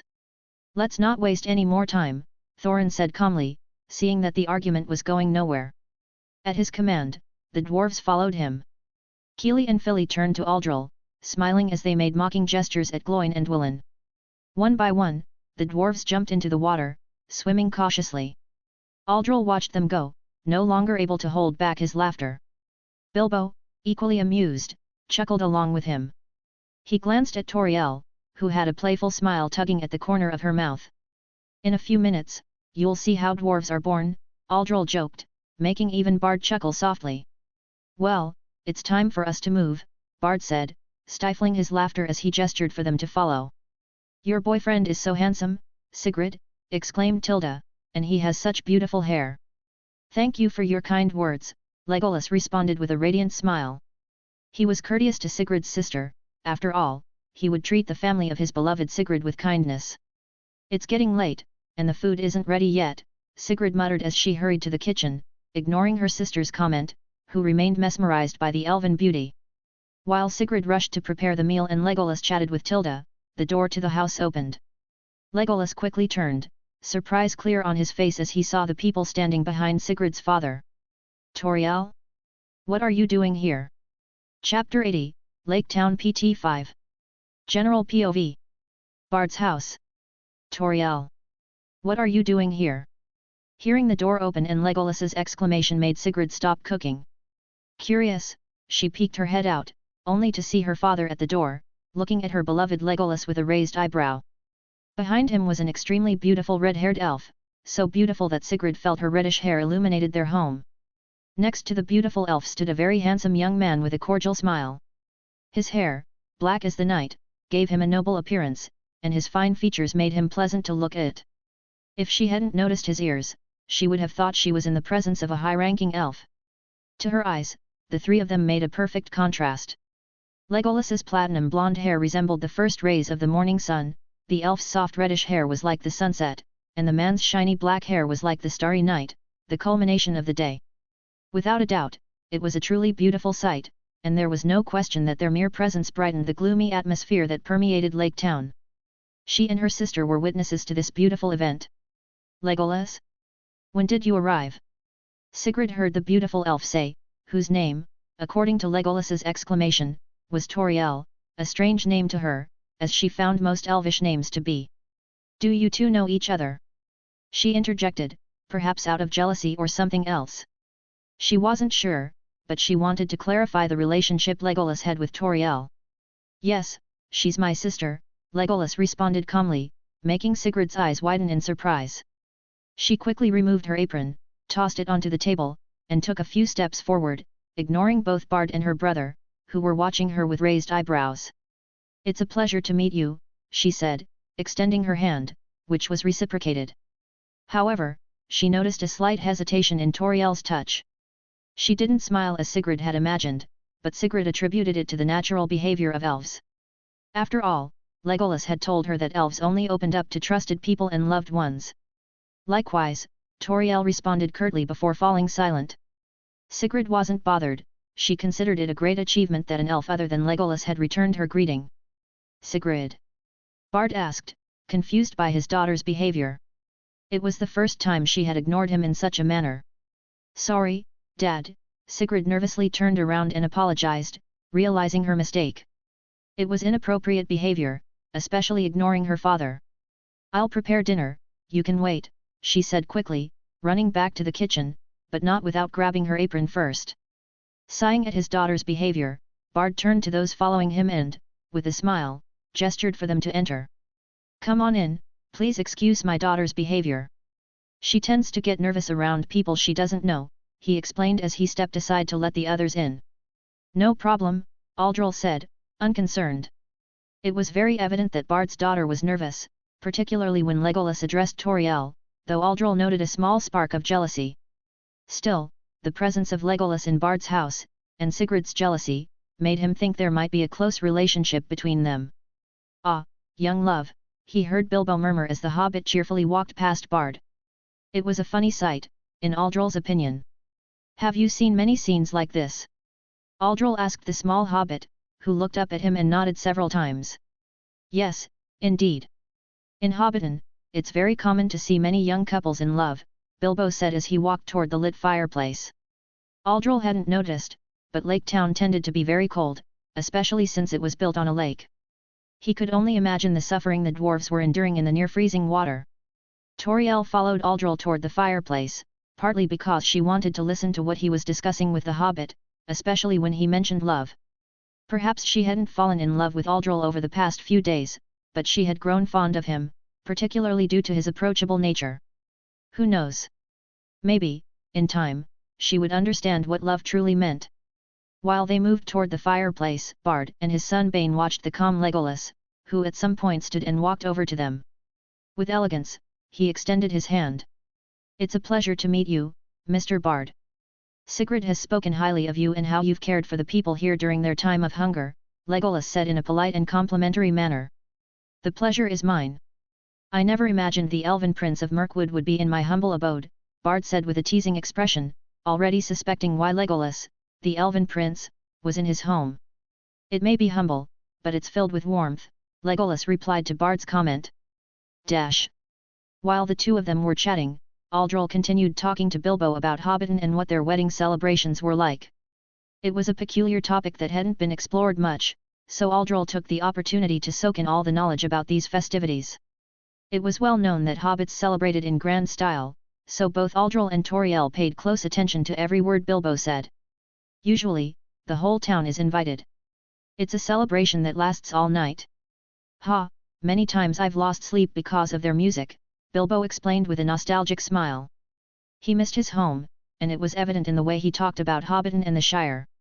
But nothing's more bothersome than my cousin, haha. She's always after the family fortune, particularly my mother's jewelry. Bilbo ranted about his cousin, veering off topic, only to be interrupted by the small voice of a child. Excuse me, are all the people where you come from this small? Asked Tilda, Bard's youngest daughter, who was looking at Bilbo with curiosity. It was understandable, at her age, everything seemed fascinating. Excuse me? Bilbo said, confused. He turned around and saw the little girl. Her faded blue dress showed the family's poor situation.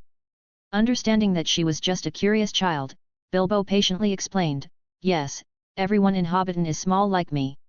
And why is that? Are you smaller than dwarves? Tilda continued asking. Well, we're small so we can be more agile, and yes, we're smaller than dwarves. You can tell us apart by our quick feet, Bilbo said with a laugh, amused by the girl's curiosity.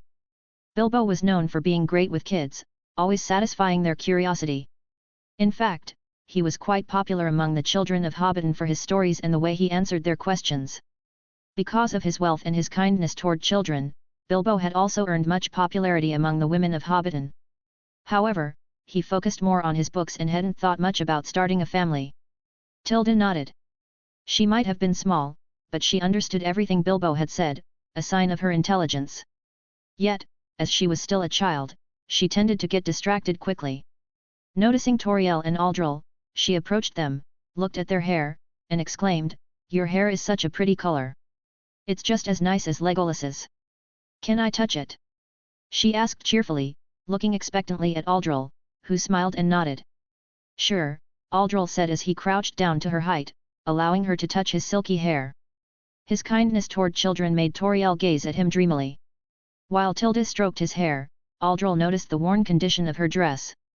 Knowing that the people of Lake Town were going through hard times, he decided to help Bard's daughter, at least a little. With a flick of his hand, he pulled out 5 gold coins and a few more in silver from his storage ring. He had taken plenty from the troll's cave, so he didn't worry about those coins. "Here, tell your dad to buy you new dresses," Aldol said with a smile. Tilda instinctively reached out her hand. The amount of coins, which seemed a lot to her, made her eyes widen as she shook her head. She extended her hand to return the money to Aldol. "I'm sorry, sir, but I can't take your money. It's too much," she said nervously. However, Aldol stood up, gently tousled her hair, and smiled. "You can keep it, it's a gift. I'm a friend of your dad's, and I want to help," Aldol said as he leaned down slightly and whispered, "With that, you can also buy clothes for your brothers." This last part made Tilda think. If her father had invited these people into their home, it meant they were friends, so there shouldn't be a problem. She nodded and whispered back, "Thank you very much." Bilbo smiled at the interaction. Watching them reminded him that they still had some dwarves to collect, so he turned to Bard, who was talking with Legolas. "Excuse me for interrupting, Mr. Bard, but where is your bathroom?" Bilbo asked, making Bard look at him and recall their arrangement. "Right, it's downstairs," Bard responded, then glanced at his son. "Bane, guide the hobbit to the bathroom, we've got a delivery to take care of." Nodding, Bane prepared to lead Bilbo, but just as they were about to head down, a loud banging at the door silenced the conversations taking place. The door was being pounded on, and a voice outside shouted, "Bard! Open up! You're under arrest!" Recognizing the voice, both Aldol and Bard frowned. That annoying voice could only belong to the fool, Alfred. Bard exchanged a tacit understanding with Aldol, who promptly placed Tilda behind him. Legolas, understanding the situation, stood up and walked toward the kitchen, positioning himself to protect Sigrid, who was peeking out at the commotion by the door. Aldol glanced at Bilbo, who nodded and quietly followed Bane downstairs toward the bathroom. Though Bilbo didn't show it through his calm demeanor, after months of learning from Aldol, he had become capable of defending himself against at least 2 men at once. "Open the damned door, or we'll break it down!" Alfred yelled from outside. He was eager to arrest Bard and finally rid himself of the thorn that had been bothering both him and the master of Lake Town. After ensuring his children were safe, Bard walked over to the door and opened it, coming face to face with the most hideous sight he had ever seen. Maintaining his composure, he met Alfred's gaze. "What's the matter, Alfred? Don't play dumb, Bard. We know your daughter entered with a stranger who didn't register. That's a clear violation. You're under arrest and will be interrogated." Alfred spat as he shouted, his saliva spraying onto Bard's face, causing him to frown in disgust. "What nonsense are you talking about?" Bard replied, keeping his calm demeanor despite his disgust. "You heard me, Bard. Arrest him." Alfred, gloating at his long-awaited opportunity to bring Bard down, shot him a mocking grin. However, seeing Bard's calmness fueled his frustration from earlier that morning. In a cowardly act, he turned to the guards behind him.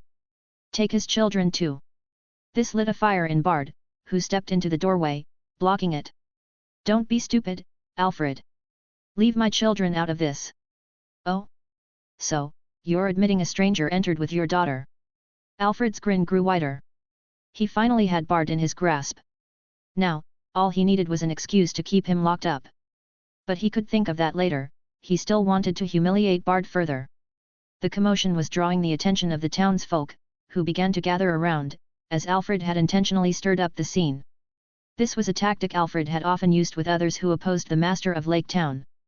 Now, he hoped to tarnish Bard's reputation in front of the people who supported him. After all, public opinion could change quickly. At Alfred's question, Bard remained silent, which Alfred interpreted as acceptance. With a triumphant smile, he looked at the guards behind him, then barked, "What are you standing around for? Arrest him!" The guards quickly moved past Alfred and grabbed Bard by both arms. Bard could only look at Alfred with indifference, swallowing the fury building inside him. Now that Bard was restrained, Alfred stepped inside the house, a victorious grin on his face. However, the moment he entered, he froze. Inside stood the elven princess and the human, but there was no sign of the hobbit. Aldol's indifferent gaze unnerved him, and in a meek voice, Alfred addressed the two who were standing guard over Bard's daughter. "Good afternoon. Apologies for the intrusion, but I need to take the girl. The girl is under my protection. I suggest you don't do anything foolish that you'll regret later," Aldol said firmly, while Tauriel positioned herself behind Aldol, standing protectively beside Tilda, making it clear that she, too, was guarding the girl. Alfred needed no more words from Aldol. He decided to save himself the trouble of dealing with the imposing figure, who he might have mistaken for an orc if not for the fact that he lived in Lake Town. Besides, Tauriel's cold demeanor toward anyone other than Aldol made her equally intimidating. "Oh, I understand. No problem," Alfred stammered. He wasn't stupid. He had noticed the small actions of the elven princess, who was shielding Bard's daughter. If he dared to take her by force, it could ignite a war with the elves of Mirkwood. A loud crack echoed from below, immediately catching Alfred's attention. With renewed vigor, he glanced towards the stairs leading to the lower level of Bard's house. "Follow me," he ordered, descending quickly. Upon reaching the lower floor, accompanied by two guards, Alfred spotted Bard's son, Bane, staring towards the bathroom. Confident that the intruder his informant spoke of was hiding there, Alfred shoved Bane aside. "Hey, wait, you can't go in there!" Bane protested. "Is it occupied?"